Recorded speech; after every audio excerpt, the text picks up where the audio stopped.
All right, all right, all right, all right. Welcome back to the cafe, everybody. It's great to see you today. It is September 22nd, and it's almost over again. Come on now. There we go. Maybe. Sorry, it's blurry. Anyway, it's Sunday night, guys. Welcome back. Like I said, it's great to have you guys here. I hope you're all having an amazing weekend, and I hope to end it well with all of you, as we always do. It is Sunday night, like I said, and tonight, guys, we're going to be looking into the TYRE Nichols case. It's a huge mess. It's really sad and mostly disgusting. But I definitely wanted to bring some awareness to it because of what it's all about. Also, there is another manhunt going on in Alabama, guys. 4 people shot in Alabama. So we're going to look at that as well here. I thank you all for joining me tonight. I hope you're all, again, having a wonderful weekend. Thank you to my blue crew for jumping in, because we all know I would not, could not, nor should not ever do it without them. Thank you all again. Please make sure to hit that like button as you come through that door, and please share this out to anyone you think would be interested to jump in here with us, guys. I appreciate it so very much. Let's get this show on the road. Here we go. Here we go. Here we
Welcome back, everybody. It's great to see you again. Thank you guys so very much for joining me.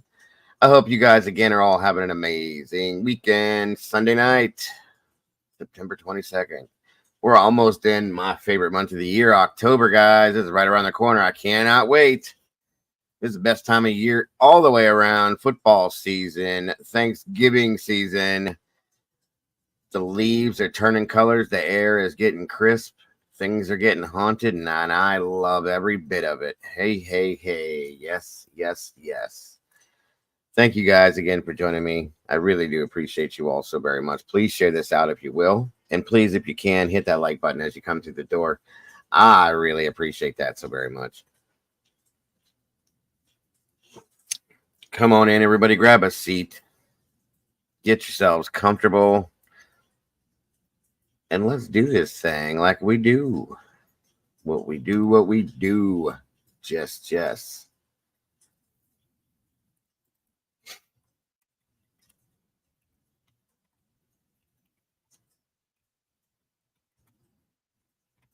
All right.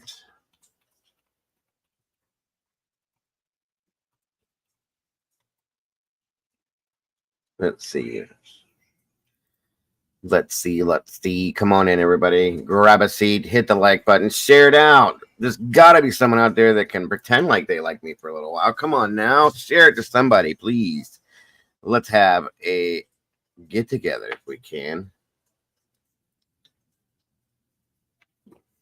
Let's see who we got joining us on this awesome, crisp, and somewhat cool Sunday night. Looks like my doodlebug's in the house, no doubt about that. Our Taylor with Stitch and Bitchin' and more. I owe this lady a promise, guys. I do.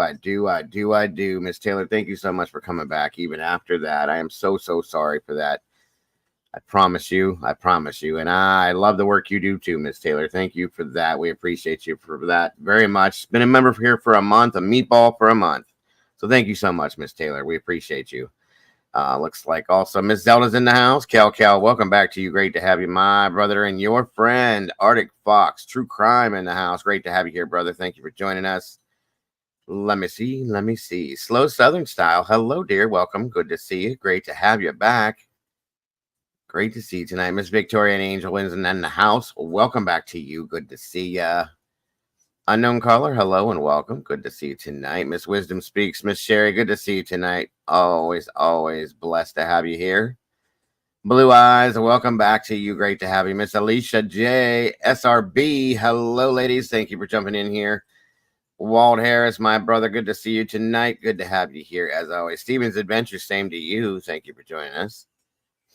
Let me see. Moon Lover, welcome back to you. Great to have you here. All the meatballs are jumping in the sauce with us tonight, so we can spill a little sauce, and I do appreciate that so very much. Let me see.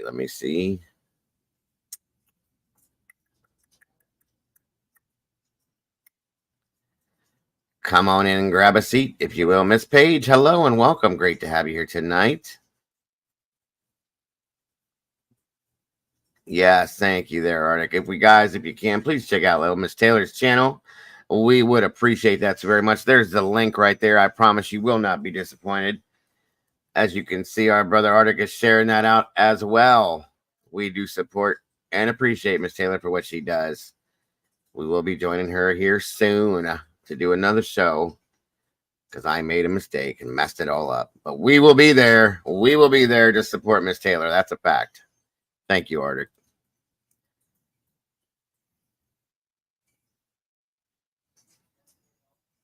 Blue Eyes, so great to see you again tonight. All of you guys, welcome. And again, please share this out if you will. Michelle Weddle, welcome back to you. Always lovely to see you. Thank you for joining us tonight, ma'am.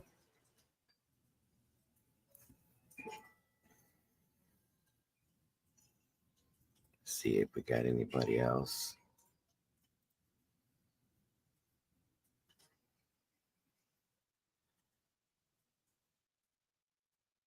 And again, if anybody wants to become an official meatball and jump on in the sauce with the rest of us, there is the way to do it. Miss Wisdom Speaks. Threw that up there right there. Click on that link, become a meatball, and you can float around in this awesome sauce with us anytime we're live. I appreciate that very much. Miss Sherry, thank you so very much. Yes, happy 1 month Dagoversary, Miss Taylor. We got 30 amazingly beautiful peeps in here tonight with 23 likes. Please, let's try to make that match so we can get this up in that algorithm because Lord knows I am not in that algorithm no more. We got to make something happen with that, guys. Please, and thank you, please. Welcome, Mystic Butterfly. Good to see you tonight. Hope you're having a wonderful weekend, wonderful evening.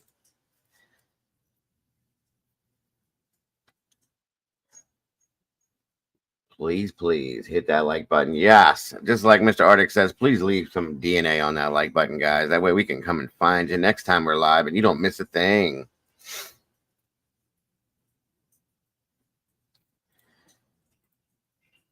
Come on in, everybody. Get comfortable. Grab a seat, if you will. Thank you to the people standing in the hallway watching from around the corner as well. We appreciate you also very much, too. Please share it out. Please be sure to hit the like button, if you will. Come on down, everybody. Like I said, we're going to be looking into a case. A lot of you have probably heard about it. Miss Kimber actually presented it to me.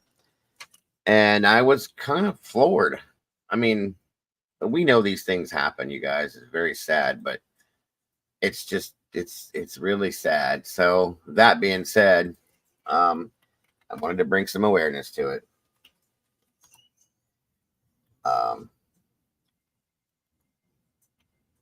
Specifically for this one, yes.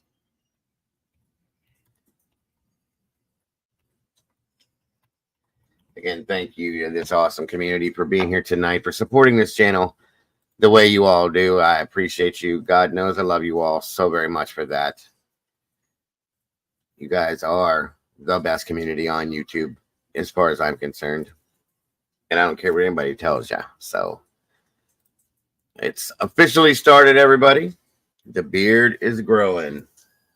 I'm bringing it back. So, Lord, everybody knows I'm going to have to go get the Just for Men hair dye, because if not, it look like Santa Claus. And I know Brandy doesn't look. I don't think she's in here tonight. No, she's not in here, so she can't complain. She don't like when I dye my facial hair. I don't know why.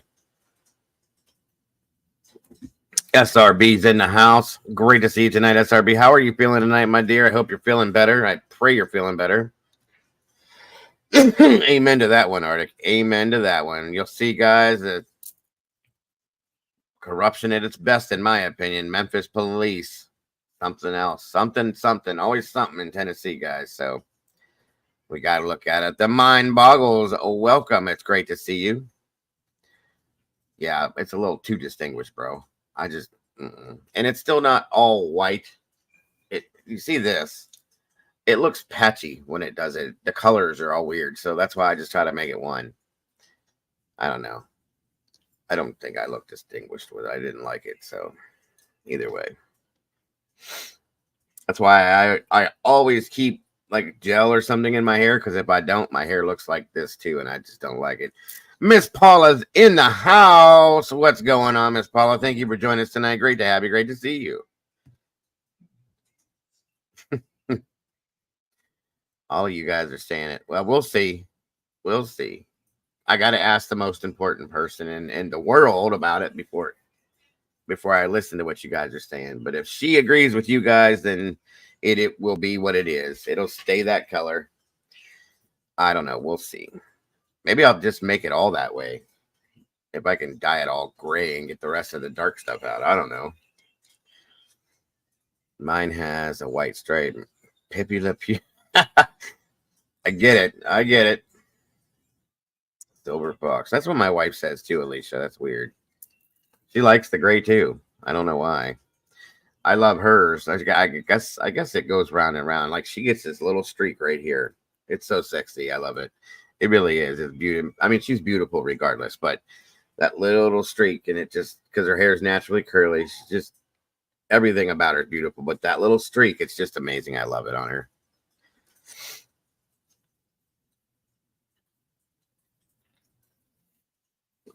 I can't get enough of this. I do not like. I never have liked. Miss Bonnie Bailey, good to see you tonight. Thank you for joining us. I like pumpkin pie. That's about it. I've never been a big old, like, everything you see this time of year has pumpkin flavoring to it. I like the smell of like pumpkin candles this time of year, but I don't like pumpkin flavored this, pumpkin flavored that, blah, blah, blah, blah, blah, blah, blah. This coffee. I told you guys we had the little birthday party for the 1-year-old yesterday. Well, they brought coffee as part. They brought all the stuff because it was their little girl. They just wanted to use our property in our area because we have such a large space. And they brought coffee and hot chocolate and stuff like that, and brought their own Keurig that we set up in our garage and all that. So I love coffee. You all know that. So I'm out there whittling around. I noticed the coffee pot. I went, whoa, we have a coffee pot inside and outside now. Can't go wrong with this, right? So I went to grab a cup, and it was they had just regular stuff like I drink, and then there was pumpkin caramel. Okay. And I bypassed the pumpkin caramel. I'm like, nah, pumpkin's not my thing. I don't like the pumpkin flavoring for coffee or none of that stuff. So I must have looked away when I grabbed the pumpkin one on accident. They were sitting in the bowl like by each other. I thought I grabbed the regular coffee. I put it in. I brewed it up. I put just a little bit of the, which is what I use here for my regular coffee, either the hazelnut powdered creamer or the French vanilla powdered creamer. I don't like the liquid because they cool the coffee down, and I like it hot. So I mixed it all up, and I don't know how I didn't smell it, probably because of my COVID experience. My nose is screwed up. So I took my first sip of it, and my eyes went doing. What the hell is this? And I looked at the creamers like, what the hell? And I opened the Keurig lid back up, and it was the pumpkin caramel. And I went, ooh. I don't like pumpkin flavored stuff at all. This, it's got to be the caramel to it. It is amazing, you guys. It's really good. So if you don't, if you haven't tried pumpkin caramel coffee, try it. See what you think. Seriously. Oh, there she is. Miss Kimber's in the house. Hello, hello. Good to see you tonight, Miss Kimber. Hope you're doing good. I don't know the brand, Alicia. I'll have to look it at. Check it out. Actually, I have the cupboard. Hold on a minute.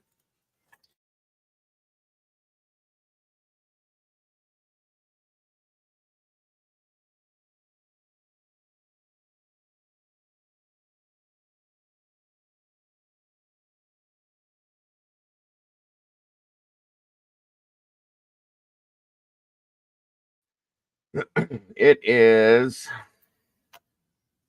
Market District Caramel Pumpkin flavored.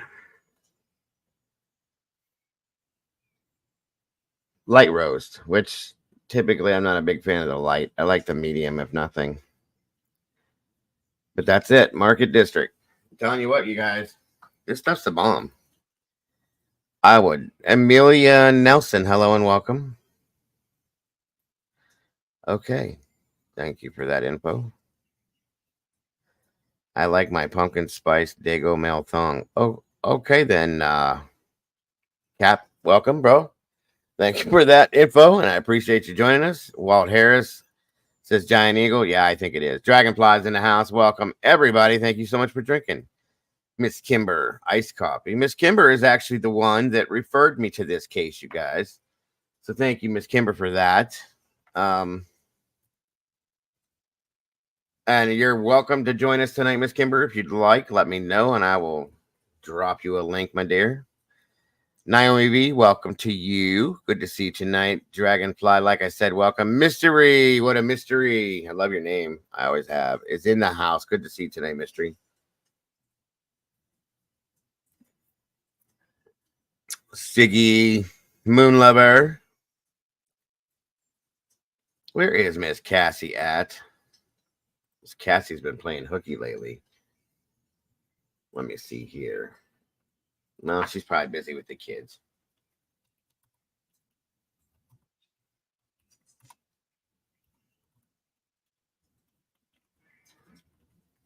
Busy, busy, busy. And our Molly cat, of course. Boy.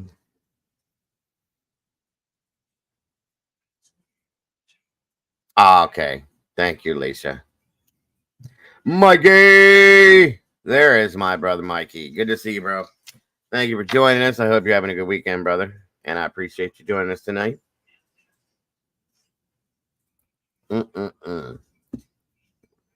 This is good. Come on in, everybody. We got 43 peeps in here, 39 likes. We're getting there. We are getting there. I appreciate y'all so very much. What's up, buddy? My brother from another mother.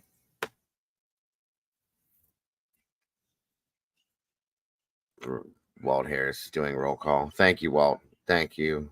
My own personal troll has become a amazing moderator. I never would have thought, Walt. I never would have thought. Cracks me up.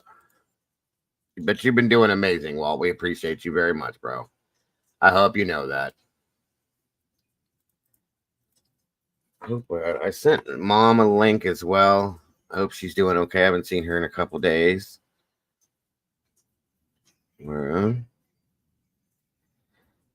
Pumpkin chocolate cookies. Smith's Kroger's. Skinny syrups. Yeah, I use just the sugar-free stuff. Sometimes I use those syrups, but I'm a foo-foo coffee drinker.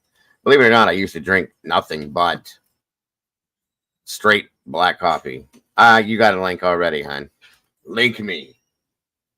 Link me.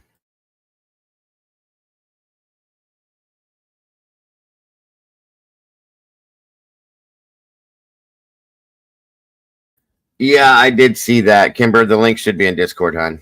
And I was sad because I just told her I would love to join her on her porch for I like her fishing streams. I was with her on one before.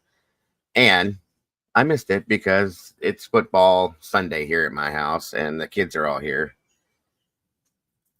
That's what my wife does too. A splash of coffee with her creamer. Yes, sir.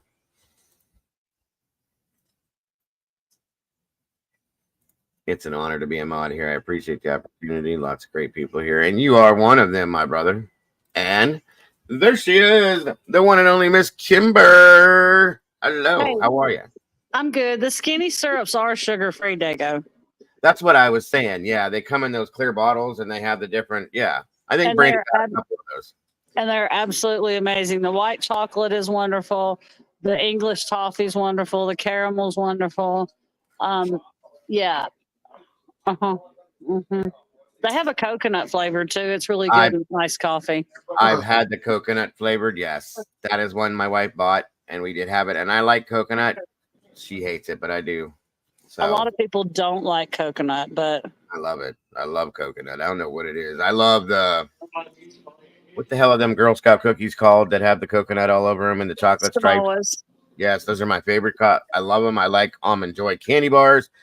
I could eat coconut just by itself. I love coconut. I don't know why. Victoria, my husband drinks his coffee black too. That's the only way he'll drink his coffee.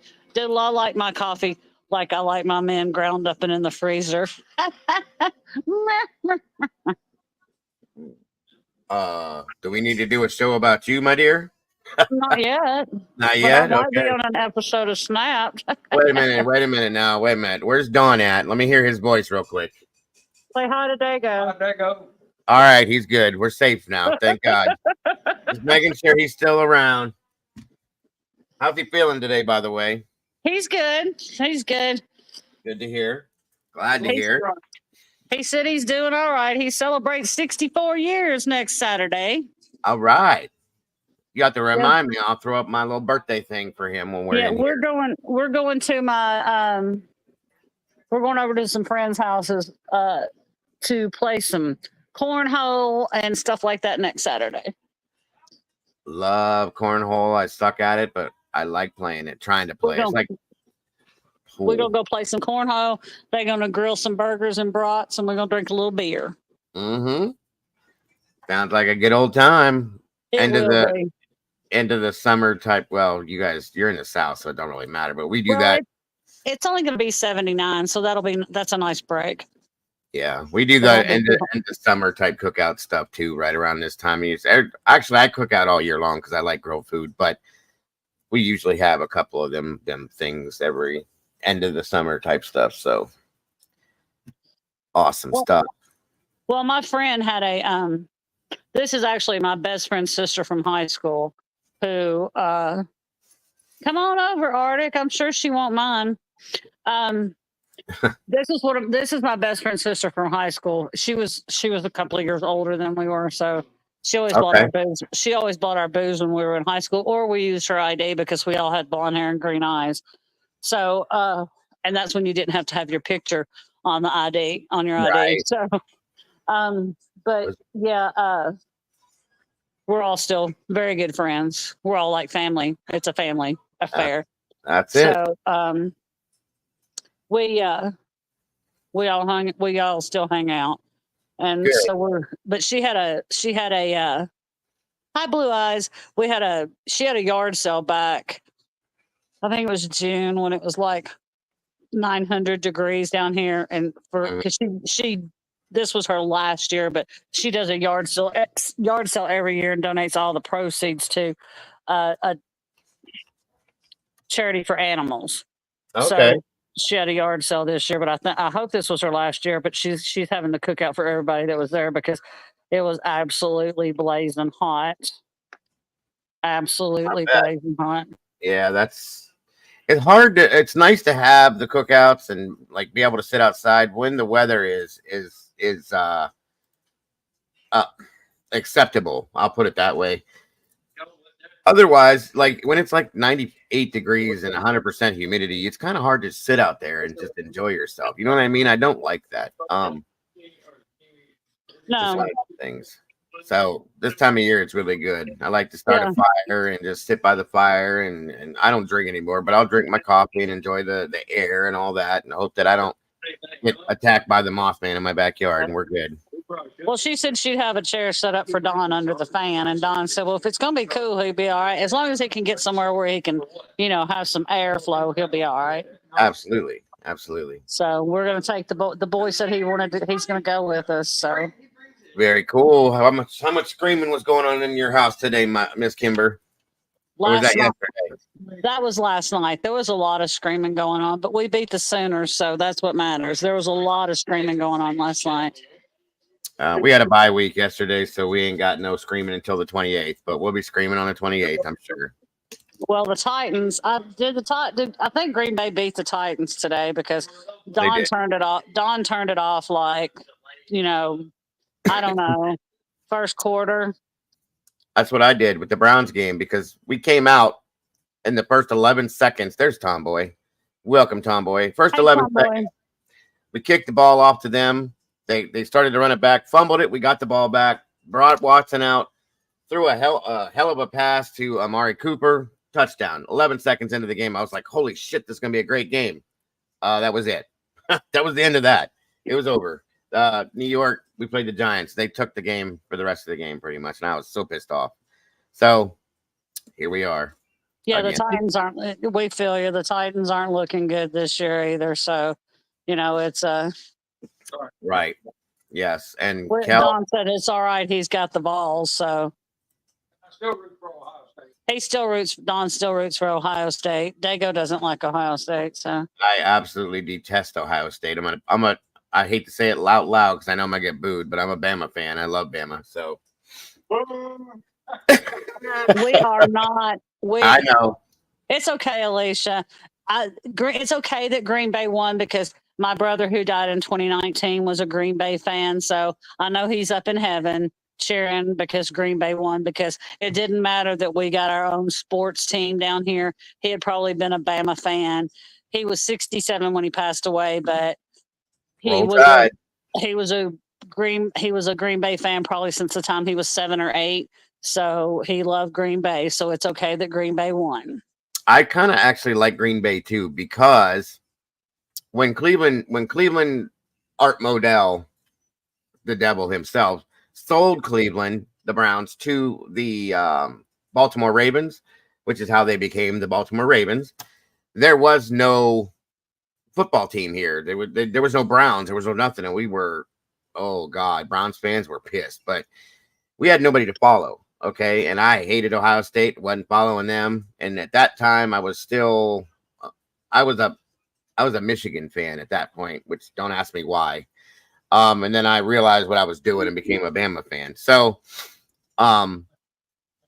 we finally got the Browns back, but when they were gone, I followed the Packers because they were the closest thing I could find to like a Browns type team. So, I get it. I don't mind the Packers at all. Dago, Don said, as long as you do not root for Michigan. He said, if you root for Michigan and Alabama, y'all got a problem. Hell no. I can't stand Michigan. I don't know what I was young. I was dumb. Miss Barbara. Hi, Miss Barbara. The week that Ohio State plays Michigan, we don't even say the M word in this house. Mm-mm. And at Ohio State, they cross out every word with an M in it. Yes. They cross out the M. Yeah. And every even as much as I can't stand Ohio State, I still won't root for Michigan. So Don, you don't have to worry, brother. It's never gonna come out of my mouth. I promise you that. But I gotta scream my Roll Tide because I love my Bama. I do. That's our arch rival for the ball. So. I know. We play y'all on the 19th, so third Saturday in October. Is Arctic joining us tonight? He said he might jump up here. He said he might. He's got some stuff to handle, but we may get graced with his awesome presence. Hey, Dago, just so you know, it's at UT this year. I know. Last time it was there, we beat them. So well, here's the thing. I'm a little nervous this year. I'm telling you right out of the gate. Since Saban's gone, I know he's still coordinating, but I don't know that we're going to be able to handle some of these teams because I don't trust this new coach. So you guys may take this one. You really might. They got a tough game this week. They play Georgia. Yeah, I'm scared about that. I'm telling you, all these the first game we came out and blasted him, and it was like playing a high school team, so it was a joke, you know. But we did all right last week, and I'm nervous about teams like Georgia, Tennessee, and a few other teams like that too, because we don't have that same stability we used to have, in my opinion. And I'm just, we may not be the driving force that we've been, so, you know, with Saban all these years. So, hey, it is what it is. I wish you guys luck as much as I don't want to. I do, but just saying. Arctic, I still love you. He said, Dago, in fairness, you got to cut Michigan some slack because of all the lead they've consumed. It's that damn water. It's in the water. That's, I guess, whatever. I ain't gonna be screaming her name. No, I promise you that much. Michigan has become like Mexico. Don't drink the water if you go there. Mm-hmm. Absolutely. Welcome again, everybody that just jumped in here. I appreciate you guys so very much for joining us tonight. We appreciate the support you give the channel more than you know. Again, Miss Barbara, great to see you. Ro, welcome to you, my dear. All of you guys that are standing out there in the hall watching, if you can't get comfortable in a seat, that's quite understandable. We appreciate you either way, and I appreciate you all being here. Thank you. 44 peeps in here, guys. Please make sure you're hitting that like button. The first thing I want to jump into, though, we're covering that case you told me about, Kimber, the TYRE Nichols case, because I looked into it and I just can't get past it. So I'm putting it out there to make sure everybody else in the world knows what's going on with this stuff. I'm going to tell y'all, and yes, this is a trigger warning about this case. It's a hard case to look into. It's a very difficult case that he's looking into tonight. It's a hard case. It touched my heart. It broke my heart. It's a very, very difficult case. Arctic's probably heard about it because. He knows. He knows. He already mentioned Memphis police, so he knows. It's a very, very hard. Hi, Leslie. It's a very hard case to look at. It's an awful case. Welcome, Arctic. Can you hear me, Bubs? Yeah. All right, there we go. Y'all are having a good night tonight. Good to have you here, brother. Thank you for joining us. Appreciate you very much. Welcome, Miss Leslie. Good to see you tonight as well. Yeah, it is a rough case. I agree with you. Well, that's why I'm surprised I didn't hear about it when you pointed it out. I started looking at it. I'm going, oh my God. Siggy, I have a call-in number. I do post it up here and there, but most time most people don't call in. So that's why I have done it a lot, but we can do it. But one of my friends go ahead. Local to Memphis. One of my friends is a local to Memphis, and she's also a creator. Her channel's a little on the smaller side, but she has been covering the TYRE Nichols case in depth over on her channel. Good deal. What's your channel name? I don't mind dropping it in here. Hold on, I'll get the link and I'll drop it. Good deal. Yeah, absolutely. You know, I support even smaller channels, big channels. I don't care what it is. I absolutely. And right now, all of this is going. Right now, all of this is going into. This is at the federal level right now. Yeah. This is at the federal level, and it still has to, from my understanding, come back to the state level. That's the way I understood too. Yeah. It is at the federal level now. It's bad. It's bad. It's really bad, and this I don't think there was enough awareness spread about this case. No, obviously. So it didn't. It obviously didn't hit a level for me to hear about it, and I look for stuff like this. You guys know I advocate against this kind of stuff all the time. Like Mikey said, it's all about spreading awareness. There isn't enough. There wasn't enough footage of it. There wasn't enough talk about it. There wasn't enough anything about it. Because I had no idea until she mentioned it. I looked at it for 5 seconds and went, what the hell? Good God Almighty. So this is a clear-cut case of the worst. I mean, police brutality is bad, but this is just so horrible. It's just heart-wrenching what this man went through. And we're still seeing. For no reason. What he went through was for no reason. That's the biggest problem right there. That's the biggest issue, is there was no reason at all for any of this stuff to happen the way it does. I'm subbed to Chico's Corrupt Chronicles because of the fact that she was covering this case and I've seen her covering it. So I did sub up to her because of the fact that she was covering this case. And I hope and pray that they get justice for TYRE. Absolutely. And if they're, yeah, Go ahead, Absolutely. Dago. go ahead, bud. What'd you say? Oh, I thought Arctic said something. But there's the link right there, guys. It's called Chico's Corrupt Chronicles. Please go over there, especially if she's covering this case. Check it out, link it up, subscribe to the channel, check out the video she's put out. I haven't even done it yet, and I'm going to, but I trust what Arctic's saying. At the very least, she's covering this case and bringing awareness to it. That's what matters right there. So please go check it out if you will. I really appreciate it. The first thing we're going to look at before we get in, because that's going to take up most of the show, is the TYRE Nichols stuff, is I want to bring some attention to, again, another manhunt after 4 people have been shot down in Alabama now. This is starting to become a daily thing, you guys, and it's insane to me. Leslie, I did not hear about that. 6-year-old got kidnapped in 51, 7 years later. What? Seriously? Wow, that's crazy, Leslie. Welcome, good to look see. Good to see you tonight. For all those you just jumped in here, appreciate you guys so very much for being here. Thank you, Miss Molly's in the house. Good to see you again. I don't know if you heard me, but welcome, Miss Barbara. Much love. Thank you for being here tonight. We appreciate you as always. Miss Barbara is always here every time I'm live. Guys, this lady's amazing. She's been through hell and back 3 times over, and she still comes out and supports all this. So thank you, Miss Barbara, for being Miss Barbara. We appreciate you very much. Leslie, I think my email is on my channel. Yeah, guys, drop Miss Kimber's link in here if we can to her channel as well. Kimber Crimes. And I think my email is on there. If not, I can get. It is.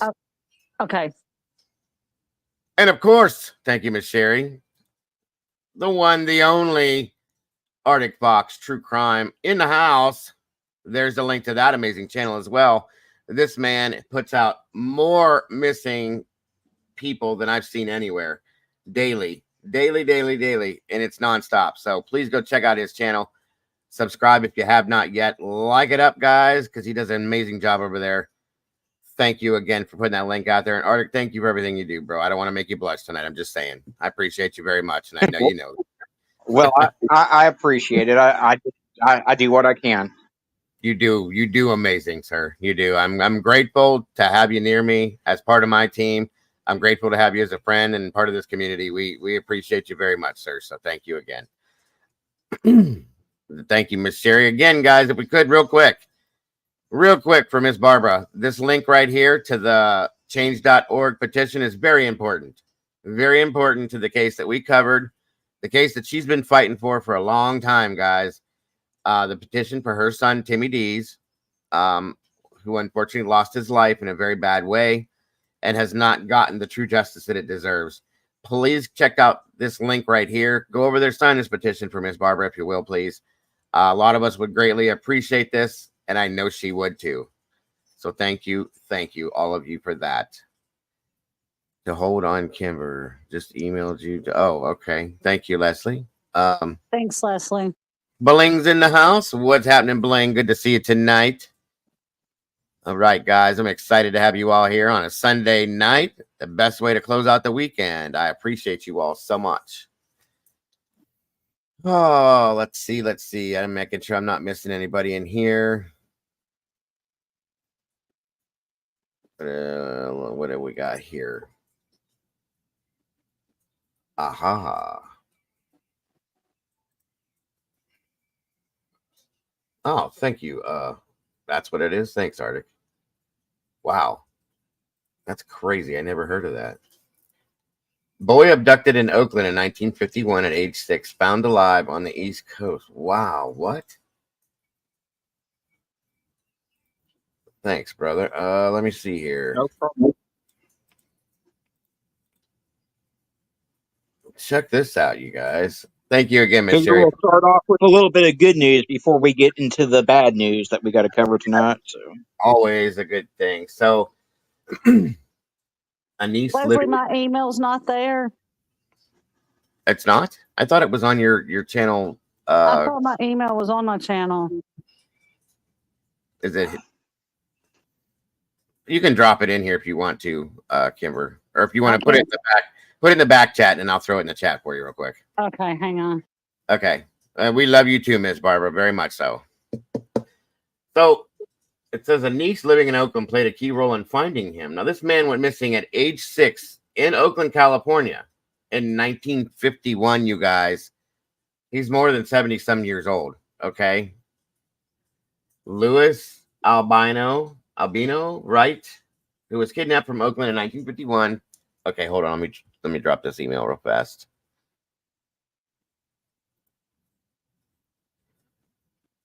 There's that. Hopefully this works. I think I'll be able to do it.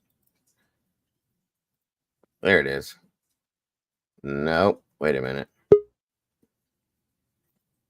Welcome back, Mr. Arctic. I figured I'd change my icon and see if I'm still naked on screen. Nope, you're not naked anymore. We got the fox back on screen. The fox is back. Where did it go? Let's try this one more time. Arctic can do it if you can't. Well, it's making me. It's giving a StreamYard link. Hold on. Embercrimes at Gmail. I'll just post it in, type it in there. It's no big deal. 1 second, everybody. I got it. Miss Sherry just dropped a new membership to the cafe. I can't see who got it right now, but thank you, Miss Sherry, for that. God bless. And whoever got it, congrats and welcome to the sauce. We do appreciate you very much.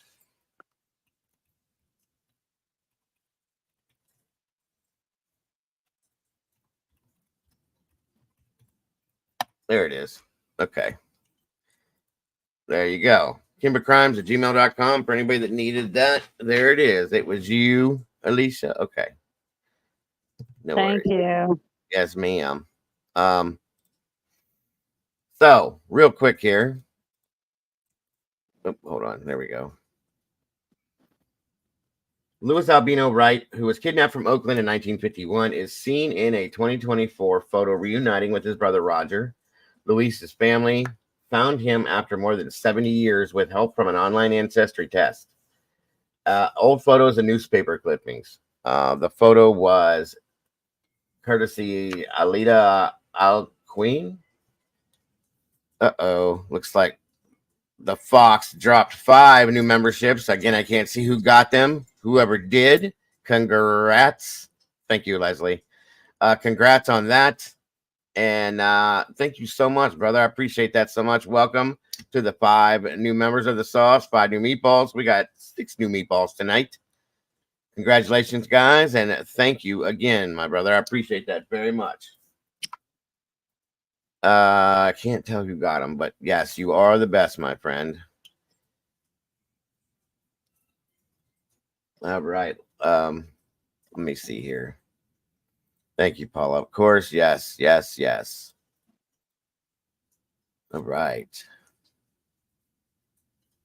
Did Miss Victoria get it? Did she get one of them? Or did she just say thank you? Either way. No, I think Victoria got one. That's awesome. Awesome. Welcome, new members. I don't know. I can't tell. It's okay. New meatballs floating in the sauce. So, is this the same thing? Yeah. Hold on a minute. Give me 1 second, guys.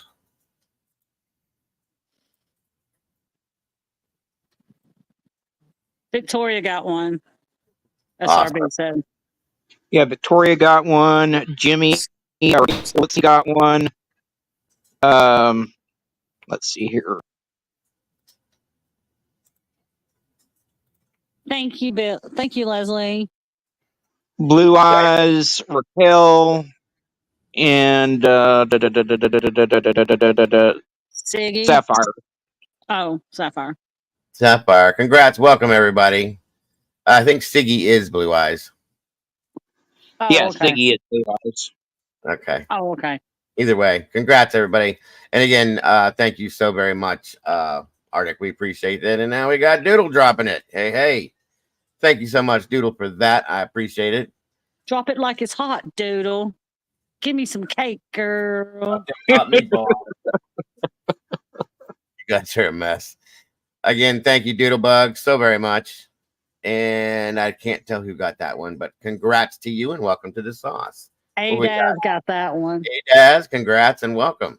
We got 7 new meatballs floating in the sauce with us tonight. That's awesome. Welcome to the family. Welcome to the sauce and welcome to the community, guys. Miss Taylor got one too. That's awesome. Welcome to the sauce, Taylor. Or no, Taylor had hers, I thought. Oh. No, she said, welcome to the sauce anyway, Taylor. Yes. We're grateful to have Taylor in the sauce. Either way. Thank you, Doodle. Love you, dear. Doodle dropped. Oh, she did drop my cake. She dropped me 4 cakes. Like I need 4 cakes. But anyway.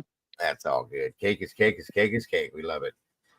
Welcome to the cafe, everyone, where we serve up the best balls every day.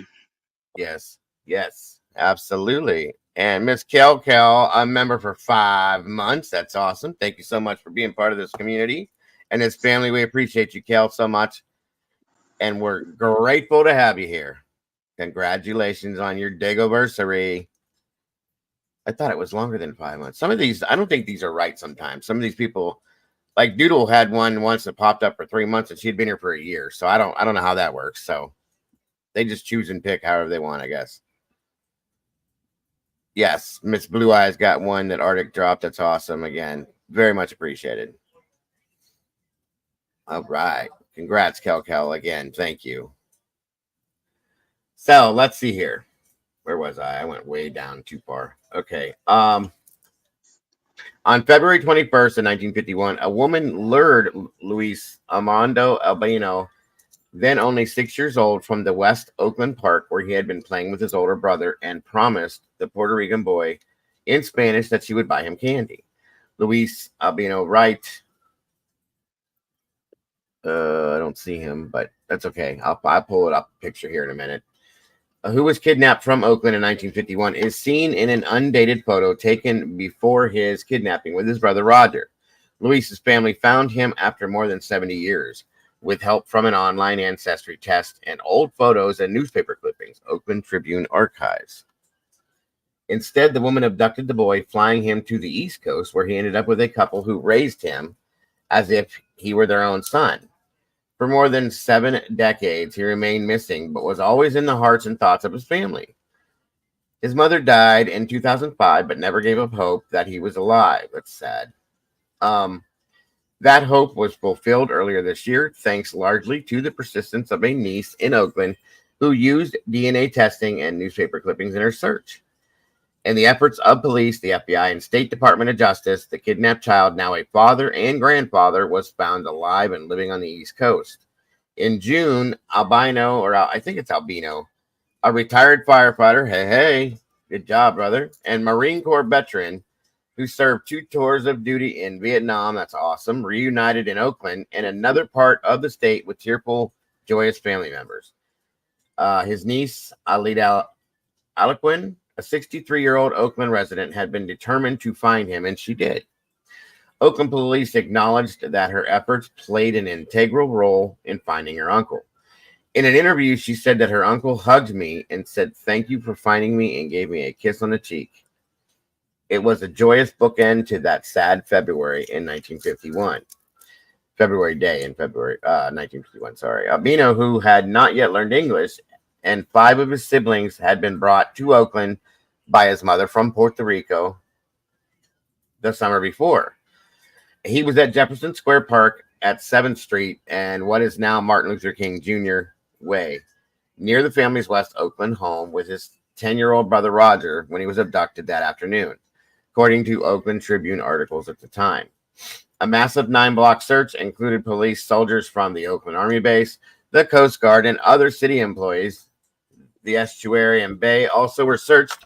According to the articles, Roger Albino was interrogated several times by investigators, but stood by his story about a woman with a bandana around her head taking his brother. The FBI was eventually brought into the case, but no sign of Luis was ever found. Antonia Albino is seen in a 1966 Oakland Tribune photo. She kept a long vigil for her son. Luis, who was kidnapped from Oakland in 51. Though Antonia died in 2005, Luis was found in 2024 thanks to the efforts of his relatives. Oakland Tribune Archives. Antonia Albino is seen in a 1966 Oakland Tribune photo. She kept a long vigil for her son, Luis, who was kidnapped from Oakland. Why does it keep going back to that, or did I read that more than I read that too long? Sorry. What the hell am I doing? Sorry, guys. I need my glasses. His mother kept her long vigil of hope. I'm going to do it again. She always felt he was alive. Alequin said she took that with her to her grave. All this time, the family kept thinking of him, Alequin said. I always knew I had an uncle. We spoke of him a lot. My grandmother carried the original article in her wallet, and she always talked about him. A picture of him was always hung at the family home. The first glimmer that her uncle might be alive happened in 2020 when, just for fun, Alequin said she took an online DNA test. It showed a 22% match with a man who eventually turned out to be her uncle. Thank you, Miss Kel, dropping a membership in the cafe again. Congrats to whoever that went to. Thank you so very much. We do appreciate you, Kel, and congrats to the new meatball jumping in the sauce with us tonight. That is so very much appreciated. Welcome to the family. We love ya. And again, thank you, Kel, very much. But in February 2024, while watching a documentary that included some Puerto Rican folklore, she was inspired to make a new effort in her search. She and her daughters began searching the man's name online and doing research that night. They found several pictures that made them increasingly sure that the man that they were looking at was, in fact, their long-lost relative. On a visit to the Oakland Public Library, she looked at a microfilm of Oakland Tribune articles, including one that had a picture of Luis and Roger, which convinced her that she was on the right track. She went to the Oakland police the same day. Investigators eventually agreed the lead was worth looking into, and a new missing persons case was opened, going to involve the FBI and the State Department of Justice. She praised the three agencies for their dedication and sensitivity in finding her uncle. Oakland police said that the missing persons case is closed, but they and the FBI consider the kidnapping a still open investigation. Luis was located on the East Coast and provided a DNA sample, as did his sister, Alequin's mom. On June 20th, investigators went to her mother's home. Alequin said and told them both that her uncle had been found. In my heart, I knew it was him, she said, and when I got the confirmation, I let out a big yes. We didn't start crying until after the investigators left, Alequin said, and I grabbed my mom's hands and said, we found him. I was ecstatic. On June 24th, with the assistance of the FBI, Luis came to Oakland with members of his family and met with Alequin, her mother, and other relatives. The next day, Alequin drove her mother and her newfound uncle to Roger's home in Stanislaus County. They grabbed each other and had a really tight, long hug. They sat down and just talked, she said, discussing the day of the kidnapping, their military service, and more. Luis returned to the East Coast, but came back again in July for a 3-week visit. It was the last time he saw Roger, who died in August. Oh, that's so sad. Alequin said her uncle did not want to talk to the media. She said that he had some memories of the kidnapping and his trip across the country, but the adults in his life never answered his questions. Alequin said she was especially glad the two brothers were able to reunite before Roger's death. Absolutely. I think he died happily, she said. He was at peace with himself, knowing that his brother was found. I was just so happy I was able to do this for him and bring him closure and peace. Alequin said she thinks her grandmother would be very happy. Most definitely, she never forgot him. She always said that he was still alive. She had hoped that she would see him, and she never gave up that hope. As for herself, she said, I'm so happy that I was able to do this for my mom and uncle. It was a very happy ending, and I was always determined to find him. And who knows, with my story out there, it could help other families going through the same thing. I would say don't give up. Police agreed, saying the outcome of this story is what we strive for. Look at that. That's probably the most amazing found relative story I've ever heard. 70 years, you guys. That's insane. Oh, And absolutely. But it does give hope for cases like Summers and Sebastian's where we've gone for so long without any real answers. And it goes to show you never know what may have happened in those cases. exactly, exactly. Thank God too, because we need that hope, you guys. We really do need that hope in a bad way. You can tell these two are brothers too. There's no doubt, no doubt.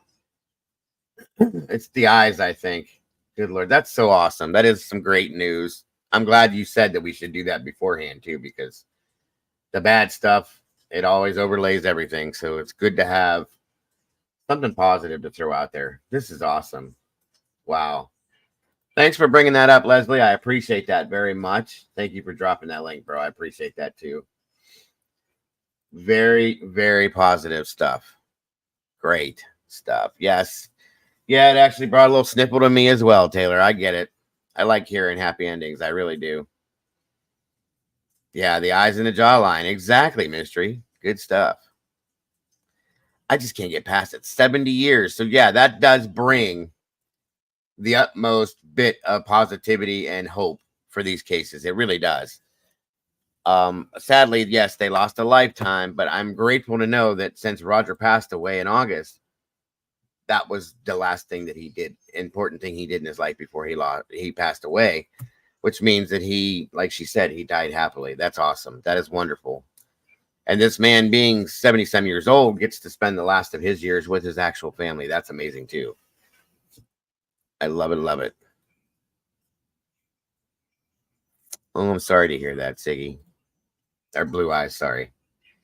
On another note, my nasty mother separated me and my sister for 20 years, me being in Canada, her in the US, and she would not share our addresses with you. That's sad. Sorry about that. I'm not even going to repeat that. Like I always said, he always knows what to say and when to say it. I love it. That was great. And obviously, they probably couldn't catch the kidnapper's road, because if he's in his 70s, whoever did it, she's probably long gone. I would imagine, because he was 6 when it happened. She was an adult, so I'm sure she's been gone for a minute. Well, his mother was still alive, though, so there is a possibility that the abductor could still be alive. That's very true. That is very true. Very true. I gotta wonder. They said it's an open investigation, so maybe they're still looking for that person. That'd be wild if they found her. The And it thing sounds is, like. Go ahead. the thing is, in so many of these cases where they get found after, say, 50 years or longer, sometimes, even 10, 15 years even, the child that was abducted, they have so much Stockholm syndrome, and they Yeah. will not turn on their abductors. They will say, well, no, they were good to me. I don't want them to get into trouble or whatever, even Well, though yeah, exactly. Exactly. What was her name? Arctic, the girl that she had been abducted, and then she walked in the police station one day, and Alicia Navarro. yes, that one. I couldn't think of her name. Welcome, Mom. Good to see you. You got a link in Discord, Mom, if you're interested. Yeah, and she just wanted to be able to get a driver's license. So, I mean, I don't know. Some of this stuff is. I get the whole Stockholm thing, but you gotta like, wow, it's crazy. So, just saying. Well, that is definitely a happy story, happy ending. I'm very happy to hear that, considering what we're about to look at. So we got to bounce the positivity off the negativity. Sadly, Carly White, yeah, absolutely, good point there, Sherry. Good point. Absolutely, it happens, guys. It really does. You wouldn't think that they'd be able to do that. They would want to do that, but like you said, Stockholm's is a real thing, and they get that way. It's happened a lot more than it doesn't. So, um, 4 years later in Montana. Right, right. All right, so let's check this out here real quick before we get into the Tyrese case and get some of this out there. So again, for people in this area, I just like to bring awareness. Thank you, Miss Sherry. There's a link to Mom's channel, Mind of Monsters. Whoop, wrong one. Go check out Mom's channel again. Link up to it. subscribe and like it up, guys, because it's awesome stuff. An awesome lady as well. And you guys know that. Yes, mystery. It's always good when those ones work out well. We have too many that don't. So I love to hear those. I'd love for that. I wish Sebastian would just walk into his parents' house, walk through the front door. I'm home. Be done with it. That would be the most amazing ending to that case. All right. Let's see. Let me know if the audio is okay, too, if there's any. We're coming on the air with the Alabama manhunt for whoever's behind what police describe as a possible murder for hire plot that led to a mass shooting in Birmingham. 4 people killed, 17 others hurt, dozens of shots fired in that alleged targeted hit. You can see the chaotic scene overnight outside a cigar lounge not far from the University of Alabama at Birmingham. The search is now on for multiple suspects, with local police working with federal law enforcement and the mayor pledging to do everything they can to take these killers off the streets. Our Priya Sridhar is there, and a warning, some of this footage is disturbing.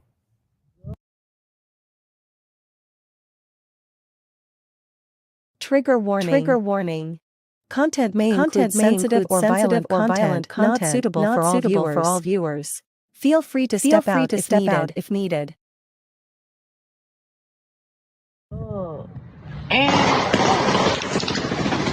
Tonight, an urgent manhunt underway in Birmingham, Alabama, after authorities say shots were fired outside of a hookah and cigar lounge in a crowded entertainment district just after 11 p.m. Saturday night.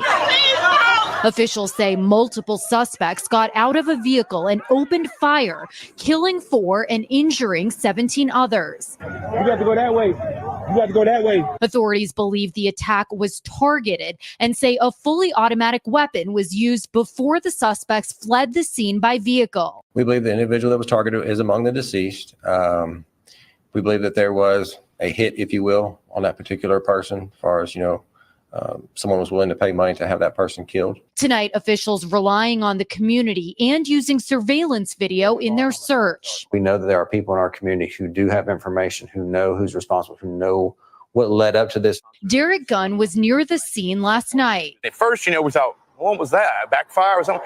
And then we heard 2 or 3 more, and then we heard the bap, bap, bap, bap, bap, bap, bap, bap, bap, and literally everybody on the patio, we hit the deck. We hit the ground. And as this community grapples with the tragedy, the search for the suspects goes on. Our desire, our priority is to take killers and shooters off the streets. We owe it to the victims. We owe it to the victims' families. We owe it to the victims who are no longer with us. Priya is joining us now. And Priya, officials think the shooters are still in Birmingham? That's right, Hallie. The police chief tells me he does believe the suspects are in the Birmingham area, and this could potentially be gang related. But of course, they're still investigating. Hallie. Thanks for watching. Stay updated about breaking news and top stories on the NBC News app or follow us on social media.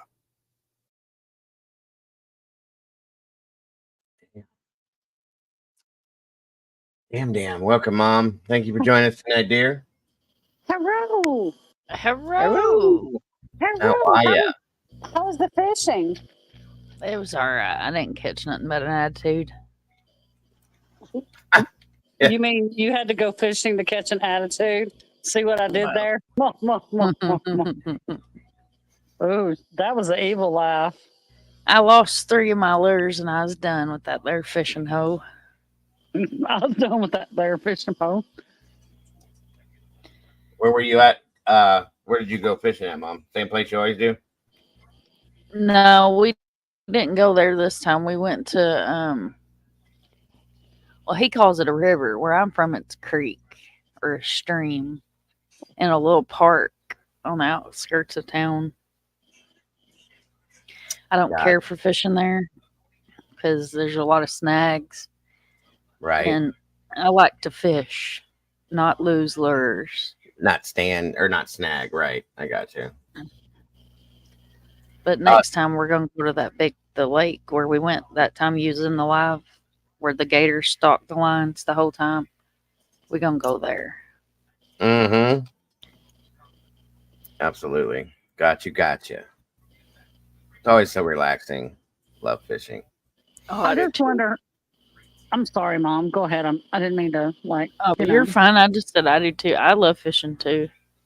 Oh, I love to fish. I just learned a long time ago that if I am going to fish, I better bathe in sunscreen. Otherwise, I'm going to look like a damn lobster. Oh no. Yeah. Yes. I don't. Luckily, I brown. I don't burn. Thank God, because it's a long haul for that stuff. Especially if you want to catch anything, at least around here. I just wondered how many more mass shootings it's going to take. I don't know. This is the press conference for this. I figured since I showed you that, you guys would want to see this real quick. Because this is freaky because it's actually freaking me out a little bit. My wife's family is all around this. Both of her aunts work at UAB, which is the hospital that they took them to. And this whole area is where her family's from. So I'm a little unnerved right now. To be honest with you, this is a murder for hire, a hit. This is insane, you guys. This is just, it's getting to be a little too much. So let's check this out here, see what else we got on this real quick, and then we're going to jump into TYRE's case. Good morning, everyone. I'm Officer Truman Fitzgerald with the Birmingham Police Department's Public Information Division, and we thank you for joining us for this press conference where we discuss a mass shooting that our city suffered. You will hear from Chief Thurman, and he has the pleasure of introducing our partners and our Honorable Mayor, Randall Woodfin, who's joining us today. This time, Chief Scott Thurman.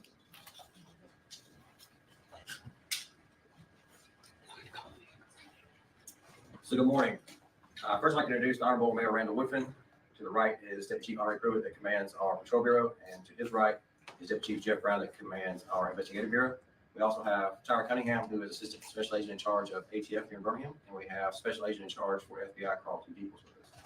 So last night about 11 p.m., Birmingham Police and Birmingham Fire and Rescue were called to the 2000 block of Magnolia Avenue on multiple individuals who were shot. Approximately 21 people were shot. 4 of those are deceased.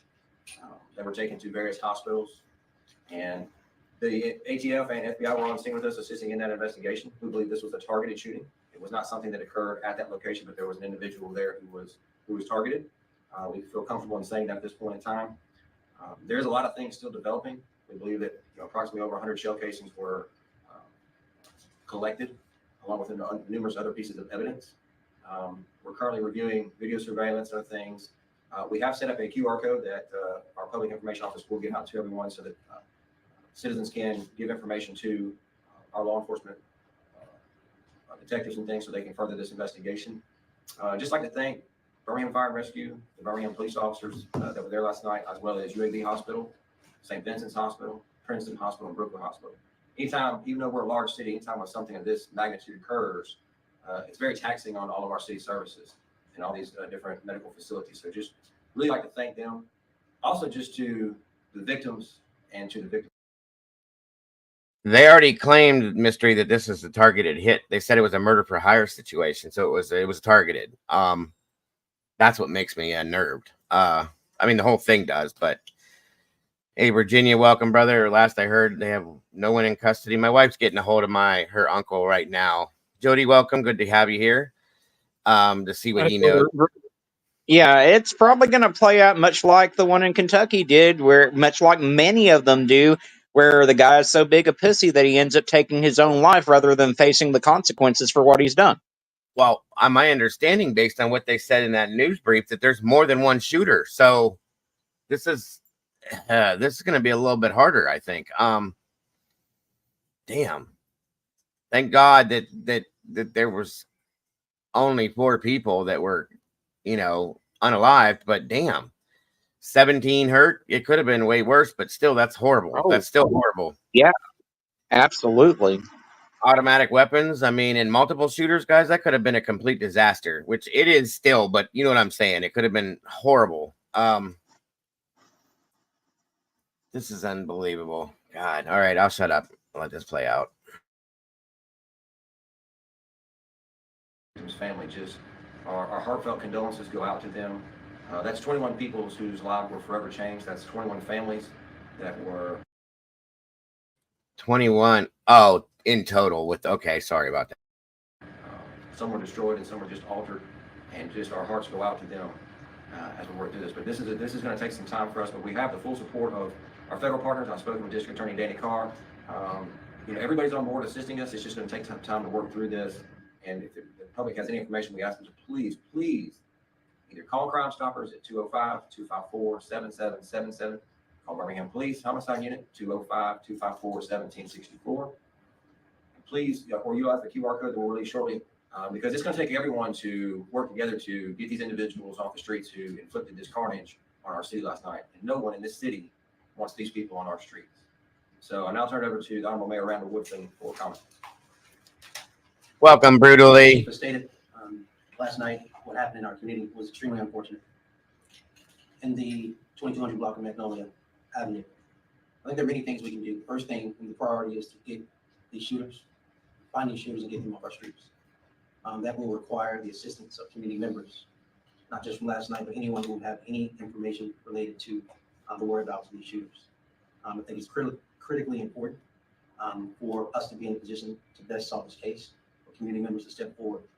I want to stress that you can remain anonymous. You call Crime Stoppers at 205-254-7777. Again, that phone number is 205-254-7777. If you have any information, please reach out to Crime Stoppers. Also want to acknowledge the toll of this, the heaviness of this. For many people involved, one, for these victims. The victims who lived, who have to wake up and face a new unfortunate moment related to the emotional as well as physical trauma that they will have to live with. Two, to those who actually lost their lives, to their families. There are no words for that loss, right? Trying to stand here and find words to describe those families and what they're feeling right now, the anger, the hurt, the pain, the loss. I will say this, we, all of us, as a community, owe it to them to do everything we can to take these shooters, killers off our streets. Also want to echo sentiments of what Chief Thurman said, and that is a huge thank you, first to our first responders, my officers in our fire department, EMA, etc. What they saw last night, what they wake up facing. That's an emotional toll on them as well. But I want to give a huge shout out to UAB Hospital, St. Vincent's Hospital, Brookwood Hospital, and Princeton Hospital for doing what they do best, and that is saving lives. All of those hospitals stepped up last night for those surviving victims. But I want to make something clear. I am an elected official. My position is nonpartisan. And so in this moment, pretty much like all moments, I really don't care. I don't give a damn about partisan. I don't care about Democratic politics, Republican politics. What I care about, and what is my concern, what is my top priority, along with the Birmingham Police Department, is public safety. But you got to give us the tools to solve these issues. This is not the first occasion, unfortunately, in 2024, where we've seen the style of weapons, the number of bullets on the scene, possibly conversions used, etc. Automatic weapons being used in our streets. This is a solvable problem, and I want to explain that. You know, I tell people when America gets a cold, it's possible that Birmingham gets the flu. We've seen this in the 60s during segregation at the height of it. Unfortunately, we were the poster child. We find ourselves in 2024 where gun violence is at an epidemic level, an epidemic crisis in our country. And unfortunately, the city of Birmingham finds itself, unfortunately, at the tip of that spear. Is it solvable? The answer is yes. Does it require everyone to come together? The answer is also yes. At the height of gun violence in our country, which was the 90s, there was a bill that was passed. Now, some will say I'm getting too political, but I am a politician, so I need to speak the truth and publicly share my thoughts and what I'm feeling so people can understand what's at stake here. There was an assault weapons ban passed. Our country, and not just our country, but the city of Birmingham, in that 10-year window, saw the lowest form of gun violence. Since that assault weapons ban has been lifted, a lot of things have changed. Not just the increase of homicides at a scale in the city of Birmingham, but the style of weapons used in our city. Conversions used, switches, etc. The number of shell casings on a given scene.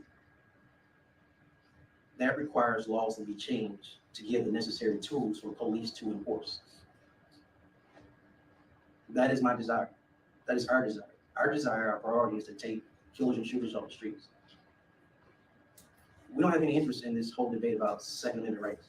We don't have any interest in people wanting to protect their homes, militia, whatever else you want to say. There's a certain element in this city, there's a certain element in this community who are too comfortable riding around with semi-automatic weapons, automatic weapons, convergent switches, and everything else, whose only intent, hell-bent intent, is to harm people, shoot people, kill people. They don't care if it's innocent people around. They don't care if it's a business, a home, a senior, a child.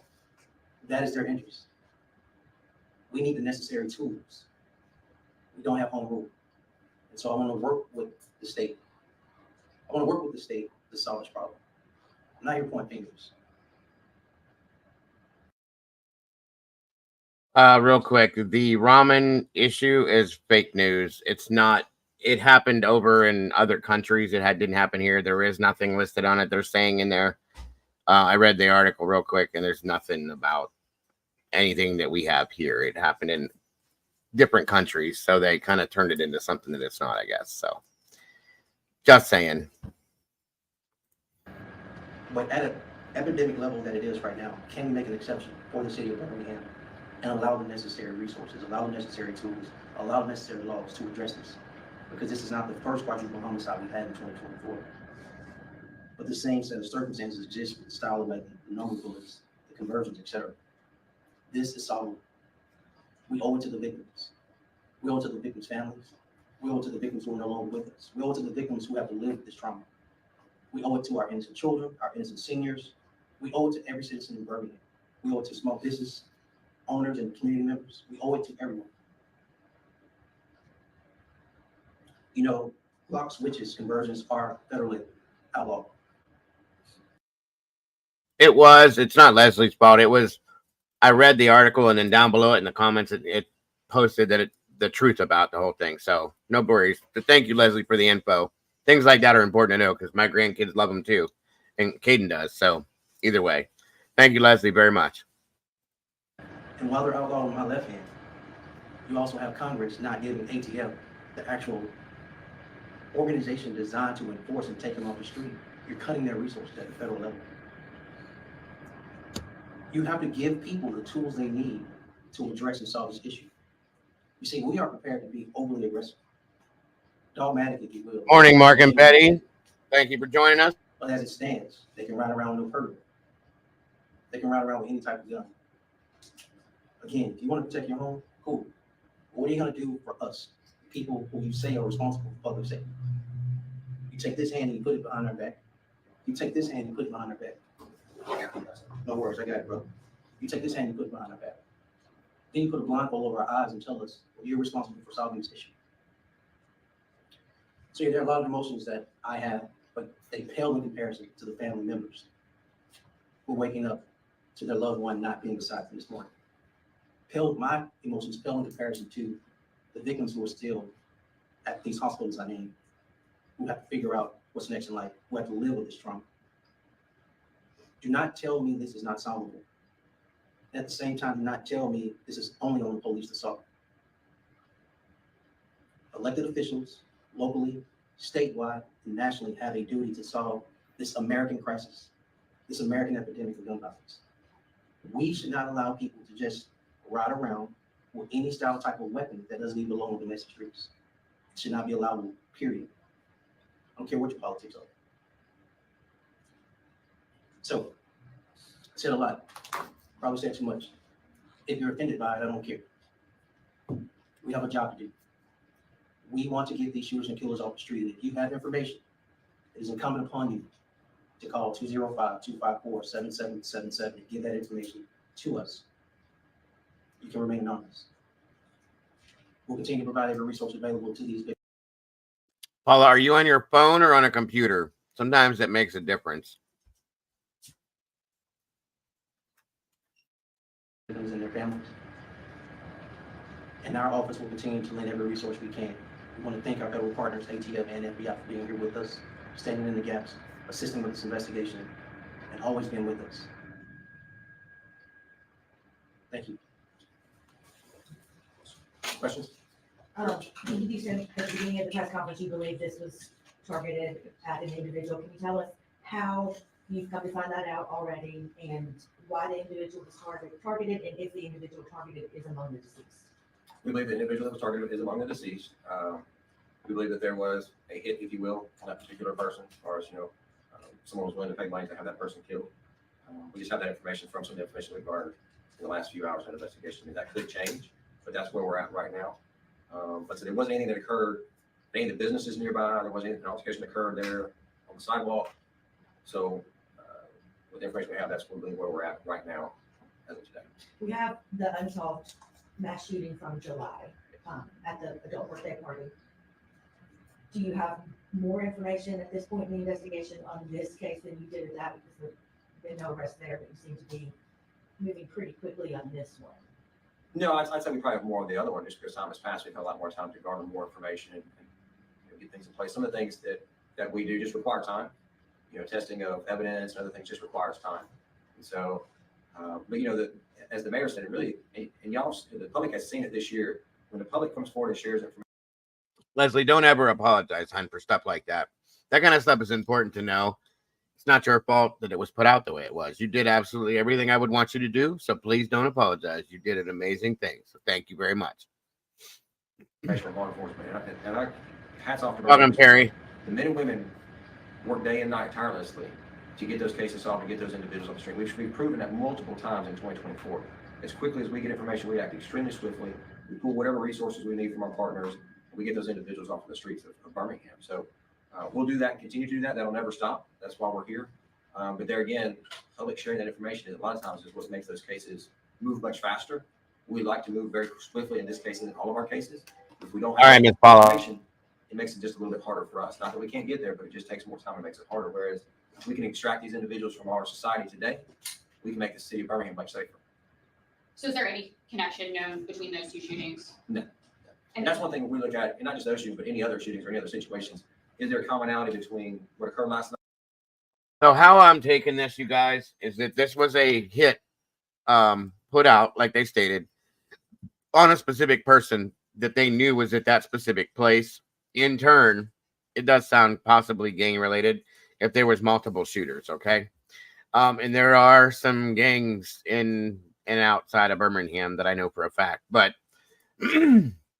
I think they were targeting that one person and they all sprayed and they shouldn't have. But that's why I think multiple people were hit instead of just a one person. That's what I think this is about here at this point, but we'll find out more, obviously. Sorry to interrupt. I just wanted to put that out there because that's my thought on it. Tonight and the other incidents. And so we don't have anything right now saying. What exact type of weapon was used? We believe it's something that was fully automatic. I'll just leave it at that. There's multiple shell casings. That's something that's going to take some time for our forensics. Leslie Hung, it's okay. It's happened before. You're not the first person to put that. Listen, I want you guys to put stuff like that out, whether it's good or bad. I mean, if you don't know, we need to know stuff like that. A lot of us have kids, grandkids, great-grandkids that eat ramen. A lot of us eat ramen, okay? So to know something like that with all the food issues that there's been lately, food poisonings and stuff like that, that's a good thing to know. So just to look into it, exactly.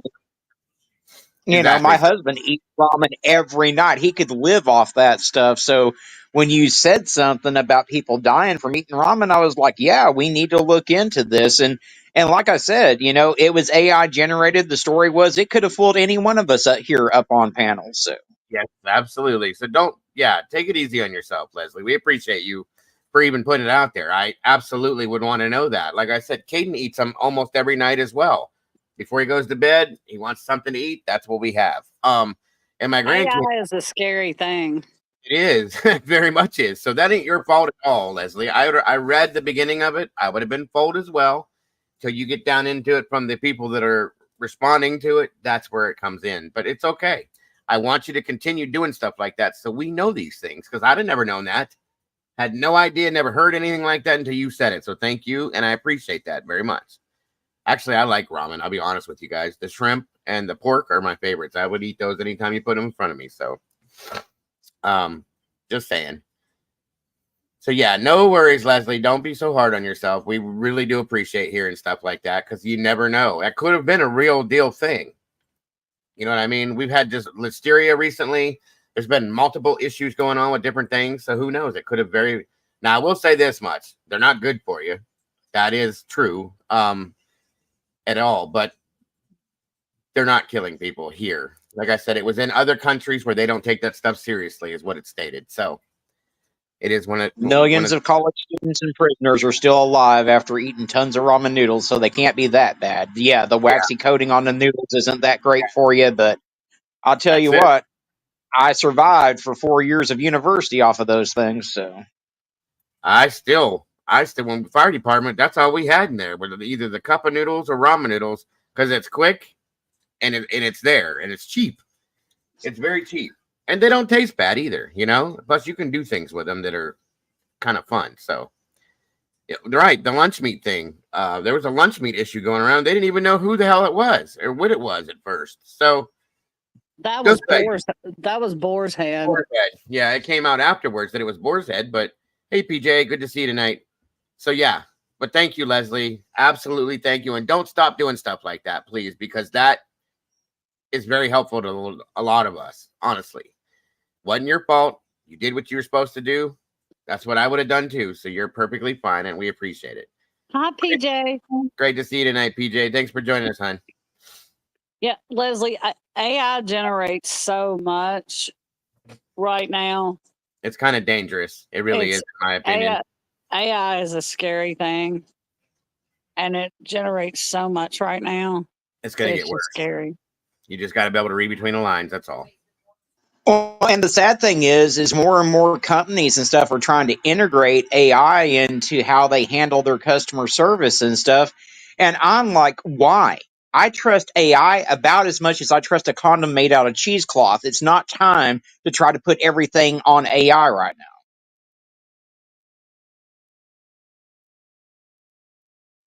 That was a good one, dude. A condom made out of cheesecloth. I love that. That was awesome. But yeah, he's right though, you guys. He's absolutely right. Are you still here, Mom? Yep. All right. She's always so quiet. Welcome again, PJ, guys. Check out Lighting the Way Home. This awesome lady is going to be joining me Wednesday night, I think still. Where we're going to be going over Maura Murray's case again. So I'm excited about that, and I'm excited to have you in here tonight. PJ, thank you so much for joining us. If I'm wrong about Wednesday night, please let me know. We can reschedule, fix it, however we got to do it. But either way, thank you so much for being here. All right. Team and ATF to assist us in the process. How many shooters? There were multiple. Were they in a car or did they? They were in a vehicle, got out of the vehicle, shooting occurred, they fled the vehicle. Did anybody return fire? Absolutely, Les. Working through right now to determine. We're only 10 hours from the time of the shooting, so yeah, there's just limited information that we have right now that we can give out. And so as time goes on, and we have more information that we can release, we will. Now, I know the mayor spoke about this a little bit, changes in laws and that sort of thing. But if you have people that are stealing guns, it's easy to get a Glock switch or something like that on a 3D printer, doing things illegally, ordering them off the internet. What can really be done to, stop this type of crime from occurring? I think it goes back to the press conference that we had at the Birmingham Police Firing Range several months ago. We had all our partners there. We had a demonstration. U.S. Attorney mentioned her the flip the switch, contacting Crime Stoppers and getting that information. There have been arrests made off of that information. I will tell you that. And so when the public has that information, they will share it with law enforcement. We will act to arrest those individuals. If we know of someone who's, fabricating those devices, we would love to have that information so we can deal with those individuals as well. But there again, the public is the eyes and ears of the city and the police department. They know far more than we will ever know. They've got to share that information with us so we can act on it and remove those people from the streets of Birmingham. Is it unusual for a hit to take place in such a public, crowded place? Well, it wasn't the location, it was the person. So wherever the person was is where it was going to take place, wherever they can catch that individual. So it wasn't location based. It was the individual who was their base. And that's just where they happened to catch them. Sorry. So there was also reports of a shooting at Onyx shortly after that, within the next couple of hours. Can you confirm about that? And if so, is there any correlation to the shooting at Hutch? No correlation that I'm aware of. I don't know of any individuals who were shot in that location, just a shooting. And I believe at least 1 or 2 arrests were made. People were taken into custody, shall I say. Now, just to confirm, did you say that the alleged shooter was in the car, got out and ran, or was it like a drive-by? Like, what was the situation? The suspects pulled up in a vehicle, exited the vehicle, conducted a shooting, got back in the vehicle, and fled the scene. Thank you. Can you also clarify, you did say that the target or targets were in fact killed? We believe one of them was, yes. One of them was. Was there just one target? As far as we know at this point in time. Do you know what the beef is about? No. I mean, there could be multiple things. That's one of the things we're looking into. Like I said, we're 10 hours in. It's hard to give all the answers at And just 10 hours in, there's a lot more information. Our teams are out working today. They'll work through the night and continue on.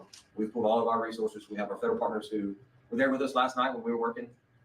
So they were there committed, from the time that occurred to where we are and still out assisting it. So I know the mayor has spoken with Washington, D.C. and individuals there, and they have, asked him what he needs, what the city of Birmingham needs to work through this, and he's advised them of that. So really, it just comes down to some time, information from the public. And Welcome, Miss Toby. So I can assure you that us doing our job is not going to be an issue. It's the public's assistance is where it's really going to come down to at the end of the day. That's the biggest piece that will expedite this. Welcome, Low 12. We've got men and women who run through brick walls to vet that information and get these cases work. That's not an issue. We just need the information. Chief, this was believed to be a hit. I mean, is there anyone else that's in danger that maybe moving forward could also be a hit? Not that we know of at this time. Chief, this was a Saturday night. People were trying to go out and have a good night and maybe even got caught in this. What message do you have for people that maybe were just trying to enjoy their night out and got caught in the middle of this?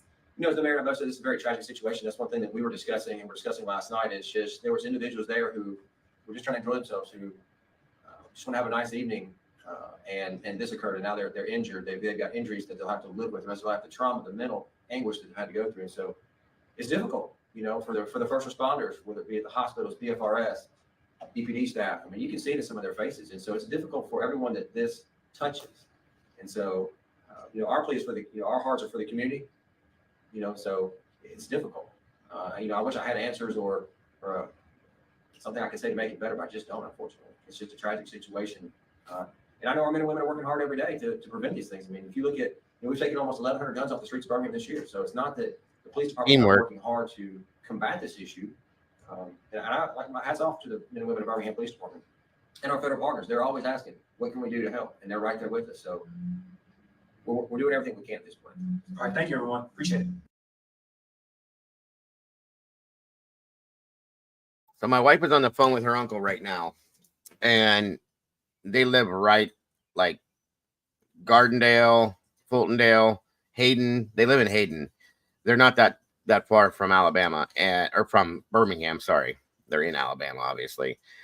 Miss Lighting the Way, become a new member. Welcome to the sauce. We got like 8, 9, 10 new meatballs tonight. Congrats and thank you so much, PJ. Welcome to the family. We appreciate you very much. Absolutely. Miss Sherry or somebody, can you drop the email, please? He said that this is the first time that they've got this on the news, but this happens all the time. He said this is like the third time in like a month that something like this has happened. Not as bad, not as many people, but they're doing this all the time. And he said most of it, sadly, is black on black crime. This is insane, you guys. Like, this has to stop. It's really bad.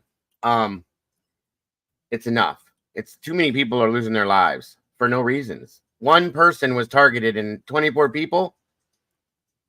What the hell? I mean, come on. This is insane. And there will be plenty of thoughts and prayers offered like there are every time, but thoughts and prayers aren't going to do anything to stop the problem. I'm sorry. No, it's not. Like, obviously we're all going to keep all of them, their families in our thoughts and prayers, but guess what? It's going to happen again tomorrow or the day after or next week or next month, next year. It's going to keep happening. There has to be an answer to this somewhere. It's just, it's enough. It's enough. Welcome, Miss Cassie. Hello. Good evening, dear. Hope you're having a wonderful weekend, and thank you for joining us tonight. So yeah, her uncle said that a lot of people stopped going to Birmingham, especially in the evenings for like shopping, to eat at restaurants, whatever, because of this stuff. Welcome, Miss Callie. Good to see you again tonight. So it's a problem. It's affected the community in a hard way. Police need to, I guess her uncle said that they have been putting together like a task force that have been like watching and like scoping this out, trying to get a lockdown on this, who was actually doing it, who's involved, but they're back and forth with each other, which it happens everywhere, guys. It happens here in Cleveland a lot. Okay. And it has for years. Welcome, Green Eyed. Good to see you tonight. I appreciate all you guys jumping in here with us tonight. I hope you guys have an amazing weekend. Thank you. But yeah, I mean, it is what it is, and it needs to stop. There's like Arctic said, thoughts and prayers are wonderful. it doesn't change it. It's going to happen tomorrow and the day after and the day after and the day after until something else happens with this, in my opinion. So, Hi, Cassie. so that's what's going on. And I hope they find every one of them. And I hope that there's justice. But I don't know how easy it's going to be if there's multiple shooters. These people know what they're doing. They do this so regularly that it just becomes daily life for them. And it's sad. So, oh, Lord. And people wonder why I shop from home. This is why I shop from Well, home. This is why nobody does anything anymore. Ever since the big C hit, that was the reason why a lot of us started staying in. But now we have a lot of this going on too, and nobody trusts anything anymore. I don't, guys. I'm not lying. I don't go out to eat ever. Okay, one, it's so expensive anymore; it's ridiculous. But it's just I'm not comfortable anymore. When you go sit down at a restaurant to enjoy a meal with your family, your friends, whatever you're doing, you should be focused on your family and your friends and your meal and enjoying yourself, not looking around like this, like what's going on, what's the, you know what I mean? And that's all I do. In a grocery store, if I go to a grocery store, I'm always looking over my shoulder, looking at everything going on around me. I come off paranoid in some ways. I can't relax because things have changed in society so much. And I'm always PJ. Go ahead, hon. Sorry. I was just saying hi to PJ. Oh, okay. And I'm always looking around, considering what we do out here. I'm always paying attention to everybody else, as I'm always telling you guys, stop minding your own business. Well, I preach that because I do that. I pay attention when there's children. I pay attention to how people are acting with each other. I'm always observing everything. And I don't know if it's because I've become paranoid because of what I do, or if it's because society has pushed us all into that corner where we're all doing that now. And it's not good. I remember 25 years ago when I would be like, let's go here, let's go there, let's go here, let's go there, let's do this, let's do that. Like movie theaters, guys. You know how long it's been since I've been inside a sit-down movie theater? I won't do it. I'm not comfortable there. I mean, I don't do crowds at all anymore because you never know what's going to happen. I don't even like going to Walmart. I get my shit delivered to the house. It's not worth taking the risk that some dumbass has a wild hair up their ass and is going to just open fire randomly at people. 100%. Listen, you guys know my son's still in high school. He went and spent, right when school started, it was his last ditch vacation with some of his friends from church. They went to a place called Kalahari. It's a indoor water park around here, and spent the night and came home the day after, later in the evening. Do you know that I called him 5 times? And he's 18 years old. Okay.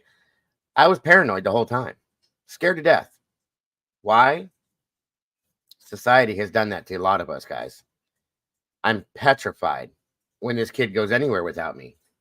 Any of my kids, my grandkids, my grandkids are in school now. It scares me sometimes. It really does. If I think about it too much, I try to keep my mind off of other things, but still. Well, I mean, look at Kentucky. They couldn't even send their poor kids to school there in Laurel, Kentucky for almost a week because the madman was on the loose. And, I'm sure they're used to it in Birmingham.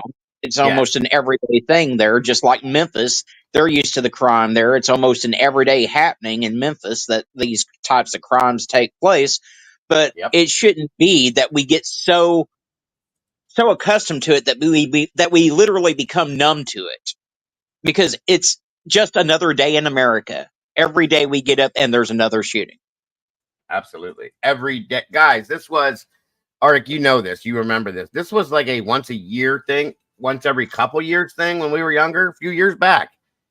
This has become a daily ritual now. Almost every single day you hear about something like this. And when it was happening like once a year, it was like, oh my God, this is insane. What is going on? Oh my God.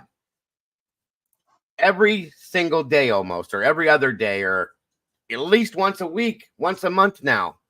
It's a very, that's good when it stretches out like that, but it's a daily thing now. I'd have never imagined this when I was 20 years old. Never. I wasn't scared to send my kids to school. I wasn't scared to be out in public. I was a firefighter and a EMS worker, guys. I didn't have fear of approaching people at a scene or have fear of walking into somebody's home to help them. I would now. I would be scared to death to walk into somebody's home at this point, not knowing what I'm going to be walking into. I've walked into domestic scenes where it's dangerous, but now it's super dangerous in my opinion. I'm grateful that I don't have to do that stuff anymore. And I don't go anywhere. I stay home all the time. I will go to the grocery store here and there, and we go to Walmart every now and then, and I hate it. And I'm always doing this, looking at everything going on around me. That's not how we should be living our lives, guys. But that's how a lot of us are doing it. Well, and our kids shouldn't have to go to school like they're going to a supermax prison either, but that's what it boils down to, because there's metal detectors everywhere now. They're confiscating the kids' phones, which I think is a terrible idea because they need those phones if something like this happens. Yeah, that's scary to me. I agree with you on that. I do agree with you. My son has okay. One of the things I remember when we went to school, it was kind of cool if you got a Trapper Keeper and whatever book bag you got, you were excited. Your lunchbox when you were younger, the clothes. I mean, it was an exciting time to go back to school. My son carries a clear book bag now. It has to be clear because they have to be able to see what's in it. That's insane to me. Okay. There's metal detectors in the schools. There's police officers in the schools. There's teachers in my son's school that are carrying guns. Do you know how uncomfortable that is for me? And that's not the answer. I'm sorry. I know a lot of people think that's the answer is to arm the teachers, but look how many cases we've seen where teachers have assaulted and abused a child. And so, by all rights, let's arm all these teachers and make them responsible for protecting our kids when they have a track record of doing things themselves at times. And also, if the police get called and there's two people holding a gun, who's to say they're going to take down the right person if the teachers aren't? What if a child gets in the middle of that too? That's another thing. Even if it's not done purposely, that's another thing. Thank God this is my son's last year of school. But I have grandkids now, guys. I have 6 grandkids that are in school, elementary age. I'm petrified. Okay, here's another example. My son's in the band, and he also plays in the jazz band, and he plays in concert band as well as marching band. Okay, they have their shows every 3 or 4 months. They do specific shows for Christmas, isn't it? And we have to support him because he deserves that. He wants us to see what he's done. I don't like it because you're sitting in a auditorium full of 1,000 people trying to enjoy your child, but you're looking around. What's this one doing? What's that person doing? This person looks funny. There's cops standing inside the auditorium doors, guarding the door. Why? What the hell? You know what I mean? And my son has to walk through a metal detector every day when he walks into school. This is not what life is supposed to be, you guys, but it is. I mean, it's what keeps us safe, yes, and I appreciate that. But on the other end of that is misery. I've had conversations with Doodlebug, her grandson. She's scared to death as well. She's a retired law enforcement officer. It's scary, guys. It's really scary. Every day, you guys have been in here with me live when my son comes and goes from school. And if he's not in the door by a specific time, I'm going panic mode immediately. Where you at? What's going on? Are you there? What happened? You know what I mean? Absolutely. Scared to death. And if it's not about that kind of stuff, it's about somebody snatching somebody or somebody taking your child if they're out in the yard playing or I mean, there's so much, you guys. There's so much going on that's why society has become, in my opinion, so unnerved about everything, and people are so at each other's throats because we're all petrified of what's going to happen the next day. You know what I mean? It's not fun for these kids anymore. Their lives aren't fun anymore. They are, but you know what I'm saying? Like, there's too many precautions that we have to take now, and it takes some of the enjoyment out of their lives, in my opinion, and it's not fair to them. That's all I'm saying. So there ain't no way in hell that I would send my kid to a public school today. Not a chance on this earth, I would homeschool them or I would send them to a private school, but I would not send my child to a public school in today's day and age for a number of reasons, the school shootings being just one of many. Of course. It's a chance every day. It's like standing on the edge of a cliff and teetering back and forth, hoping that you're not going to fall off every single day. I mean, there's a bad euphemism, but I'm just saying that's what it feels like to me every single day. We're on edge. Every time one of our children gets up and gets on a bus and goes to school until they get home, they walk back in that door. We know they're safe. They're with us.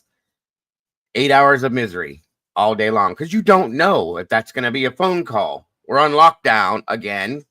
There's a shooter loose in the neighborhood or the area of your. I mean, it's almost all the time, you guys. And if I'm not seeing it on here, I'm seeing it somewhere else. It's enough. It is so enough. So it drives me nuts. Absolutely nuts. But anyway, Mom, how are you familiar? Oh, real quick. Toby says we had a guy go crazy yesterday, attacked and killed his girlfriend with a machete. Chased him for hours. We all stayed in until he was right. And I'm in a rural area. That's what I'm saying.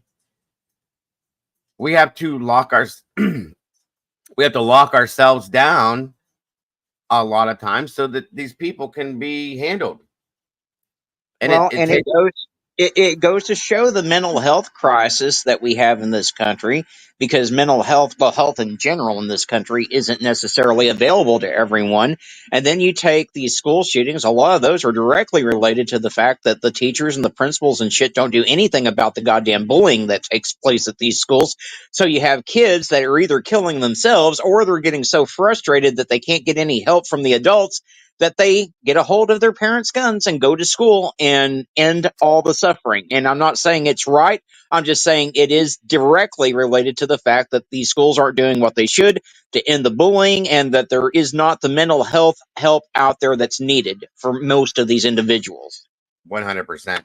100%. And the parenting does not help either. It doesn't support it. It doesn't at all. There's good parents that have taught our children, this is what you do, this is how this is what you don't do, so on and so forth. That's not all of us, though, guys. There's a lot of parents that don't care. I told you, I've been saying it for 3 years. A lot of parenting has become cell phones, game systems, televisions. It makes me want to cry every time I talk about it, you guys. I'm telling you. It's so much. It is so much, and it hurts. It does. It hurts the heart to think about it and talk about it every day. You know, even as adults, my kids, I have 6 kids that are, well, they're all adults now. He's 18, but I have 7 children that are adults. 7. And I'm scared to death when they're not with me. That's why we do Sundays, and they're always here. That way I can look at each and every one of them, well, that are around, and I can see them and touch them and hug them and love them, because you just don't know what happens.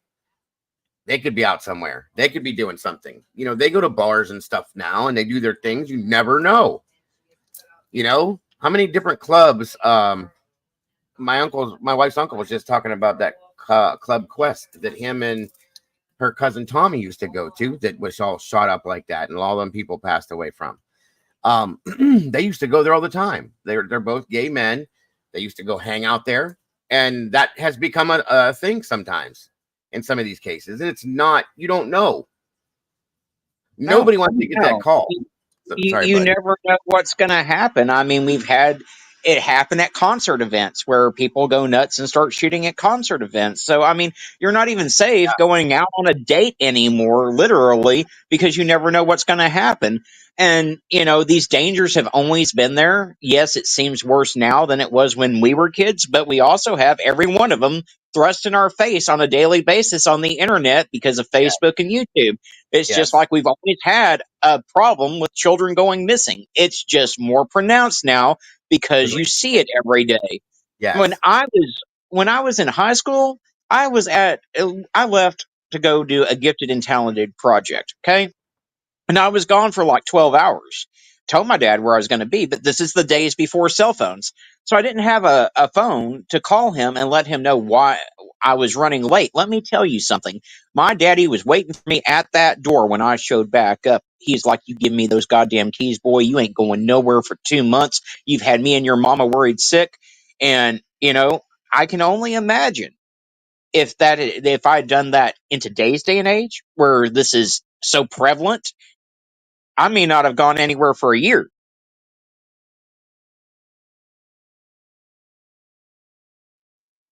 Sorry, I Dogo, was you're muted. muted. Yeah, I just figured. Thank you. Mom has kids. Kimber has a 30-year-old that she still worries about. She said before. We all have kids and family members and all that stuff that we worry about. Mom's kids are in another state, and she's told me I don't know how many times that she's worried about them because she's not there. I get it. I couldn't do that. There's no way in hell I could do that. You're brave, because if I couldn't get to my children in a matter of minutes, I would lose a grip on reality. That's the thing. So it's just nuts. It's very, very bad. And it you know what? Speaking of mental health, it plays on our mental health as well, because we're constantly playing out these situations in our mind and worried about these things. And it's like, it brings us down. It causes a lot of anxiety. A lot of us have social anxiety now. I had the option to keep my son and homeschool him, and I really debated it, and we almost did it. But because of Caden's issues and his anxieties and stuff, his doctor said it would be a really good thing to have him interact with other children.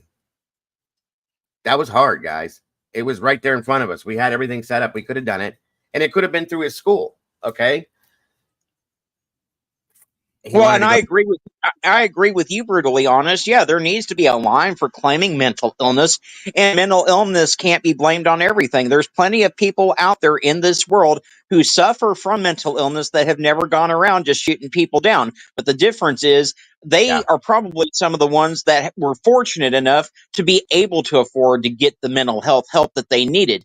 There's plenty of people out there right now, whether it be mental health or physical health, that are choosing whether they're going to eat dog food for dinner tonight or have a real meal just to be able to buy their insulin, for instance, much less get mental health help. That's a sad fact, but very true. Very true. That it's insanely disgusting to me that isn't even an issue in this country, but it's a true one. It really is. And it's horrible. It's absolutely horrible. And yes, Toby, and we have PTSD. If you've worked in a public position, I absolutely have it for what I did. I have it 100% and then some. And there's a lot of us out here that do have it. Okay. That makes it worse with the new stuff that we're dealing with as well. It's crazy. But yeah, I almost kept Caden home from school, and he begged me, "Please don't do that, Dad. Please, please, please." And I owe that to him. He doesn't have he deserves to enjoy what he can. Even though he was bullied, he still wanted to go. And like, Arctic was saying, it's very true. My son's school says we have a zero tolerance policy. Bullshit. Bullshit. Sorry. It's bullshit, because he's been bullied his whole school life until he became the 5'10" monster that he is now, and nobody will even look at him funny now. That's sad, but it is what it is. And it's his last year, and I hope he enjoys every bit of it. Unfortunately, I'm petrified through every day that he goes to school, and hopefully, that's only a thought, and it will never be anything that we really have to worry about. I'm just saying, I know we all go through this, is all I mean. So, Panda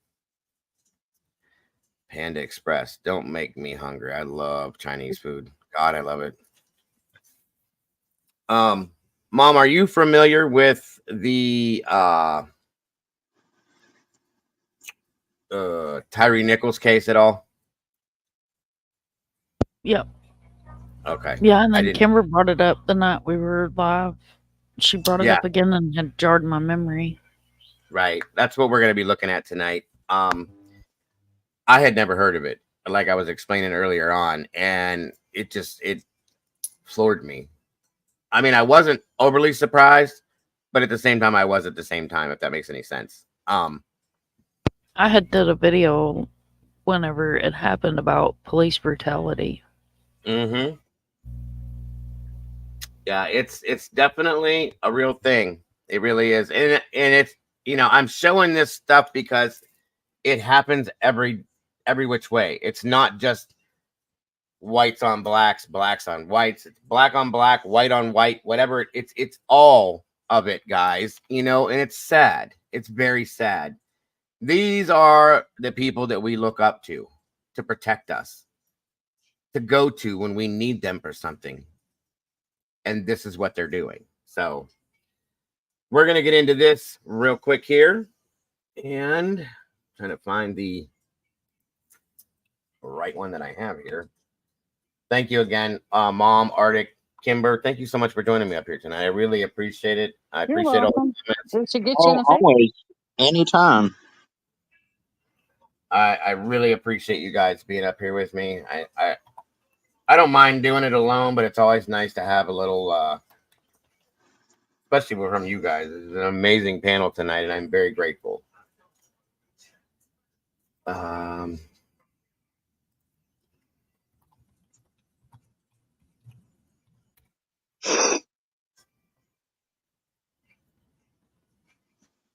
Let's see here.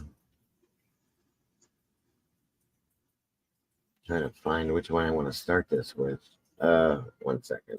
Sorry.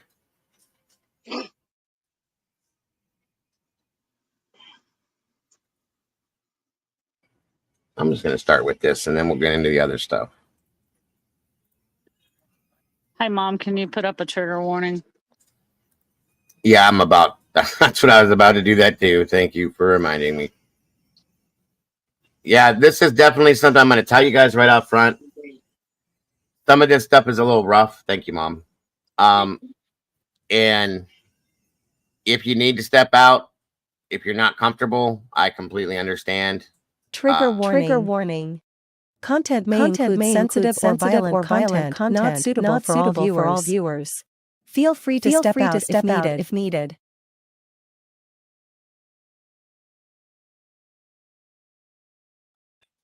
All right.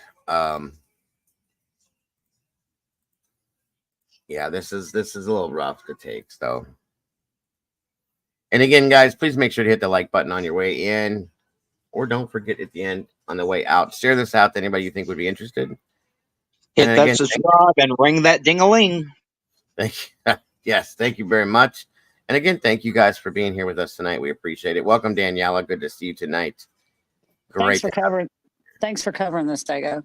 Oh, 100%. Like I said, I had never heard of it, which is another sad thing because you guys know I'm on top of most everything, right? Mama Bear, good to see you. God, I miss you. It's been a long time. I hope you're okay. This Hi, one's Mama been Bear. working her brains out, guys. But yeah, I don't think that this case really got enough coverage. It didn't. It didn't get the national attention like so many of the other cases of its type have gotten. I mean, George Floyd and others, they got all kinds of national media attention, and Tyree's case just really didn't. And this was just and Arctic, the thing about him is he was a good, from everything I've seen, he was just a good kid, doing his thing, working at FedEx.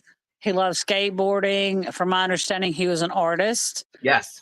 He had at the time he had a 7-year-old his little boy, I think, was 6 or 7. He was just living his life and doing his thing. There was nothing in his background. He wasn't a criminal. He was a good person. And he was period. That from the best you can tell, there was nothing. So this case did not gather national attention, which it damn well should have. Damn well should have gathered national attention because of the sheer brutality that this young man went through. And it touched my heart so much. Yes, I do agree. Like I said, I know it didn't get national attention and enough attention because I never heard of it until Kimber told me. And I go look it up right away. I went, oh my God, are you kidding me? And it was a flash. George Floyd, Rodney King, all these things just went like, when are we going to be done with this shit, you guys? It's enough. You know? And you know, so often these law enforcement officers aren't held accountable. They get paid on, they get let go on leave, paid leave, and get a slap on the hand and just get to come back and are never really held accountable. And very rarely are they held accountable in any way for what they've done. And then you have the riots and the people burning the cities down, and then people want to go after them. Well, here's the deal. I don't necessarily agree with burning your city down either, because basically you're putting people that had nothing to do with it out of a job. But I can certainly understand people's frustrations that the same thing continues to happen time after time after time, and nothing ever fucking changes. Exactly. Right. And There's got to be an answer. And with this case, you have to understand, chat, for those of you that don't know, this young man, these officers were part of what is called the Scorpion Unit. Yep. Which was a gang task force in Memphis. Now, the police chief in Memphis, from my understanding, and correct me if I'm wrong, Arctic, but she had worked in Atlanta too. Yes. Correct. And she was over a gang task force there too. Yes. And for some reason, I think she lost that job. She was let go. She was let go, yes. And so since then, the Scorpion Unit, she was over a gang task force in Atlanta too. So, you know, there's something there. I'm not sure what's there, but she was over the Scorpion Unit in Memphis as well. Right. And so since this happened with TYRE, the Scorpion Unit in Memphis has been disbanded. Yep. There's no longer a Scorpion Unit on the police force in Memphis. But I just find it odd that the police chief was over a task force in Atlanta also, and she was let go from that job. Over a gang task force in Atlanta, she was let go from that job. Then she comes to Memphis, and she is over a gang task force, and then this happens. And I'm going to horrible. speak on that here in a minute too. Real quick though, I wanted to say thank you real quick, Toby, for another 5 memberships gifted. I can't tell who got them, but thank you so much, Toby, and congrats to the 5 more meatballs we got in the sauce with us tonight. That is so awesome, Toby. Thank you. God bless. And Mama Bear is about to hit 2 solid years here, you guys. That's amazing to me. I love you, Mama Bear. You know I do. And I'm so ecstatic that you've been here so long and that you are who you are, dear. You know we love you. We miss you. And I hope you're taking it easy on yourself, because Mama Bear's up late. Yes, she is. Wait, she's got the Nutella. Mama Bear, do you have the Nutella? She's doing her snack time. That's what this is. So yes. But thank you. Oh wait. Put up the Nutella, Mama Bear. Put the Nutella down. 6 memberships. Thank you for that one too, Miss Toby. That's awesome. Good Lord, you guys are so gracious tonight. I really appreciate Miss Leslie and Billy gifted another one. I can't tell who these are coming out to. I'm so sorry, you guys. I can't see them. But God bless you guys so much for gifting these memberships, and congrats and welcome to the family, to all the new members and all the new meatballs. And I just appreciate every one of you guys so very much. It means everything to me. It really does. And Mama Bear, I miss you so much, and I love you to death. And I appreciate you being my co-host, my friend, and just an amazing part of this community for almost 2 years next month. That's amazing to me. It really is. So milk and Oreos. Do you hold the Oreos under till the bubbles stop? They got to get just a little soft and then you eat them. Yes, absolutely. Mama Bear always has her snack late at night and then she goes back to sleep. So thanks for jumping in, Mama Bear. We love you.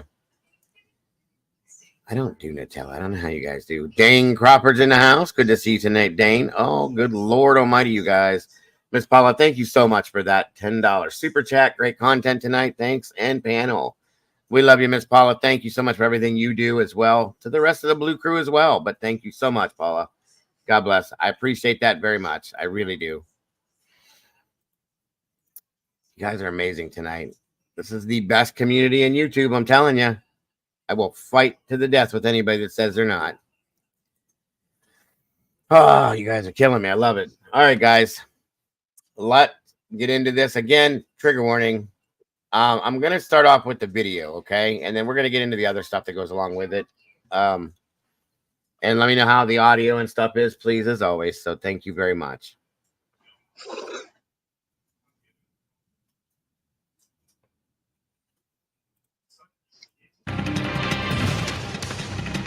Hours of new footage released from the night TYRE Nichols was pulled over by police and beaten. Good evening, I'm Joy Redmond. And I'm Joe Birch. The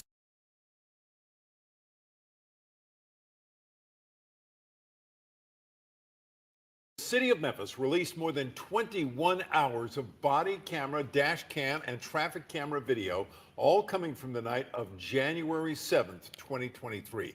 We have team coverage for you tonight, walking you through this new video release and giving you this new update in the case. Let's go first to Action News 5's Tavarius Haywood, who spent hours going through the video and found one that shows an interaction with Nichols' mother and police. T. Wood. Yeah, the 20+ hours of video comes from dash camera, body camera, and sky cam video like the one you see right here. It shows the moments before and after TYRE Nichols was beaten, but there are a few videos that we have not seen. For instance, like the one you are about to see right now that shows the moments that TYRE Nichols' mother arrived on the scene of the initial traffic stop. My son right here, and I was just trying to find out what was going on. All right, yes, ma'am. So we tried pulling over your son. He ran from us. We found him at this red light, pulled him over again. He started fighting with us and took off, and he got pepper sprayed and took off running. They did catch him. Yes, ma'am. Yes, ma'am. Not TYRE. He was fighting hard too. Like, it took 3 of us, and he still got away. Are you serious? Yes, ma'am. Okay, so they say he's on something, and this is my thing, and I'm not trying to, because I don't take up with my kids. If they wrong, they wrong. Now, we're going to start right there. You heard what that officer just said to this woman, and you heard and you saw their faces. They're obviously surprised. My son, my TYRE, my son did that, as if it's hard to believe, because it is. Okay. Kimber explained who this person was, TYRE, who the type of person he was, who he is, the mother. You know what I mean? The first thing these officers that do this kind of these people that do this stuff do is they got to make it sound like it was a horrible thing that he was doing to defend what they did, to justify what they did. So remember that. And yes, they lied. Absolutely, Mystery. Thank you. Thank you, Zelda. But my son don't drink. He do a little weed. So I'm thinking somebody that he go out with his friends in Germantown. I'm thinking somebody that put some in his drink and made him do something. Now, and I'm not. Are you good? I'm not. One other thing you need to remember: this is a young African-American man, young black male, whatever you want to say. He was probably scared for his life when he was pulled over. Okay. At some point, that's probably why he ran, because he was scared to death. And I don't blame him. Okay, so remember that as well. Do you have the footage of them pulling him out of the car, don't you, Dago? I think I do, yeah. Okay, yeah. That's important. That's important because that will give them the whole storyline. Absolutely, yeah. Yeah. Absolutely. That is the biggest part of the whole thing, in my opinion, to start with into this part, yes. Yeah. Trying to defend him. Well, the conversation continues about people who are not directly involved in that case, specifically about previous family issues. Now, former Memphis police officer Preston Hemfield was talking to the parents of TYRE Nichols. He received a call from his lieutenant, and he breaks down what just happened while TYRE's parents were there. Here is the rest of that conversation. Because I'm telling you, that is not my son. Right, yes, ma'am. So I'm one of the officers. I'm a CIT officer, so I specialize in people who, not saying that they have substance abuse problems, stuff like that, But from the way he was fighting, he had to have been on something. Well, that's what I'm saying, sir, because my son is not, he don't, Right. he live with us, first of all. He go to work every day. And so for him to have His parents. to did something like that, something triggered it or something was put in his drink or something, because he hangs out with his friends. He hang out with a bunch of his friends in Germantown. He goes to the Starbucks every day, okay? He got his little routine. He even skateboard. He a skateboarder, you know. So what I'm saying is, if something caused him like that, I would check his to see if something. Yeah, they are at the hospital. Okay. They're going to check all that. Okay, because my son don't, and I'm not taking up because I got 3 other sons. I understand what you're saying, But that's not my son. I've never. Yeah, Hemphill was the 6th officer fired after the death of TYRE. Now, he was not involved in the beating, but he has not been criminally charged either. Now, we are still going through hours of footage, and we'll keep you updated as we learn more and go through this footage. Coming up at 6, I'll show you the moments where paramedics started working on TYRE. In Hickory Hill, Tavarius Haywood, Action News 5. Many of you may be wondering why hours of additional video was just released today. Action News 5's Bria Bolden live now to walk us through that. Bria.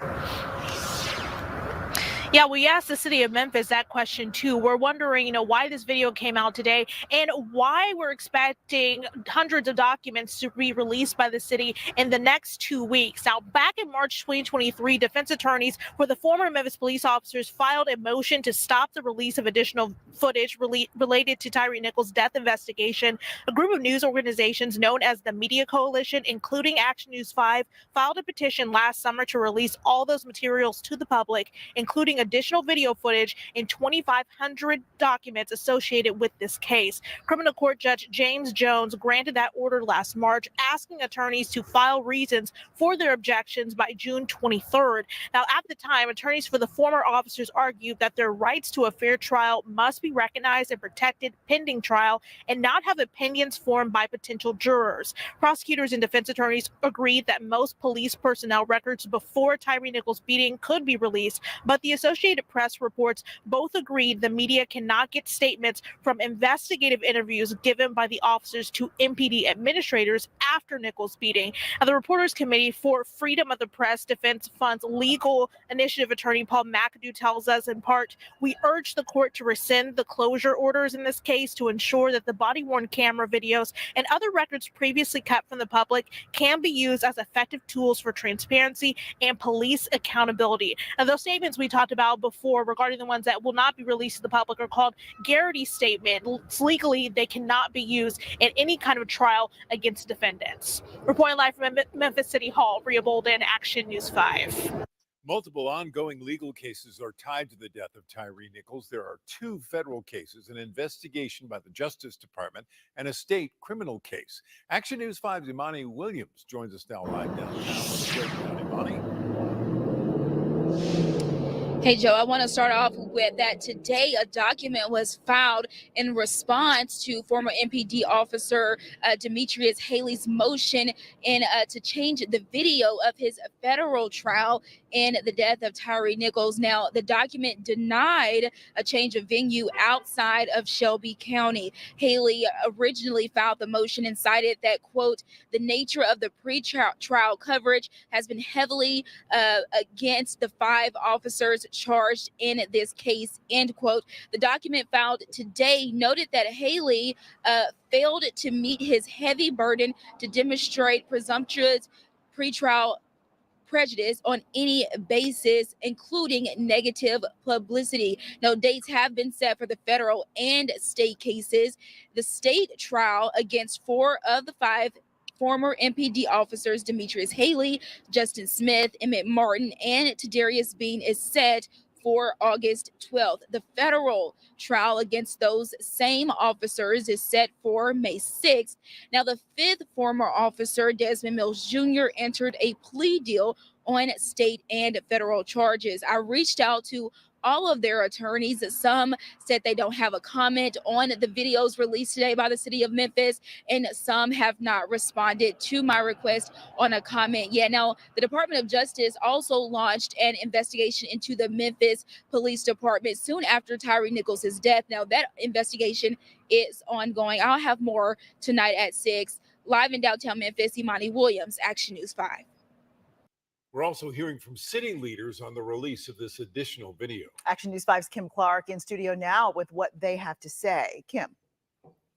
All right, thank you, Joe and Joy. Well, the First Amendment, a statement rather, is from Shelby County District Attorney Steve Mulroy, who wrote, quote, "From the beginning, we favored the release of all video provided. If it did not compromise the investigation. We won't comment on its probative value, but we are confident overall that the charges we filed are appropriate and that we'll be able to prove our case. We're determined to see that justice is done for TYRE Nichols." Now, Memphis Mayor Paul Young also sent out a statement about the new video, saying in part, quote, "The release of this material, the additional video and audio files released today, and the documents that will be released soon will be an important step in the continued healing in our community." Young went on to say, "We expect to be able to release the documents beginning in 2 weeks. As this is an ongoing legal matter, there is nothing else we can add at this time, but we do hope this release shows that we are committed to continued transparency," end quote. Now, to read more statements, head to our website, actionnews5.com. I'm live in the studio, Kim Clark, Action News 5. I mean, you can also watch all of the additional video that was released today on our website. We'll also keep you updated on air and online with any new information we learn regarding TYRE Nichols' death investigation. Okay, then. Well, transparency my ass. It should not have taken this long for that footage to be released. And as far as, oh, my poor officers might not get a fair trial if that footage is out there. If it had been someone off the street that committed a crime, you'd be the first to put that footage out there. The second you could get it out in the media to try to get that person convicted. So why is it so different when a police officer commits an atrocious crime? And this crime was beyond atrocious. It was beyond atrocious. Yes, ma'am. Yes, ma'am. Hold on a minute. Oh, shit. I have another one I'm going to send to you too, Dago, and it did not. And I bet probably, I know Wisdom will remember this one. I've got another one I'm going to send to you. It got no media coverage. There was a little boy in a. Go ahead. I'm listening. I'm trying to think. One of the Carolinas, North Carolina or South Carolina. His name was Gannon Hinton. Okay. He was shot in the head while he was riding his bicycle at point blank range. He was 5 years old. Oh my God. Yeah. And it's been a while back. It happened around the same time George Floyd did, but it did not get media attention. Hang on, God.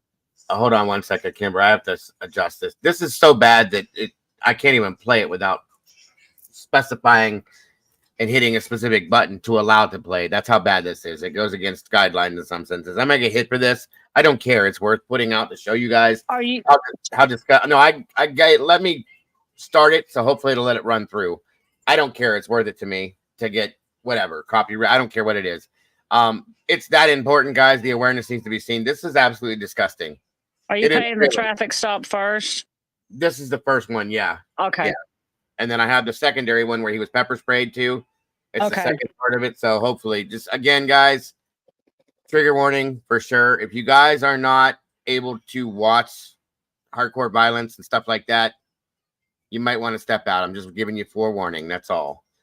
I know most of you guys are probably going to be okay. You might have to turn your head at some point, but yeah, it's not good at all. So, all right. Pray, cross your fingers this works, because like I said, I didn't realize it was going to ask me those additional questions to play this. I was kind of surprised. All right, here we go. Is breaking news from Channel 7 Eyewitness News. People taking to the streets tonight as officials in Memphis released dramatic and disturbing video showing the traffic stop that turned deadly for TYRE Nichols. And good evening at 11 o'clock. I'm Sade Better-Noir. And I'm Mike Marza in for Bill Ritter. This video is hard to watch. It was released by officials in Memphis. Hey, give me a hand. Give me a hand. Give me a hand. You might get sprayed again. Hey, hey, Mike. Give me a hand, bro. Watch out, watch out. Watch out. You hear him screaming, "Mom." You see the officers pulling Nichols over, getting him out of the car, and then holding him while beating him with fists, boots, and batons. And then we see that long wait for help. There have been marches in Memphis tonight as people voice their anger, but also peaceful. For what, you guys? Why did that happen? This makes me so fucking pissed off. Why did that happen? They didn't even know who this man was. He was just sitting at the red light too. There was no reason for them to. None. There was no reason for them to yank him out of the car. There was none at all. And Arctic knows that as well. There was no reason for them to yank him out of the car. There was none. None. Oh yeah, nothing. There's no reason for them to do it other than to be sadistic little fucking pricks that are racist as fuck, in my opinion. Sorry about the language, but this case has. No. You're fine. There's gonna be swearing all through this. I'm just like.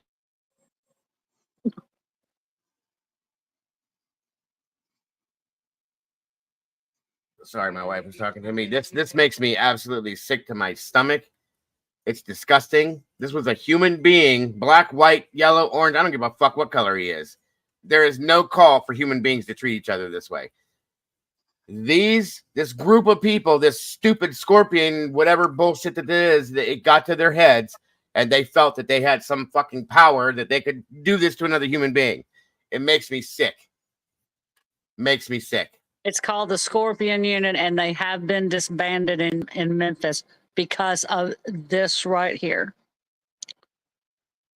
Protest to remember 29-year-old TYRE. Of course, there were protests in our area tonight, too, with several arrests in Manhattan. But again, they were mostly peaceful. Eyewitness News reporter Stefan Kim will have much more on the protest around here. Morgan Norwood monitoring the protest across the country. But we begin with the video itself, what it shows and what it tells us about how police reacted.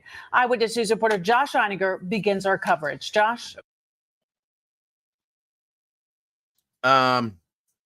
It was in Memphis, Tennessee, Paula. Sade, the video clips released tonight are as sickening as they are perplexing. How did a team of supposedly elite cops get this all so wrong? Tonight, the head of the nation's largest police union called this a criminal assault.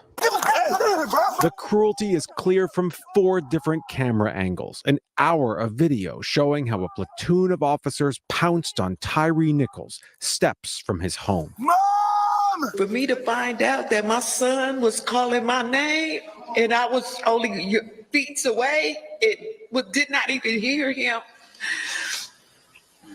You have no clue how I feel right now. No clue. I didn't do anything. The confrontation earlier this month started like so many others, a car stop, but quickly escalated out of control. Members of a specialized Memphis police unit dragged the 29-year-old from his car, supposedly for driving recklessly. They pepper sprayed and tased him, but he ran away. Hey, give me a hand. A few minutes later, they caught up. You might get sprayed again. And again, struggled. From what their body-worn cameras don't show, an unblinking overhead camera documented clear as day. Again and again, cops kicked Nichols in the face, punched him, hit him with a baton, eventually propping his battered body against an unmarked police car. It would be 24 minutes before an ambulance appeared. Nichols would die in the hospital 3 days later. 5 of the officers, now fired, have been charged with murder, the cops' own chief saying their acts defied humanity. I do believe that the stop itself was very questionable. We have been unable to verify the reckless driving allegation. But tonight there are serious questions, not just about the officers' actions, but also about their training, an apparent lack of supervision, no one in charge to protect or serve. They've just needlessly pouring on this pepper spray. It didn't make any sense to me at all. It's just going to come right back at them. So these are so many mistakes made that I could see, and someone should have grabbed the hold of this and said, stop. It didn't happen. The Memphis Fire Department has suspended 2 people it says were involved in the initial patient care but failed to render aid. Also, the local sheriff has suspended 2 deputies who responded to the scene. But when it comes to the Memphis police, the reckoning has only just begun. The Justice Department has launched an investigation into how any of this could be possible at a modern American police department in 2023. Sade? Josh, thank you. It's just And y'all every have one of those motherfuckers needs to be doing life in jail, in my opinion. Everyone that was beaten up on that poor boy. He did. And you know what the sad thing is? There's going to be motherfuckers out here saying, well, he shouldn't have run from the cops. Well, when you get pulled out of your, well, no, he didn't. And he was pepper sprayed and tased and everything else. I mean, even if he did, that would be understandable, in my opinion. You get yanked out of your car and pepper sprayed and tased and everything else. Motherfucker, you damn right I'm going to run too. He was scared for his life. Absolutely. I would have done the same fucking thing. I'd have kept her.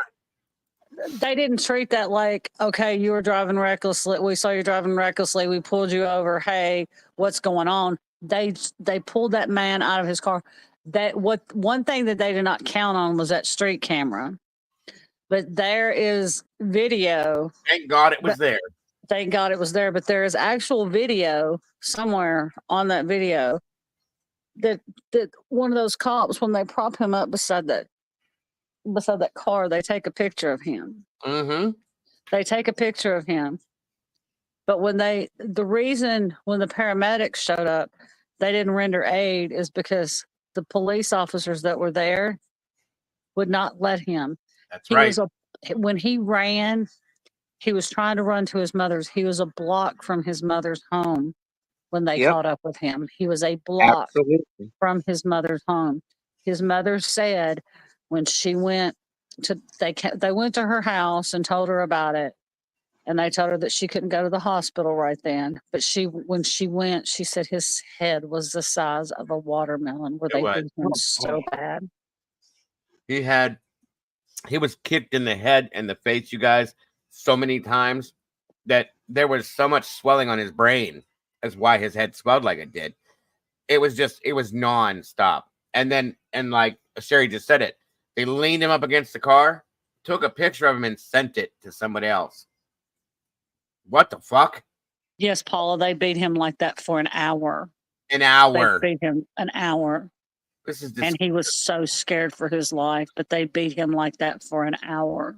And you know what? This kid wasn't a drug dealer. He wasn't drunk. I don't care if he was driving reckless or not. If he swerved or whatever the fuck it was.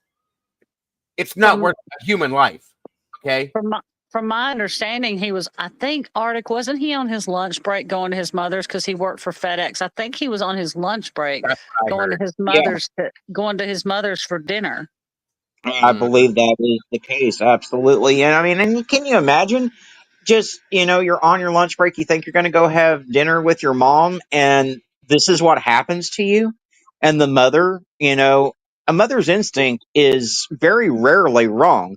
And you can tell that the shock and surprise on her face when she hears the initial cop trying to feed her that line of bullshit about her son being drunk. Well, she knows damn straight that that's not the case because she knows her son. That's right. That's absolutely right. And she even admitted, well, he smokes a little weed.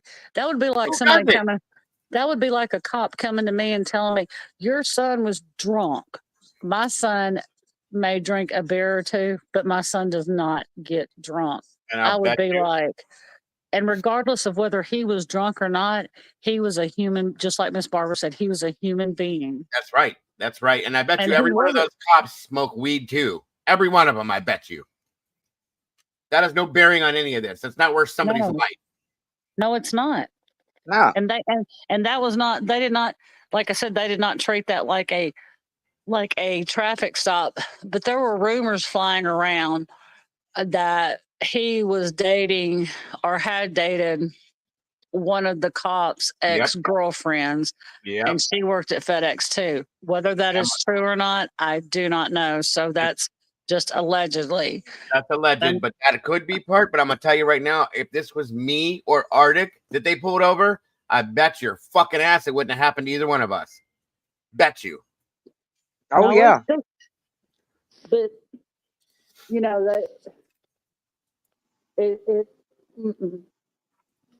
This poor boy, and it just touched my heart. And his mother, you It made know, and see, I had never seen the footage of the mother. That's new. That's new footage because I've That's never why I seen that. showed that first. Yeah, I showed that first so you could see that. And we saw what they did. You heard the way that cop said what he said to the parents. And then what we just saw, the way he was calm and, well, he was acting crazy, ma'am. It took this and it. You're full of shit. This kid did nothing wrong. Did you see how hard they were swinging the batons on him? They were kicking, full force kicking him in his face and his head, spraying him, tasing him, all of it for nothing. And they literally dragged him out of the car, and he was screaming, "What did I do? Yep. I didn't do anything." Exactly. I don't care how reckless a person is driving. And for them to go and tell the mama that he's drunk or drugged up or whatever, they obviously haven't even done a field sobriety test on the man because they were too busy beating the living fuck out of him. So how do they know? They can't do a stand right there on the side of the road toxicology test either. They're full of shit. They're not allowed to claim stuff like that unless they know. And just because you have a badge and a gun doesn't give you a reason to go yank somebody out of a car and just do that to them. No, I'm sorry. It was 100% profiling, that's for sure. And it could have very well been premeditated, honestly, Blue Eyes. I'm not going to argue that at this point. It's complete, total. Again, guys, I know my language is out there, but this has me beyond pissed, okay? I'm very sorry, but I'm not sorry because I'm just, this is sickening to me. You know what? That's okay. You know, when you come to this channel, when you come to my channel, you're going to get the real shit. I can't speak for Dago, but I don't sugarcoat shit on my channel. And he knows what the danger is of bringing me on his panel ahead of time. Because I'm not going to hold back any punches. I'm going to tell it exactly like it is. So. Yep. Absolutely. Let's get Mom's opinion. She's quiet. Quiet.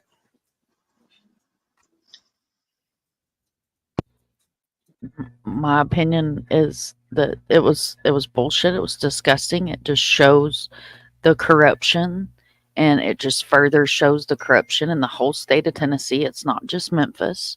And I'm not hating on Memphis, but I've spent a lot of time in Memphis, and Memphis is not a good city to start with, and I understand that, and I get that, but that doesn't give you the right to use your power to beat someone to death, stand in his mother's face and lie to her, right, and then not expect to not be held accountable. Like, it's disgusting, and this happens more than we know. There are videos all over the internet of police officers beating the living hell out of people, and citizens are filming it.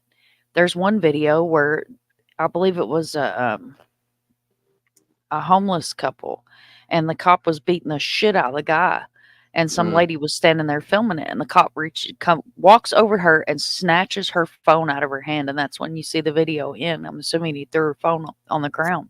Right. But it's absolutely disgusting.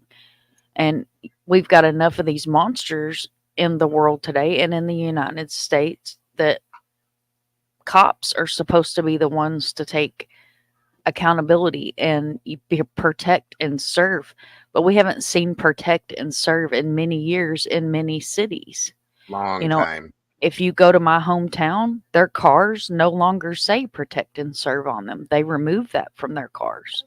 You can Google it. Paducah, Kentucky. Their cars do not say that on the side of it. They removed it. Yeah, Wisdom, you are absolutely correct. They were supposed to be a gang task force, which means they were supposed to help and protect and serve and protect, and they were a gang. That's what that looked like, was a gang fight, you guys. It was disgusting. It's exactly what it looked like. Thank you, Sherry. That's why I left that up there. That's what that looked like, was a gang jumping somebody.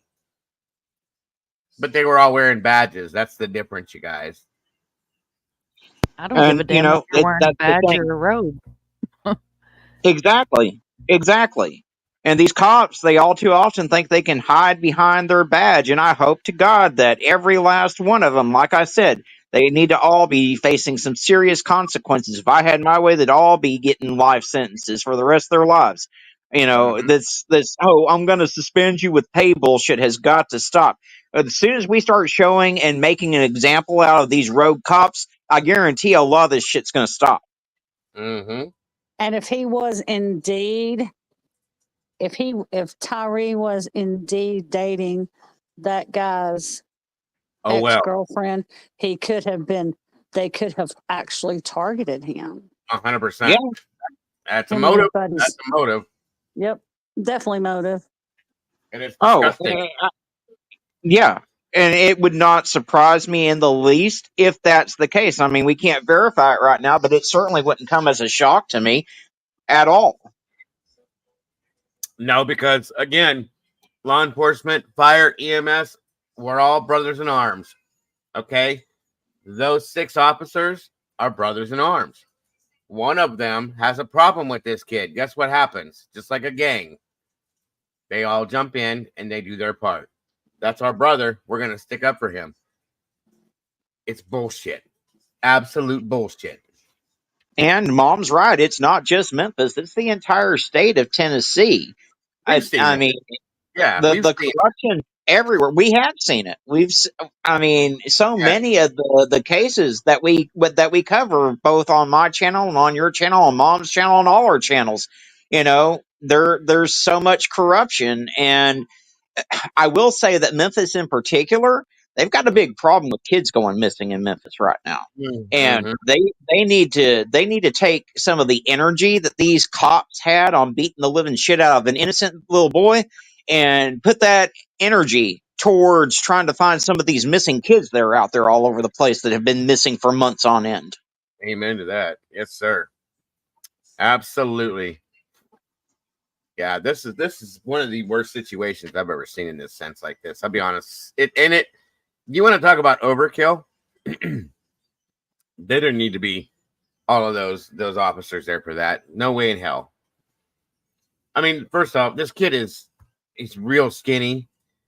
And again, the only reason why he ran was when they yanked him out of the car. At that point right there, he feared for his life.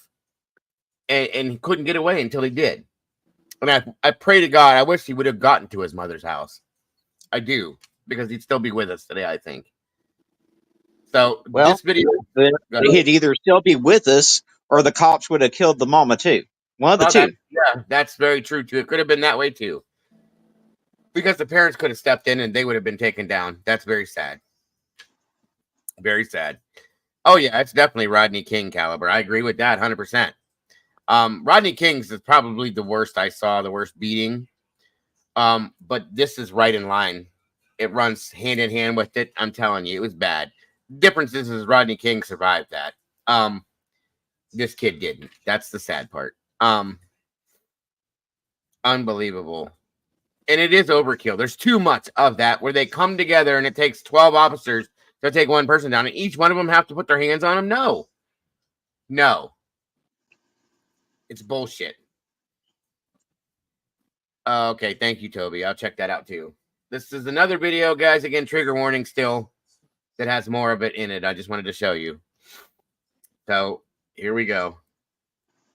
The Nichols family and police have been pleading for peaceful protests while recognizing the anguish and outrage among so many, hoping that preparing the community would in some way help here. Now, the video coming in now, it is very difficult, and we're going to not show very much of this, but this is what our team has been able to screen so far. The first video is of Nichols being pulled into the car. Damn, I didn't do anything. Hey, I didn't turn your ass around. All right. You don't do that, okay? Now, you heard him. I know you heard him. They grabbed him, yanked him out. He's screaming, I didn't do anything. They're turn your ass around, blah, blah, blah. And he's going, all right. He wasn't resisting. He wasn't doing anything wrong until they started beating the shit out of him. Get on the ground! Okay. Raise your ass! All right, I'm on the ground. That's the first video. Again, he was being pulled out of the car and Yes, sir. I'm on the ground. Yes, sir. I'm on the ground. Did anybody hear him arguing, fighting, resisting any bit whatsoever? Nope. No. Nothing. Nothing. Even though they were violating his human rights by doing what they did, yanking him out of the car for that, blah, blah, blah, so on and so forth, he still did what they were telling him to do.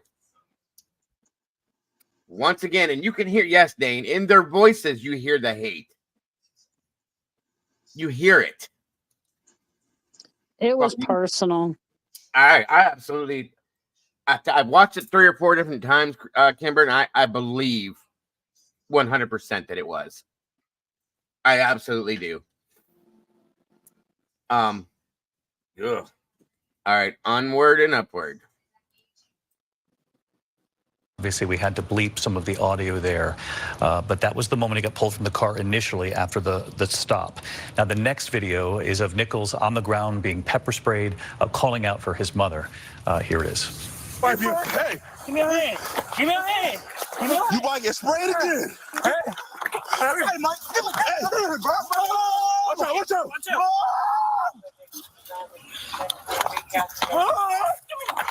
Give me a hand. Mom! Hey. Give me a hand. Give me. Okay, all right. Give me a fucking hand. Give me a hand. All right. Okay.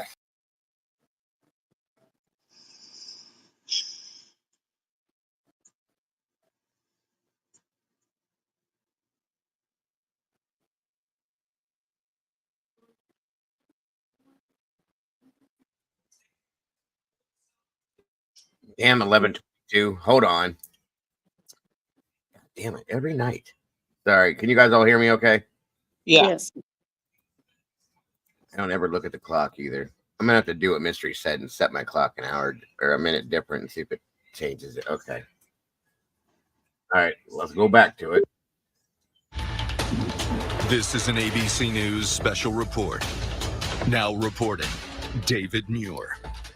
Good evening again, everyone. We're coming back on the air briefly here after what has already been a very difficult day in Memphis. That community and the country is now getting the first look at that disturbing police body camera video of what authorities say. Hey, I didn't turn your ass around.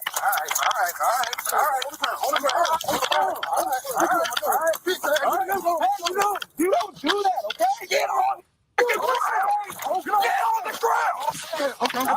Change your ass. All right, I'm on the ground. Yes, sir. That's the first video. Again, he was being pulled out of the car, and obviously we had to bleep some of the audio there. But that was the moment he got pulled from the car initially after the stop. Now, the next video is of Nichols on the ground being pepper sprayed, calling out for his mother. Here it is. Hey, give me a hand. Give me a hand. You might get sprayed again. Hey, Mike, give me a hand, bro. Watch out, watch out. Watch out.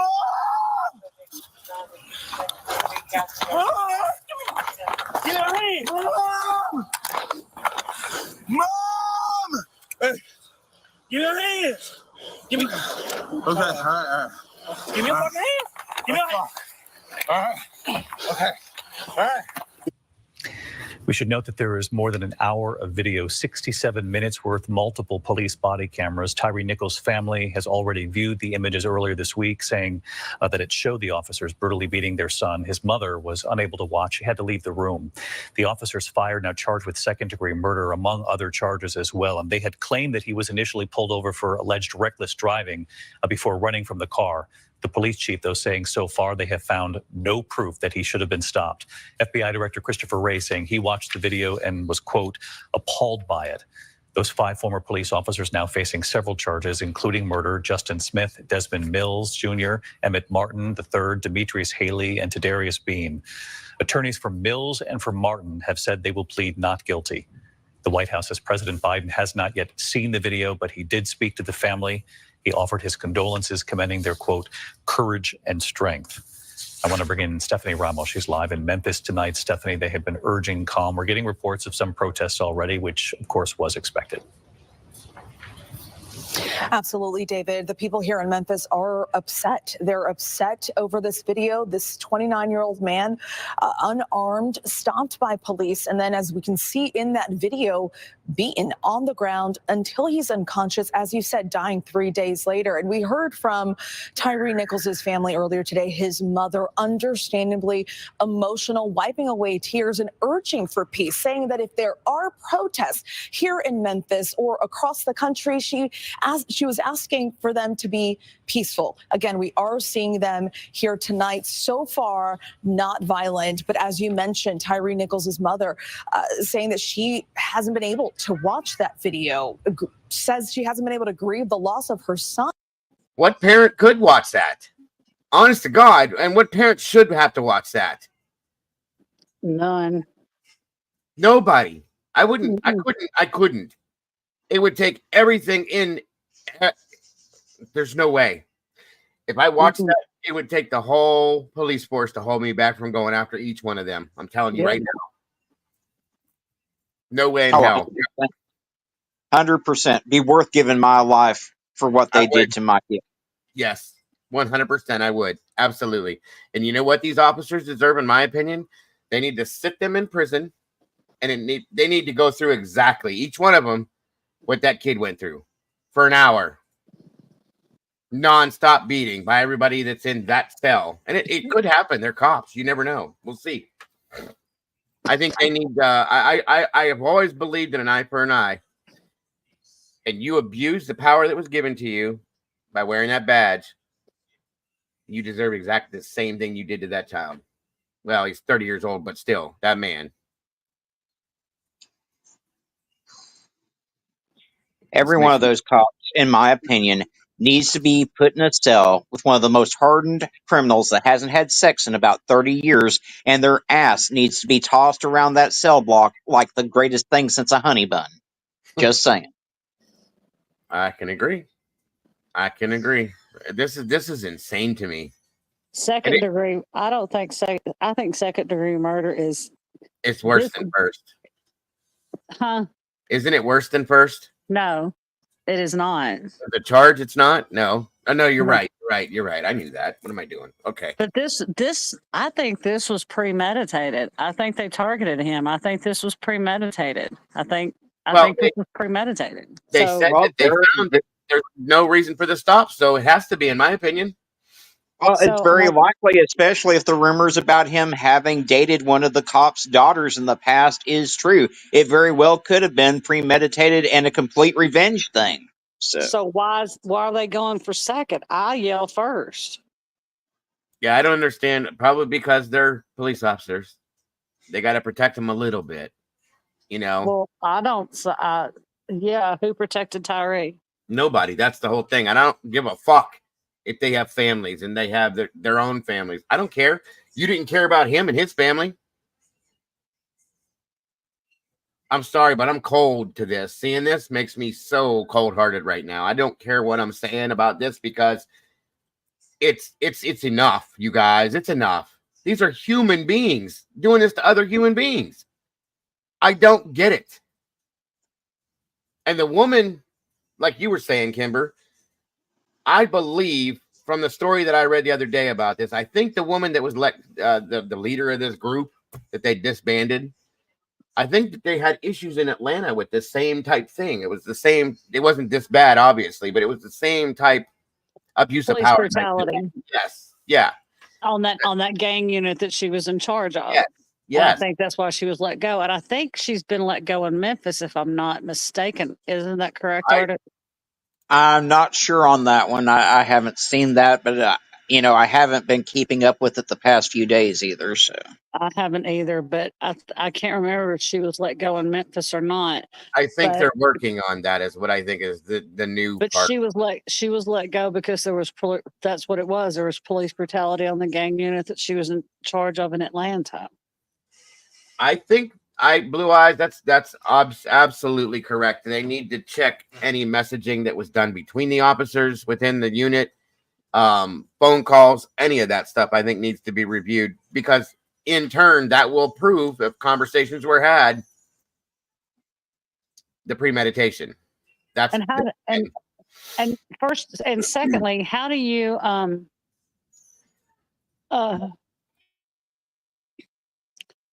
how do you prove? Wait, hold on. What was I going? I can't even remember. It left me. And Go ahead. how are two of these guys going to say not guilty when they were clearly there? But see, the reason they didn't, they had, if you notice, they had their body cams on when they were at the traffic stop. Mm-hmm. But they didn't have their body cams on when they chased him because they didn't want anybody to see that they chased him and beat him again like that. Mm-hmm. But they, like I said, they thank God that street cam was there. They didn't count on that street cam. Gotcha. Doodle says first degree is harder to get a conviction on, so that makes sense. So that okay, that's why then. Can you get life for second degree, Doodle? Or Sherry, do you know either one of you two? Oh, none of them are going to get life. Let's get real about it. They'll get maybe 10 years suspended sentence for part of it, and they'll be out on the street again. You It know is that what it if they get 10 years, you know that's going to blow up the city. You know that, right? Oh, Doodle said you can get life for second degree. I think it depends on circumstance too. What the actual circumstance of the crime was. I think that's how they play into it. And I bet you the judge is going to make an example out of this because this makes the whole city look bad, guys. Not just these idiots. The whole city's going to look bad now. And that comment, who said this before? This right here is why law enforcement, because I still love law enforcement, still trust in law enforcement. I come from a law enforcement family. This right here is why people don't want to believe in law enforcement anymore. Why people say defund the police and dumb shit like that. Because you understand, if we didn't have law enforcement, the good law enforcement, the mess that we would all be. But then you But have the problem, right the here. problem is, Dago, for every one good cop that we see 20 bad ones. That's And it. so, it's stories like this and stories like what Barbara went through trying to get justice for Timmy that are the reason why I will never put protect the blue line flag or sticker on my car. I support law enforcement, the good ones that are out there, but the problem is that they're too few and far between.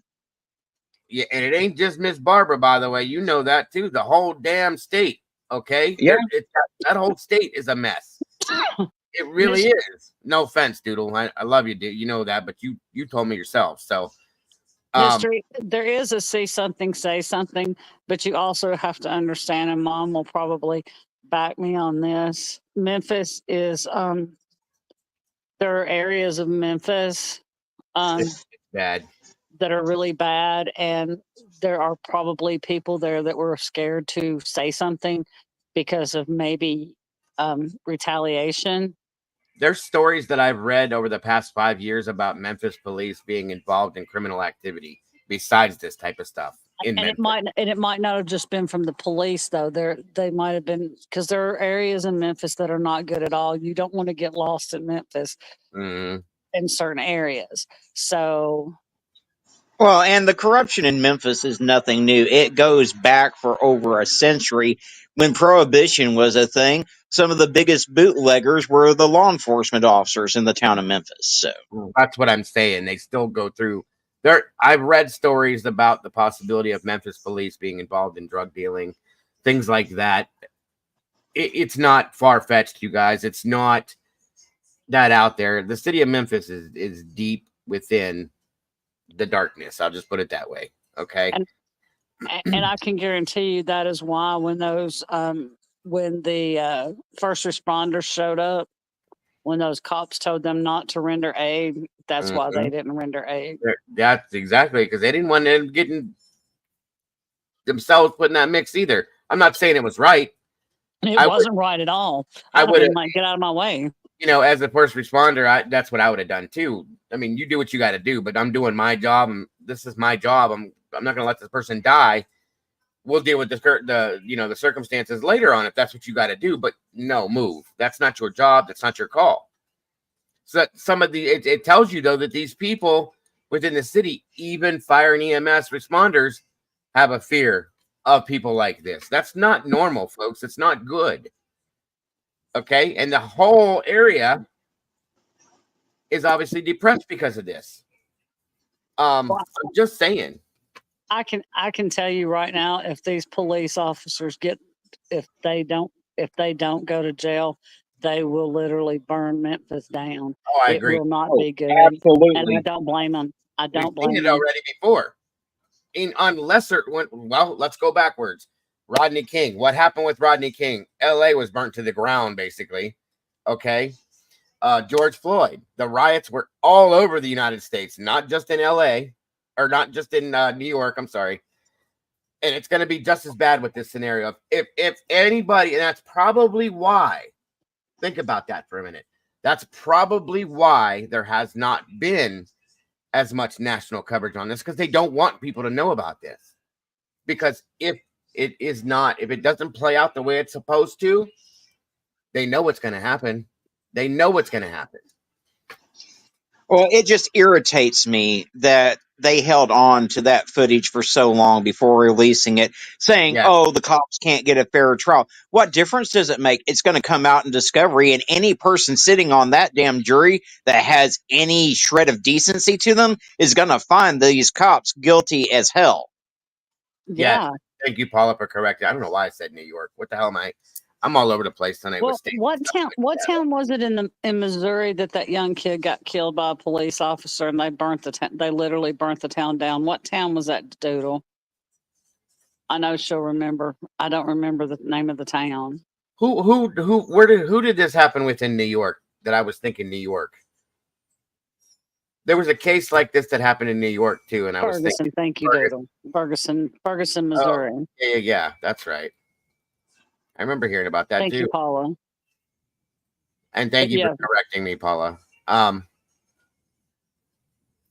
Guys, you have to realize we cover so many cases that they tend to run together sometimes, and we have a hard time remembering all of them. It's gonna drive me nuts. There was a case that this happened out in New York City too, and I can't remember who the hell it was. Anyway, it's happened multiple times in multiple places, you guys, is the whole point, okay? And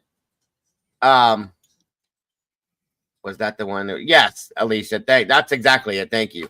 That guy that was selling CDs in New York. Hold on now. We got multiple people. George Floyd in Minnesota? Yes, George was in Minneapolis, Minnesota. Paula says it was in Kentucky. I know it wasn't in New York, but you guys are confusing me now. There's just been so many of them. I mean, and there was one where a female cop claimed that she was grabbing her taser and mistook her gun for the taser and opened fire and killed a man. I forget Yeah, what I state remember that was that. in. I Yeah. can't remember what state that was in, but I remember that. There was that one though, Alicia. She's right. I can't think of the name on that, but the guy was selling CDs, and it broke out into that. It was in. And she was a seasoned officer too. Arctic. She should have known the difference in the feel of a taser and a weapon. Yes. Oh, absolutely. Hell, I'm not even a law enforcement officer, and I can tell just by feel, without even picking it up out of a holster, the difference between a taser and a gun. Thank you. Yeah, there's a big difference there. The weight is a whole different thing. Either way, my apologies for misrepresenting the state. But the point, Arctic's right. There's so many of them that we've talked about and looked at. I'm trying to remember, and I'm getting things overlapped. But either way, Ferguson, Yes. Missouri was Michael Brown. That's true. Yes. The one that happened in Betty Shelby. Either way. Betty Shelby, that was the one with the taser in Oklahoma. Yes. Tomboy said there's 2 in Dallas. We've had a couple here, and they've never made it national, but Cleveland has got a few. Hell, I had one happen in my hometown in Warren, Ohio. Eric Garner. Thank you, Sherry. That was on the body cam that it was put out all over the city. They bounced this guy's head off of his front bumper of his car and then said he slipped and fell, but he didn't. They grabbed him and slammed him down on the bumper of his car, and he had an old car, so it's steel. But anyway, it's just enough. It's enough. We can count how many different places in the United States that this has happened. And what about the ones that don't get put on the news, you guys? What about the ones that are not put out nationally, that are not even put on the internet, that people don't even know about? It happens again and It again and happens again. everywhere. I mean, Alma, Arkansas, which has a population of like 12,000 people, there was a guy that was beat literally almost to death by police officers there. Now, in that particular case, they did face some consequences, thankfully, and it wasn't a black man, it was a white man that they beat. But fortunately, the law enforcement officers, they did face consequences for their actions, because had they not, I guarantee you that there would have been hell all over Crawford County had they not. Absolutely. I do agree. And that's what I see here too. I mean, I think the protests were peaceful up until now. For now. But I think that if they do not get justice for TYRE, which I pray for justice for him, he deserves justice for what happened to him, and his family deserves justice for what happened to him. Absolutely. I know it won't bring him back, but they deserve justice. And I think that if justice does not happen, that it will be bad. Thank you, brutally. Yeah, it will be, guys. And you know what? I hate saying this out loud. I don't agree, like Arctic said earlier, about, rioting, burning downtowns, breaking windows, shutting businesses down because it puts people out of work. It hits the economy again, so on and so forth. But I, at the same time, don't blame them in a way. Yeah, I mean, it's kind of like shitting where you eat. I understand their frustration, but you're putting your own community, your brothers and sisters, out of work at the same time. Absolutely. So, I mean, it's a damned if you do, damned if you don't thing. The peaceful demonstrations, they try that, and then the cops go in with rubber bullets and tear gas and try to break up the peaceful demonstrations. So, absolutely, and that's the reason why I said I understand. I'm not saying I agree, because I don't, but I understand because people are so fed up. They're so fed up that they don't know what else to do anymore. So if we do this, are they going to see how serious we are by making, the mess that we're making and doing this and doing that? Are they going to understand? Now, see, some people take it to an extreme just because it gives them a reason to act like idiots. That's different. But when the people that actually care about this scenario do this, it's because they are fed up. They don't know what else to do to get the attention of the people that need to change this. Have a great night, Taylor. Thank you so much for joining us tonight, hon. Again, I can't wait till Wednesday and hope to talk to you soon. Because there is nothing else. They've reached out to every aspect. They've been fighting these things for years, and nothing's changing. That's why they feel this is what we have to do. I remember that Malik Green, too. God, I haven't heard that name in a while. You got a good memory, Sherry.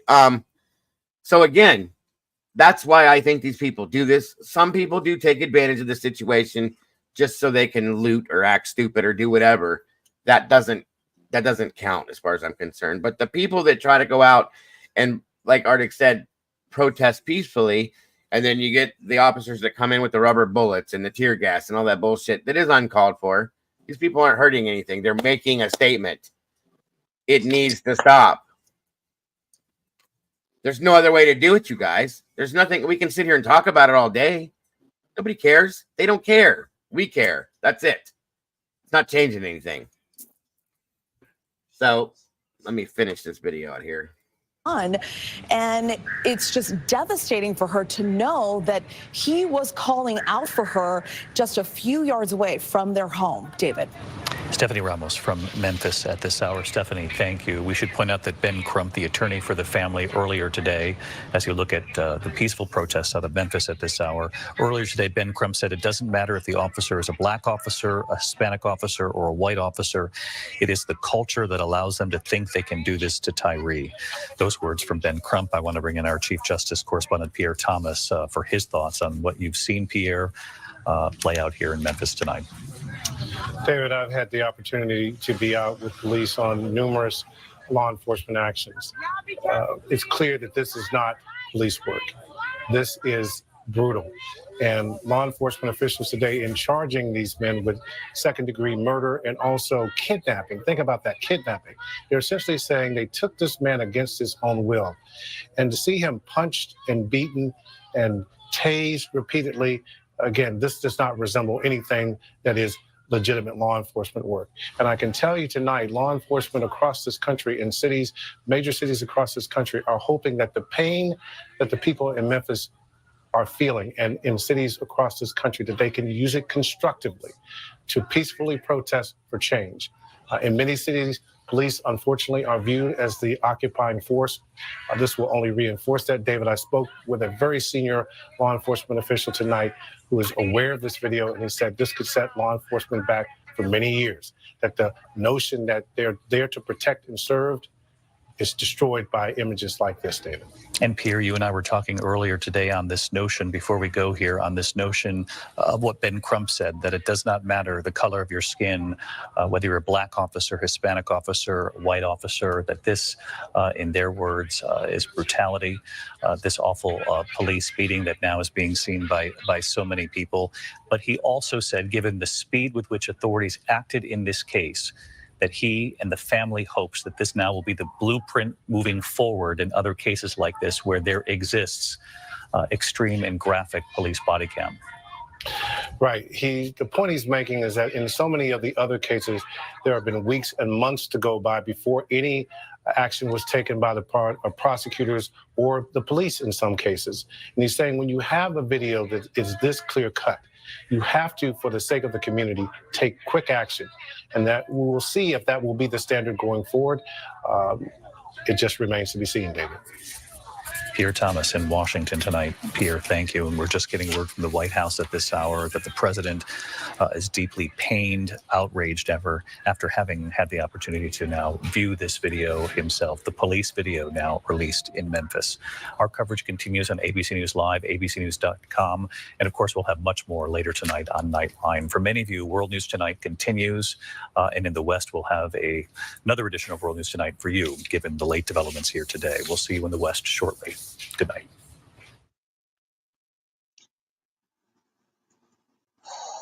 Damn Wow. shame. Damn shame. Yeah, it's just a disgrace is what it is. A disgrace that we have any law enforcement officer taking the types of actions that these did. I mean, my heart goes out to Tyree's mom.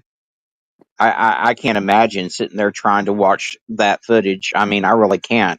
Someone would have to Baker act my ass because I would be completely beside myself. I watched right after it all happened. They had the night before the funeral. I watched part of they were at the church, and I watched part of that. I watched his brother speak. Yeah, I have that too. His brother speaking and I in an watched interview. I watched his mother speak. Of course, Reverend Al was there. Yes. I watched him speak. Jesse was there too. I didn't see Jesse. I miss Jesse, but yeah, he was there. But I watched his mother speak. I feel And so bad for his family. So well, bad. actually, I don't know if his mother. No, his stepfather spoke, or his father, because I don't think his mother was able. I can't remember, but his brother spoke.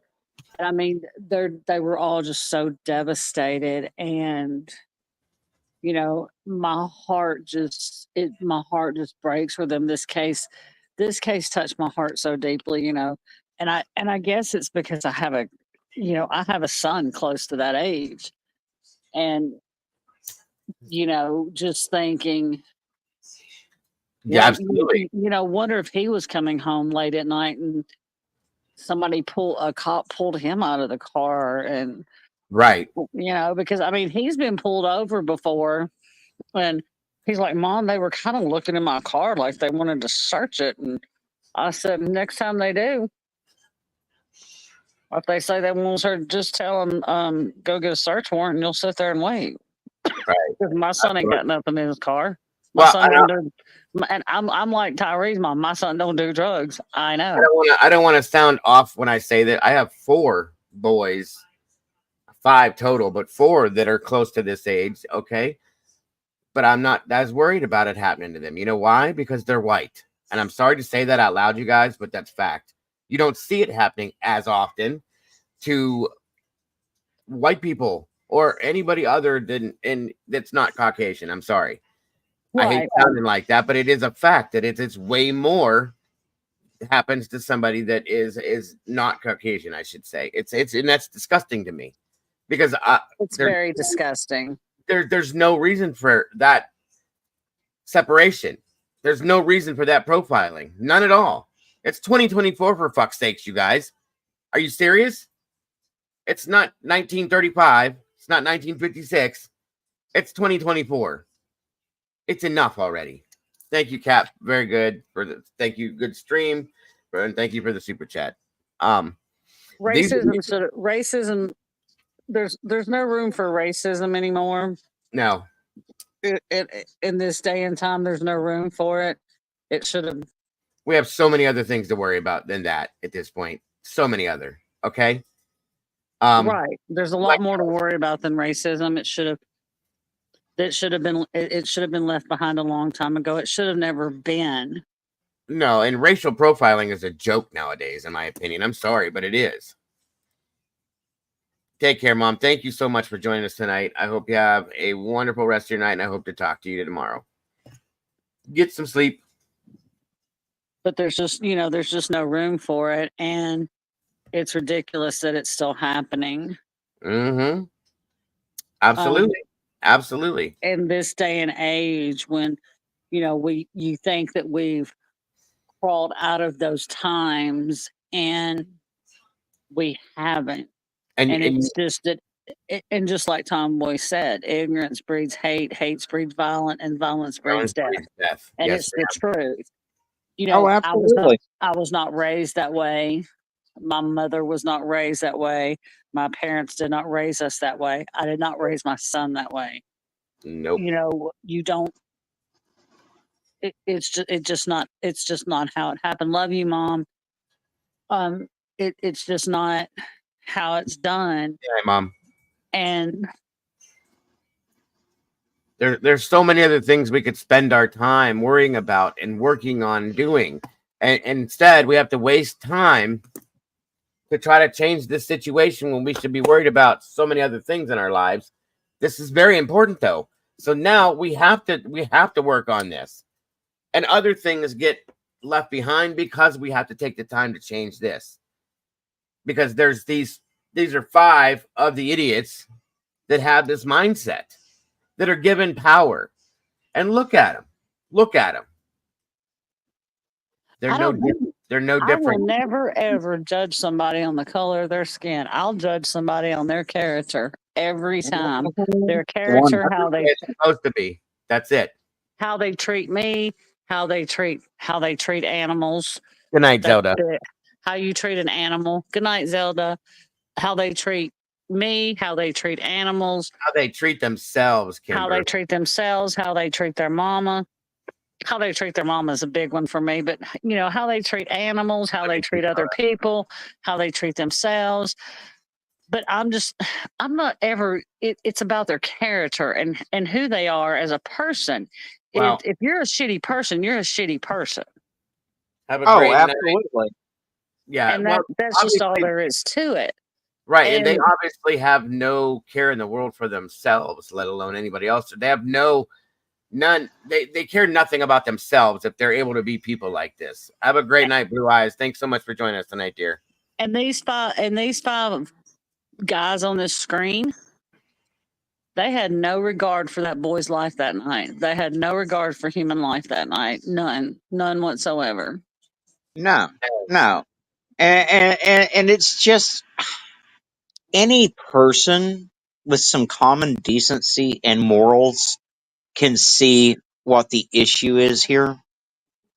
But I guarantee you that there's still going to be some people out there that will say, oh, it was self-defense. Oh my gosh, you're making a big deal. And I'm just like, You can shake your head no, Dago, but there's No, still you're right. people out You're there. right. You're right. I'm shaking my head that it wasn't. Obviously, I'm shaking my head no that it wasn't. Right.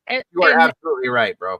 And you're absolutely correct, Arctic. But if anybody says it was self-defense, you know as well as I do, that's pure ignorance because Right.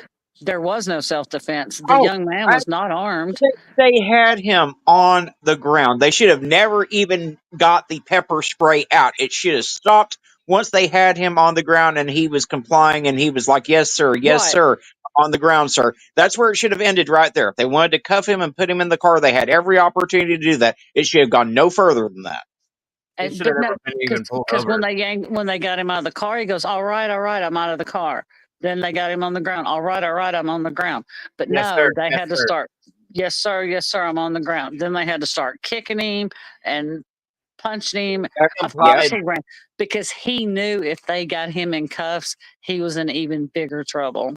He complied with everything they asked, and they still didn't. It was not enough. Because do you know? I think here's what I think. I think if they'd have got him in cuffs, they might have taken him to a river. They probably Or somewhere. Yes, I agree. That's just my opinion. That's my opinion and my opinion only. But I think that they set out. I think they had a mission for him that night, and I think they set out on a mission for him that night. You will never make me believe any other thing. And I think they had their sights on him, and I think that was the mission. And they got caught up in that mission. Mm-hmm. And I think that he knew he was in trouble, and that's why he ran. I do believe that's why he ran because he knew if they got him in cuffs and got him in a police car, he was in even bigger trouble. He probably sensed immediately the Well, situation. after being pepper sprayed and kicked and punched the fuck out of, who's not gonna run? I'm sorry. I mean, especially if you're unarmed and you haven't done anything wrong. I mean, come on. Absolutely. Well, I figure he's probably about my son's height. My son is 6 foot, and he probably weighs. Tall, yeah. And he probably weighs about what my son does, which is about 145 to 150. He's not a big kid. So you've got 6, and none of these officers look. They're big boys. They're big boys. So you got 5 officers that are that big. It would have only taken one of these officers to detain him. That's what I was saying earlier. Yes, one. Not this many. No. And they're sitting there. They're sitting there kicking and punching, and you know. Well, and it's like Bling said, there was no need for that many officers to be on the scene for a simple traffic stop. I mean, nope. Absolutely overkill. Like I said earlier, it's absolute overkill. Thank you, Tomboy. I got what you said. Absolute overkill. And there's actually another officer, a 6th one that was being charged as well now. But like I said, look at these guys. These look, they're everyday. He looks more like what a police officer should have been than these idiots do. Okay. And you can tell. Look at this idiot right here. The look he's giving. You just murdered somebody, and that's the look you're going to give the camera? I have no respect. None. It's almost like you just hand anybody a badge nowadays. There's got to be something up here that ain't right, okay? It makes no sense to me anymore, and it makes me sick. So, well, here's my opinion. They had to show signs somewhere of being loose cannons. Oh God, yes, that's what I mean. To do, I don't think that they just somewhere along the lines they had to show signs of something somewhere. I may be wrong, but they had to show them some. I don't think that this was their first. They had to be rough with other people. You know what I'm saying? Overly rough. I don't think this was just a first time thing. oh no. No one wakes up one day and just says, hey, you know what? I think I'm going to go out and I'm going to round up some of my buddies and we're just going to beat a guy to death. I mean, this was way above and beyond, but I think that they have probably got really happened before. It's probably happened before. Maybe not as dramatic, but it's probably happened before, Kimber. and it was covered up. Yep, I can agree with that. It's probably very possible. Or maybe singly, individually, they've had their own little tussles here and there, and it's all been allowed to happen, and it builds. Okay, the more they get away with, the more it happens. The more they get away with, then they were put into this Scorpion team, whatever the fuck it was called. Excuse me, and that gives them even more power in their mind. And we know that the head of that Scorpion team has a history because it goes back to her previous employment. So absolutely. So it's ignorant. Let me run this here real quick, you guys. New developments in a story that's making headlines across the country. All 5 former Memphis police officers who were fired after the death of TYRE Nichols have now been charged with murder. Good evening. I'm Russ Spencer. I'm Courtney Bryant. The city of Memphis is on edge ahead of the release of police body camera video. The city of Atlanta is also on alert for any possible protests. Well, Fox 5 anchor Christine Spiro joins us now from the live desk with the latest developments in the case. Christine? Yeah, just a few hours ago, Russ and Courtney, Shelby County District Attorney Steve Mulroy revealed the footage of Nichols' arrest will be released sometime after 7 o'clock tomorrow night. TYRE Nichols died on January 10th. 3 days after he had a confrontation with Memphis police officers during a traffic stop. Lawyers for Nichols' family say the body camera video shows officers beating him like a, quote, human piñata. The 5 officers were fired following an internal employment investigation into the confrontation. Now, court records show the officers each face 1 count of second-degree murder, along with 1 count of aggravated assault, 2 counts of aggravated kidnapping, 2 counts of official misconduct, and 1 count of official oppression. Thanks, Arctic. I appreciate you joining us tonight, bro. Have a great night. no problem. I'll see y'all later. Y'all have a good night. Take care, brother. While each of the 5 individuals played a different role in the incident in question, the actions of all of them resulted in the death of TYRE Nichols, and they are all responsible. Let me close by saying both to the family of TYRE Nichols and to the broader community here in Memphis and Shelby County, we all want the same thing. We want justice for TYRE Nichols. It's my hope that if there is any silver lining to be drawn from this very dark cloud, it's that perhaps this incident can open a broader conversation about the need for police reform. The world is watching us, and we need to show the world what lessons we can learn from this tragedy. Memphis Police Chief C.J. Davis released a 4-minute video late last night. She says the arrest of Nichols was, quote, a failing of basic humanity. Chief Davis says she's prepared for citizens to protest, but she wants the protests to remain peaceful. I expect our citizens to exercise their First Amendment right to protest, to demand action and results. But we need to ensure our community is safe in this process. None of this is a calling card for inciting violence or destruction on our community or against our citizens. Now, the Justice Department and the FBI have opened a criminal civil rights investigation into Nichols' death. Now, here in Atlanta, Governor Brian Kemp has issued a state of emergency in preparation of the police body camera videos released. The state of emergency activates up to 1,000 Georgia National Guard troops in preparation for disruptive protests. Atlanta police are telling us they're preparing for unrest as well. Sources tell us the department is implementing 12-hour shifts starting tomorrow morning. At the live desk, Christine Spiro, Fox 5 News. Christine, thank you. Let's hope everything stays peaceful.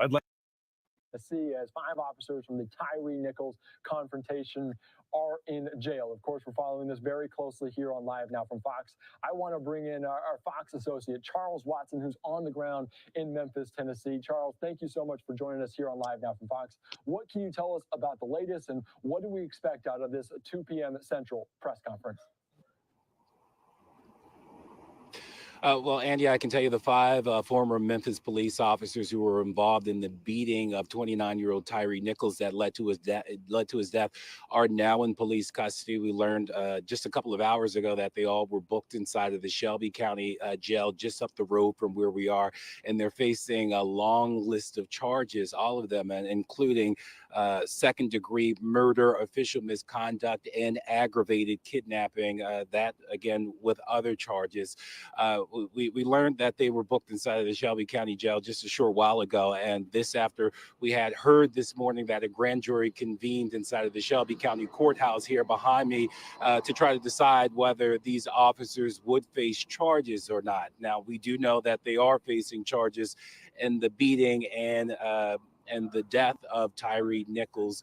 Now we're expecting that press conference from Shelby County District Attorney Steve Mulroy, and Hey, Blue about Eyes. 30 minutes from now, 2 o'clock Central Time, where we are expecting the DA to officially announce the charges against these officers. Now, as far as the body cam video that captured this beating of Nichols, it is unclear right now when it will be released, but the DA did say earlier this week that the release of the video could coincide with charges. So we have charges now, so we're just waiting for the video. We had heard that it could be released as early as tomorrow, and we get the sense that officials here in Memphis, as well as the Memphis Police Department, are preparing for that. Overnight, we heard from the Memphis police chief who called the acts of those officers heinous, and she really urged the public to practice peaceful protests, as in her words, as the video is expected to be released in the coming days. So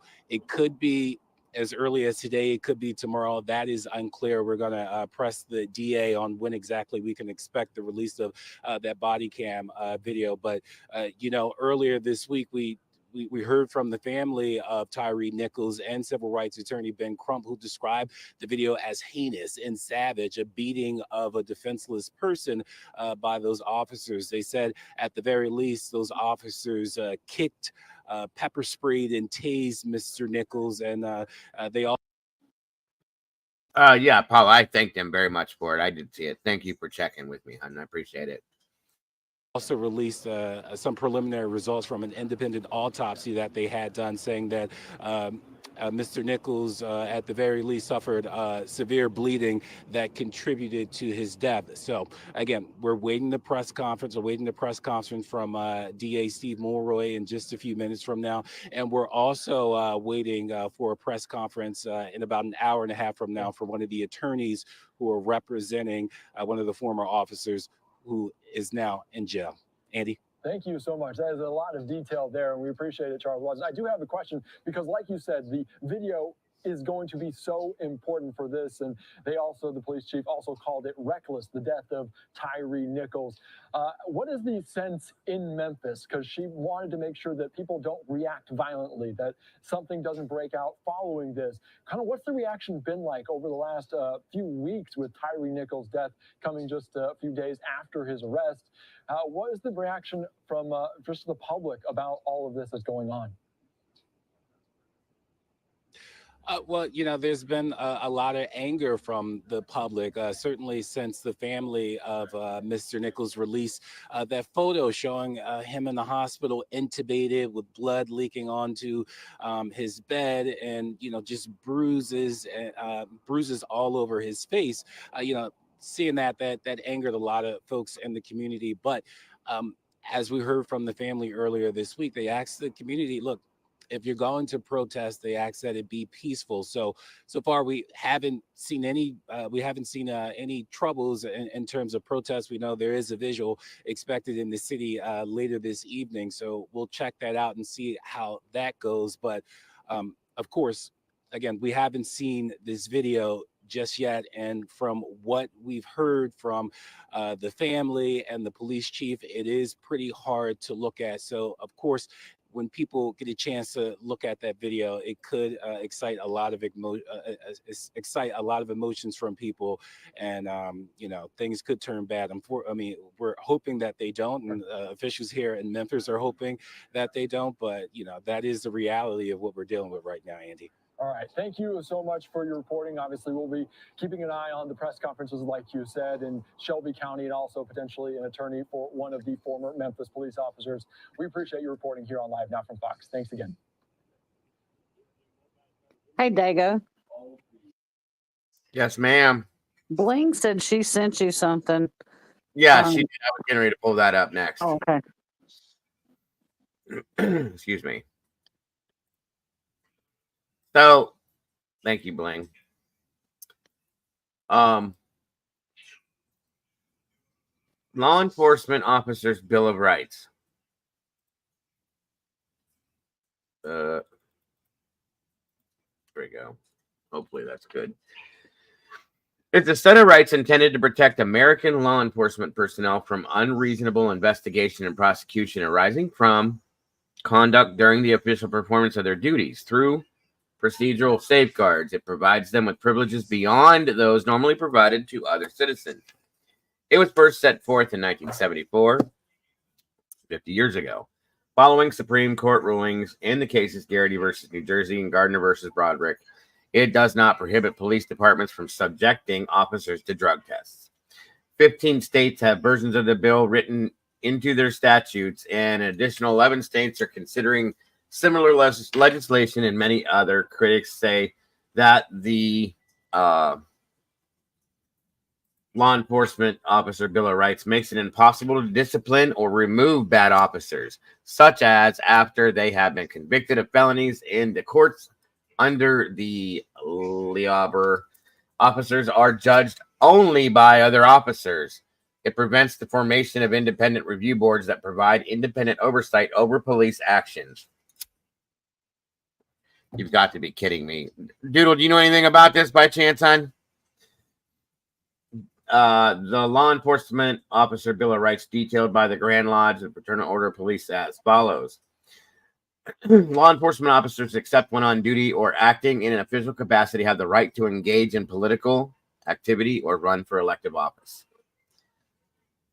If disciplinary action is expected, be notified of the investigation, the nature of the alleged violation, and be notified of the outcome of the investigation and recommendations made to superiors by the investigators.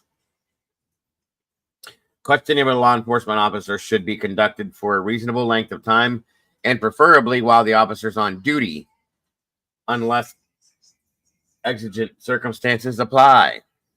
Welcome back, Molly. Hold on, Molly. Let me look real fast. Hold on, guys. I'm sorry. Yeah, I saw that, Molly. Thank you. Oh, welcome back, Kimber.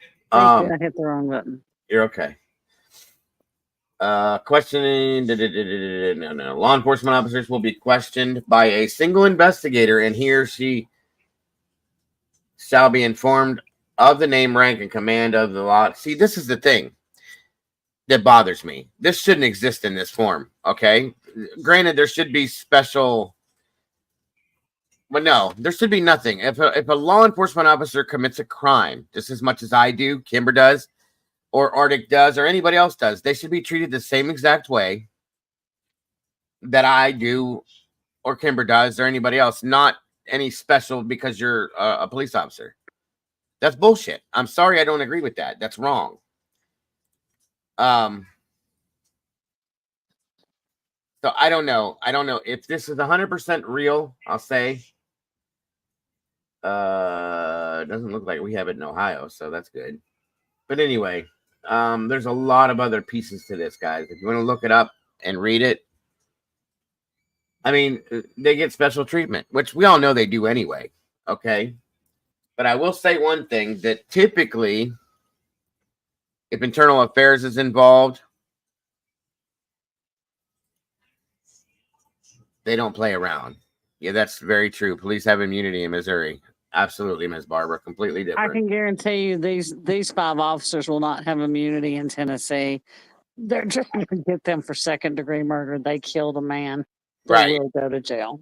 This is what happens, Dane. That's absolutely because, and no offense to any law enforcement officers, not all, this doesn't pertain to the good ones, okay? I'm not talking about you, Doodle. how can I explain this? Nobody should be. That's why they do the things they do. The ones that do what they do, it's because they know they're going to get away with it because they are a law enforcement officer, and that's wrong.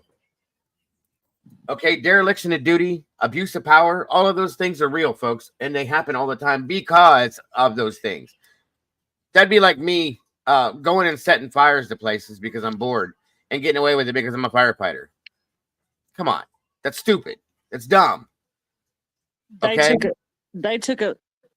these 5 officers took a man's life for no reason.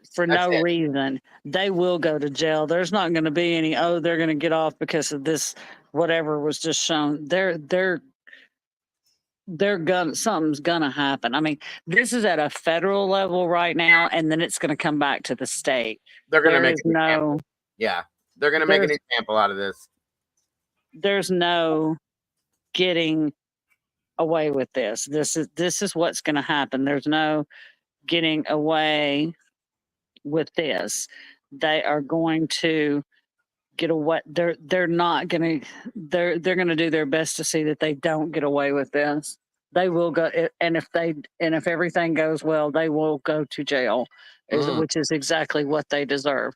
I think they're going to. I think, like I said, I think they know the severity of the scenario, and they know what will happen if they're not charged. And They if they're not convicted. I will say this: they should have never been able to. They should have never been able to post bail. Oh, I agree with that. Which they did. There should be no bail on this. Period. Well, they did. They did. I know. And they should not have been allowed to, because I mean, if I went out and murdered somebody, and even if it was 2nd degree, I wouldn't have been able to post bail. That they should be treated. If a police officer commits a crime, and I don't care if you're chief, governor, commissioner of the police, whatever the hell it's called, you should be treated just like every other criminal is. If it's a criminal act that you committed, then you get treated like a criminal, period. You don't get special treatment because you wore a badge when you committed that act. I'm sorry. No. Because no. you took that badge and you misused your power as a police officer. Yes, and in fact, I think you should be treated worse because you took an oath to uphold the law, not break it. And being that you broke it, you broke the world's trust, that community's trust when you did that. Therefore, I think you should be held to a higher level at that point. Sorry to interrupt you. I'm sorry. No, you're fine. But this poor man suffered. This poor young man suffered. And he did. He absolutely did horribly. This is his brother all the way here to the left with the A's hat on. Yes. He made a statement in here that's really quite moving, and I wanted you guys to hear this as well. I'm going to follow up with this, by the way, you guys, too. We're going to follow this all the way through because this really, really, really pisses me off. So I want to see them be convicted to the highest extent of the law that they can be. So I'm going to be following it up 100%. Holding up. What has this been like for you these last few weeks? Well, for the most part, it's just been a real roller coaster ride. It's like a never-ending nightmare. And, we just try every day. Me and my family and my sisters and my brothers, we just trying every day to just take one step each day. That's all. One step each day. What do you want people to know about him?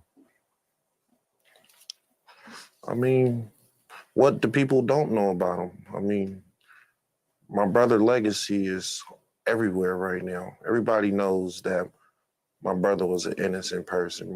Everybody knows that my brother was filled with energy. He was like the light of the room. He cared about people. He put people before he put himself. Like, he was very selfless.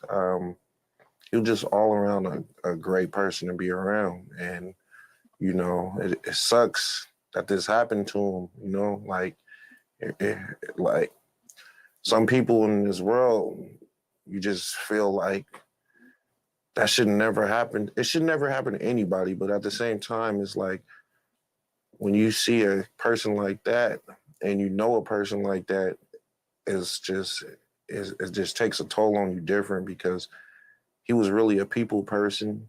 He was a people pleaser. And yeah, like the world's gonna miss a person like that. Yeah. I know that you've been very outspoken in what you believe should happen to these officers who are charged with murder. What do you think should happen? Most definitely. I mean, I hope they meet the same fate as my brother. That's just how I feel. You know, I mean, I don't know what the laws is in Tennessee or whatnot, but for me, That's an amazing statement, Paula. What defense could they possibly use? They were clearly in no danger from this young man, and they were mad because he wouldn't be still and let them kill him blatantly. That is absolutely what it was about. He ran to try to save his life. What the fucking defense is there? That's the truth. That is an amazing statement because I don't see how they could be defended. It's on video what they did. Just as much as Sarah Boone. It was recorded. We saw it right in front of the whole world. We saw what they did. Defend it. Tell me how or why that happened. Give me a defense on that. Somebody tell me it was self-defense. I'll scream at you in the face that you're an idiot. Because they didn't have to defend anything. He wasn't doing anything to them. Well, and if you notice something, Dago, like I said, they had the body cams on when they did the traffic stop. Thank you, Bling. Right. But when they chased him down, they turned him off. Right. The body cams were off. Of course. Because they did much more there. So, but like I said, thank goodness for that.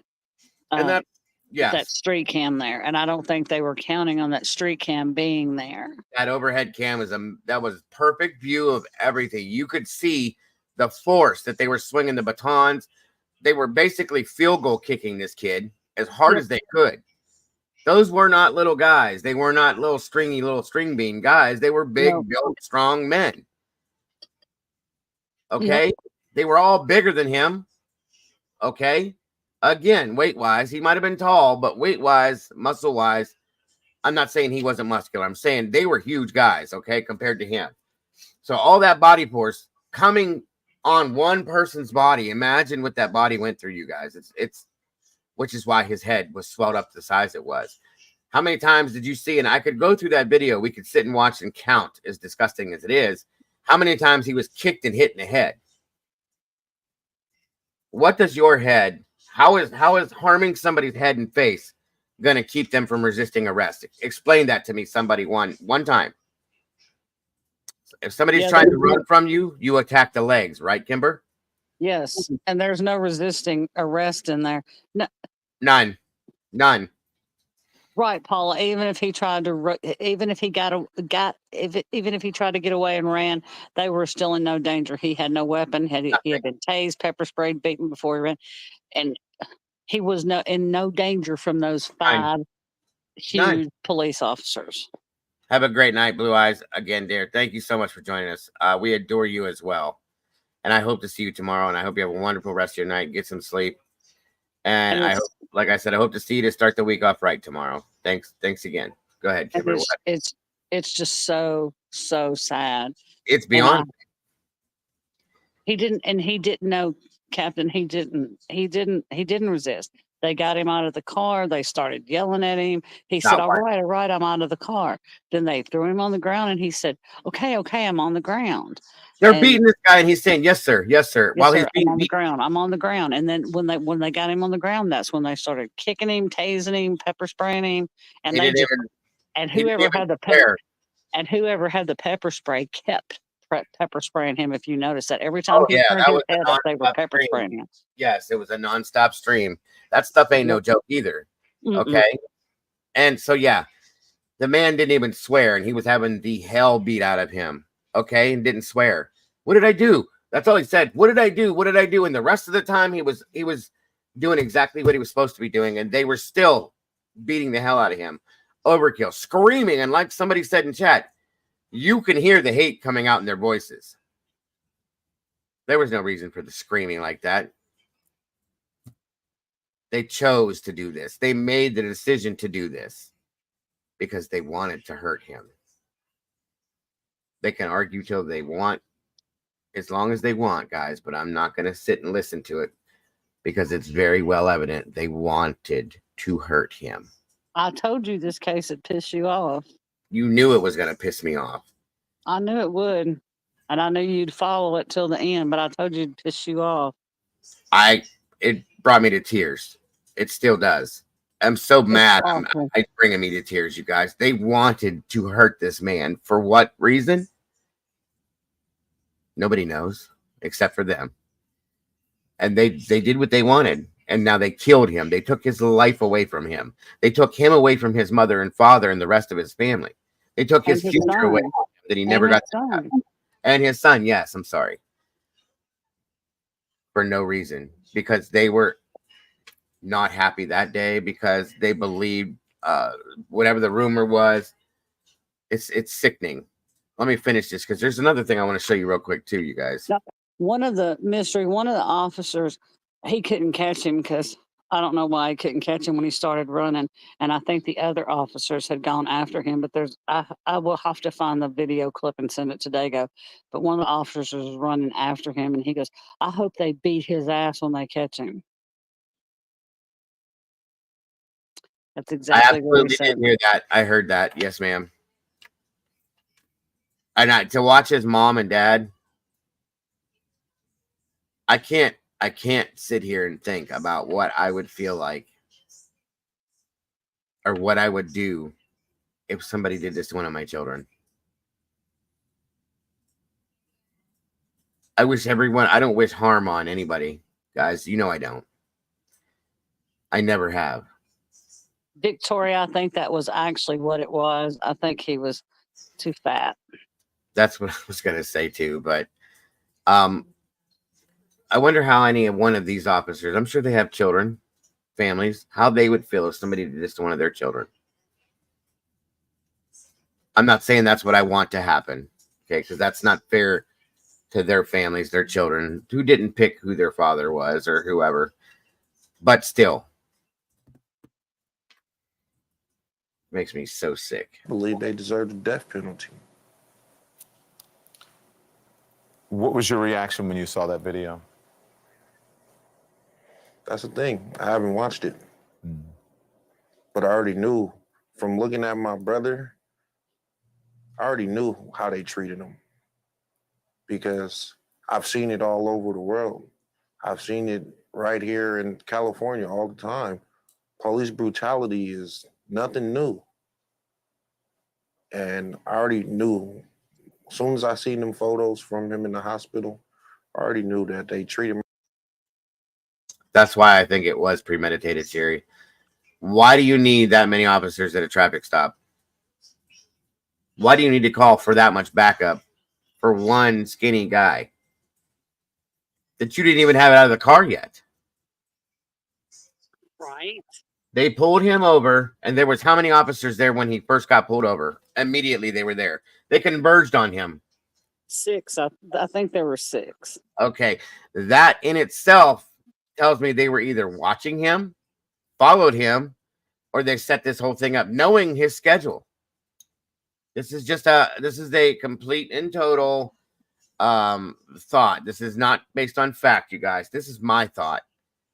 Okay, speculative theory. It sure as hell looks like it to me to have that many officers at the stop itself.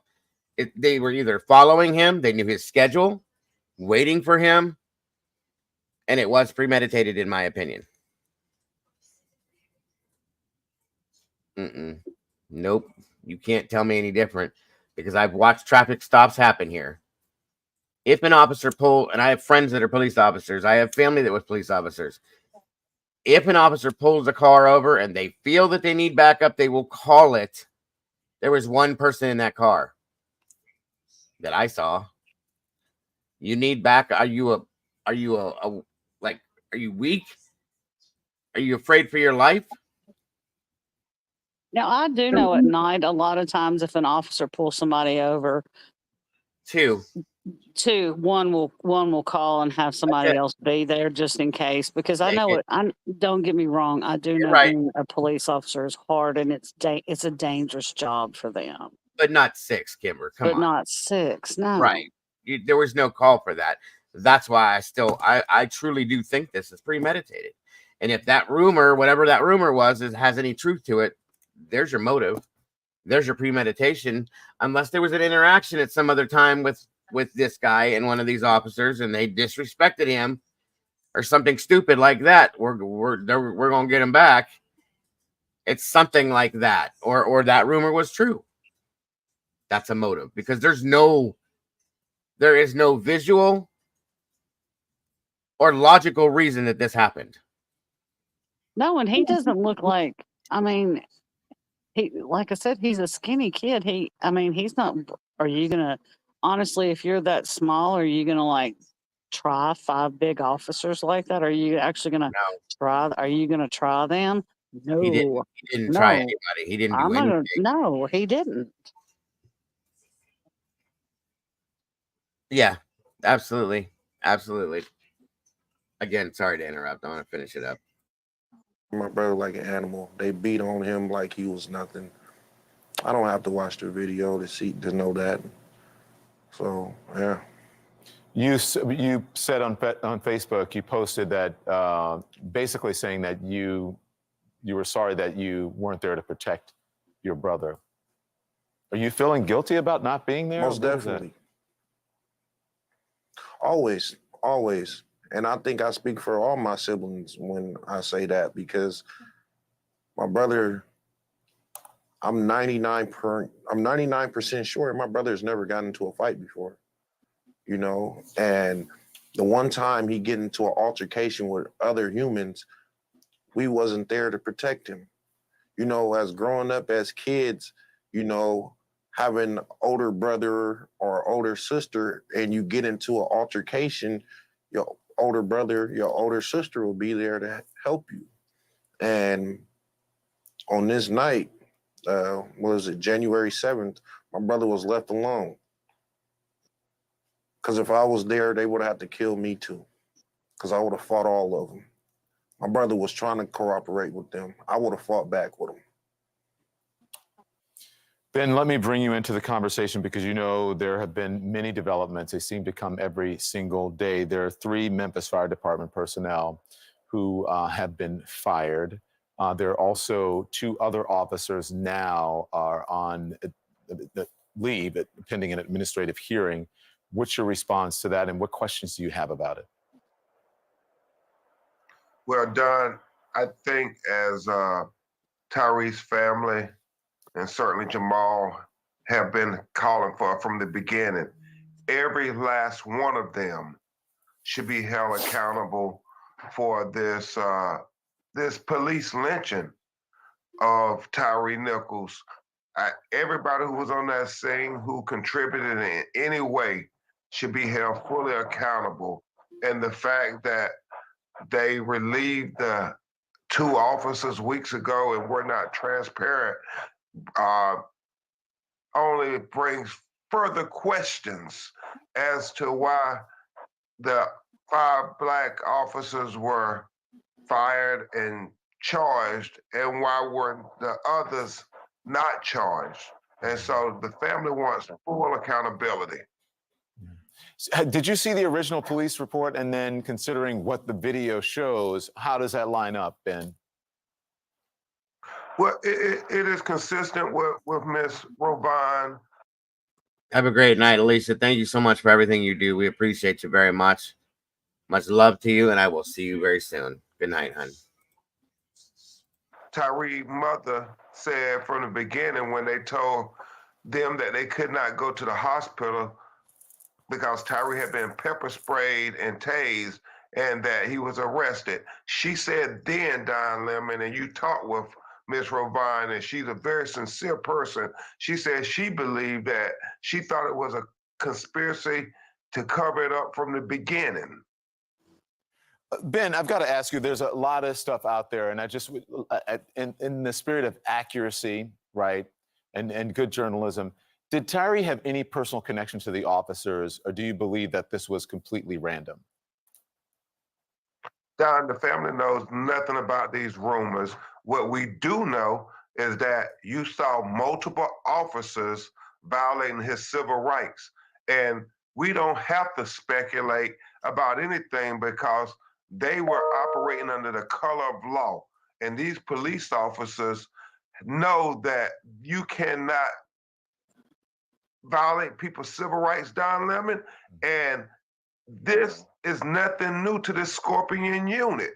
When you think about the other citizens who said they were attacked like that. So this is a pattern and practice of police brutality, period, point blank. Jamal, before we go, I just want to know, is there anything you want people to know about your brother or what you want to see next from this? You know, I believe everybody knows my brother now. I've seen stuff on my brother from all across the country, even across the world, to be honest. And I think people really know that my brother did not deserve this. He was not that type of person. Yeah, he was just, man, like, yeah, he was just a good guy around the board. So people know who he is. And again, I'm going to say the same thing I've been saying. We want justice. We want everybody that was involved with this to, you know, get that sentence. And we begin with new developments in a story that's making headlines. Paula, there were a couple. They just didn't release the names, which was wrong. Yeah, there was a couple. There was a couple EMS workers. There was a female officer. So there's a lot more to this, guys. We're going to... There were a couple of white officers involved, and they didn't release their names. And that was totally wrong that they didn't release the names. Mm-hmm. And that was a huge problem when all this came out, because that they only put the other names out and they did not put those names out. And I totally agree that was wrong. So yeah. So we're just scratching the surface on this, guys. I wanted to bring this to you guys tonight. Man, it's Sunday night. Open it up. We're gonna jump back into this probably tomorrow to show some more on this. There's a lot more to it that I want to show you guys. Other people involved and things like that, and more to it. But I wanted to show you the most important side of everything tonight and get it opened up and rolling. So Right. Yes, Paula, the people that beat him and killed him were arrested. Yeah. But the one that said, "I hope they beat his ass," that was a white officer. That was a white officer. Yes, it was. That was. I think he was.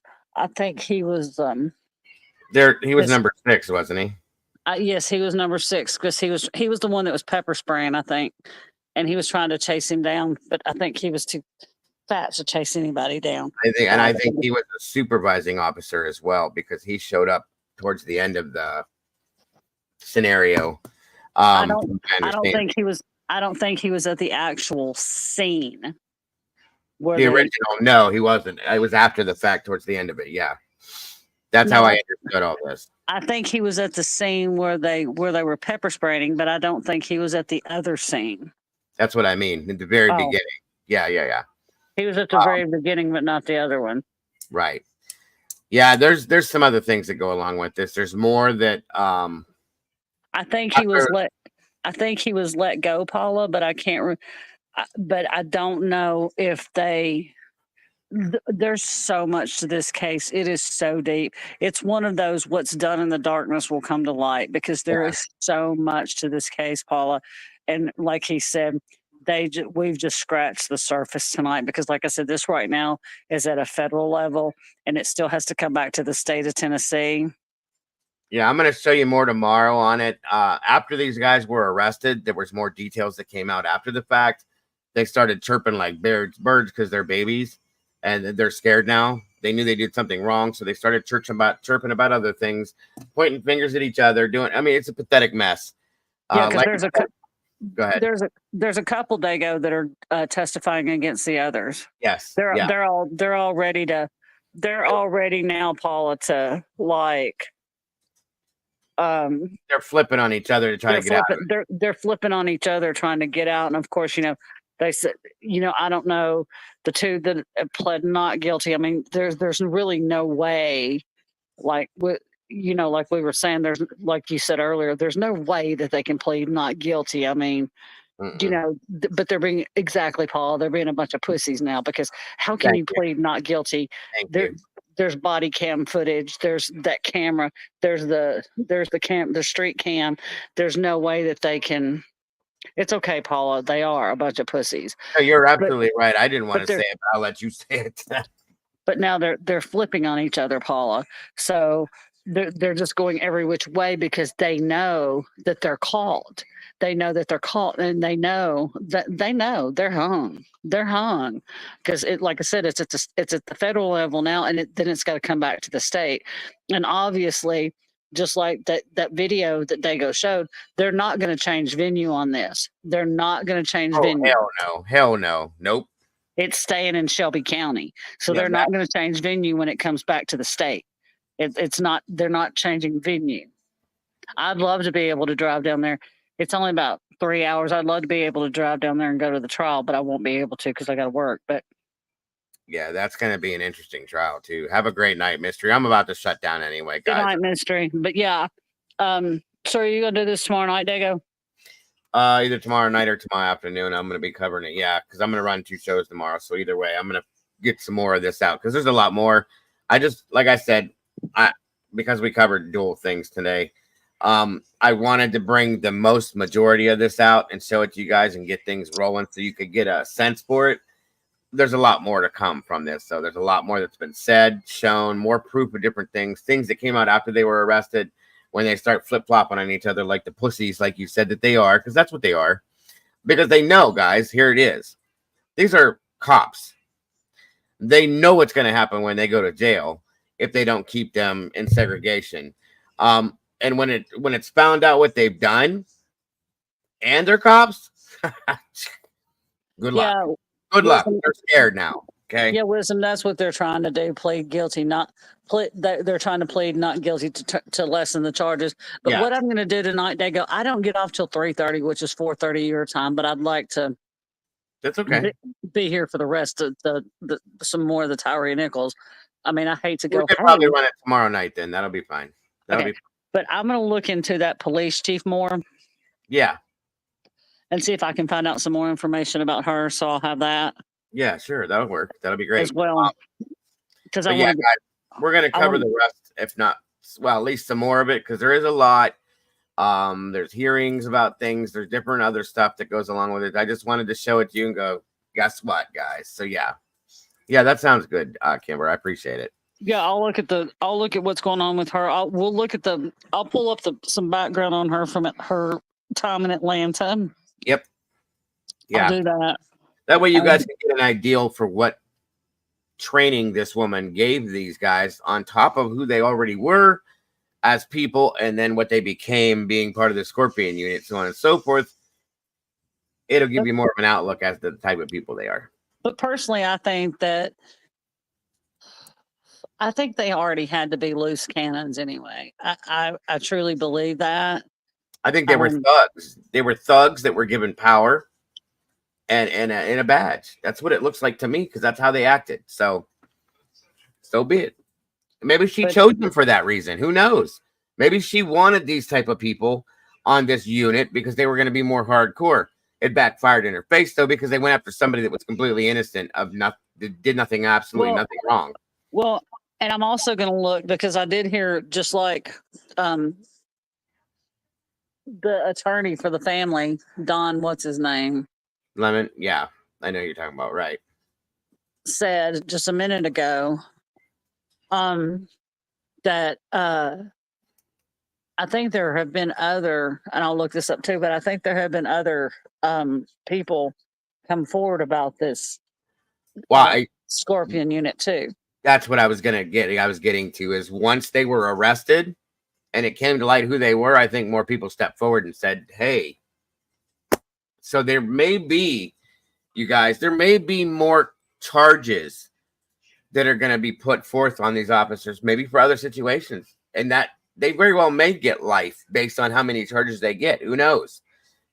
I'm just saying. And I can't wait. But see, the thing about it is, is there's a lot of people that probably have been afraid in the past to say anything Of about the course. Scorpion unit Yes, and ma'am. about these officers because of the fact that they were still on the force at the time. So Right. they didn't want to say anything because what if they caught them out and this happened, this happened. Absolutely. And that's And good. they That's good. and they wound up in the river. Yep. Y'all see what I'm saying? That ain't far And fetched either. but Nope. so now it's safe. Now that this is going on and these guys have been relieved from the police force, Mhm. it's safe for them to come forward and tell their stories as well. So, Yeah. some people have already come forward at this point. So Right. it's safe for them to come forward now. And I hope they do too, Paul. I hope that other people that have had this happen to them, I hope they come forward as well because, this has got to stop. There's so much in this world that has got to it's just got to stop. Yep. Yep. Agreed. And I got something else to go along with this tomorrow. When we go back into this that Molly sent me in regards to some Mississippi police officers, that's just almost the same scenario. So we're going to add that to this as well to show you that this is not just here. It's not just there. It's not just over here. It's a thing it's a rampant thing that is just nonstop. And like Kimber just said, it just has to stop. It's enough. Okay. How many people need to lose their lives for no apparent reason whatsoever? If there was a reason behind this, if they were assaulting the officers, if they were doing anything like that whatsoever, then I would very slightly understand some force. Never nothing like this, though. This is uncalled for completely. Yes, Elizabeth, the Scorpion unit in Memphis was disbanded after Tyre's death. They did disband the Scorpion unit. Of course.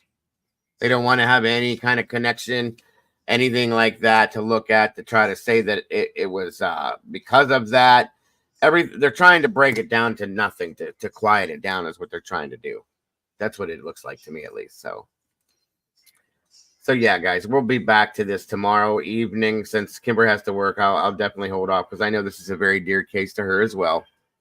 It absolutely broke my heart. It broke mine, so I get it. Like I said, it took me 5 minutes to look at this when she told me and go, "Oh my God, this is nuts." I just didn't have a chance to get up to it until just now, and that's why. Go ahead. See, like I said, Dago, there's a lot of people that don't know about it because it never really got a whole lot of national attention. Right. Yeah, absolutely. Yeah, I remember when I mentioned it that I was going to be covering it the other day. Doodle was like, "Oh my God, yes." She knew completely about it. So, but there's a lot of people, me included, that didn't know it until she said it. So, good night, Tomboy. So anyway, that's going to do it for tonight. Kimber, thanks so much for joining me tonight, hon. I really appreciate it. And You're welcome. And I'll look up that information tomorrow. That sounds great. You too, Tomboy. But like I said, tomorrow, guys, I'll be here during the afternoon, early afternoon. We'll be doing something else with that. And then tomorrow night, we'll jump right back into this and carry on where we left off. I hope to see you all there for that. Kimber, thank you again for jumping up here with me again. Arctic, you guys are appreciated too, and look forward to having you here tomorrow. Everybody else in chat, thank you so very much for supporting the channel the way that you do. You guys are absolutely amazing. Let me see something here. We have 16 new members as of tonight, you guys. That's awesome. Absolutely amazing. I love it. Oh, we're sitting at 81 likes. We're almost there. Not quite, but almost. So that's awesome. You guys are absolutely amazing, though. I really appreciate every bit of your support. I appreciate every one of you specifically. And you are absolutely amazing, every one of you guys. So please, guys, don't forget to love yourselves, love each other. Please don't change anything about any of you. You guys are amazing. You guys are the reasons why we do what we do. And I will see you all very soon. Much love to you all. Have a great night. God bless. And we'll Good night, see y'all. Bye-bye.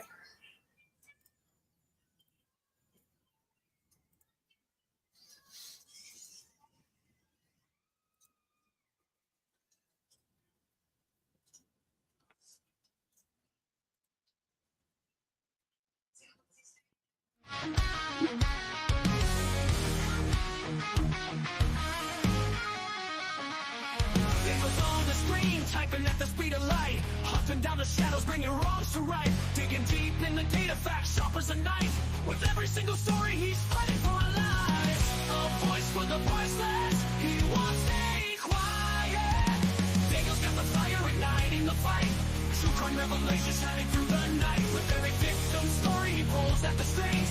A hero in the darkness, hear the truth he brings.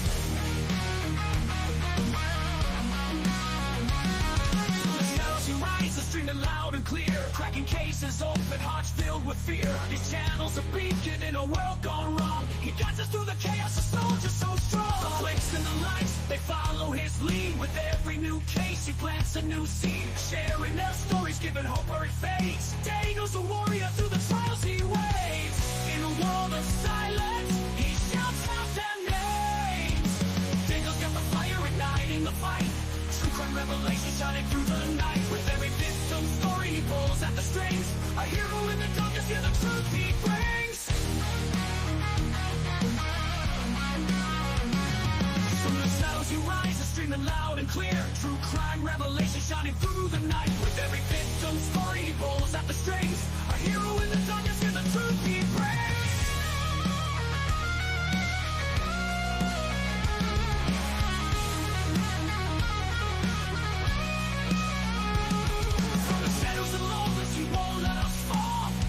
Truth out, answering the call. For every soul forgotten, he's here to stand tall. Daniel the genuine, will always give it his all. Daniel's got the fire igniting the fight. True crime revelation shining through the night. With every victim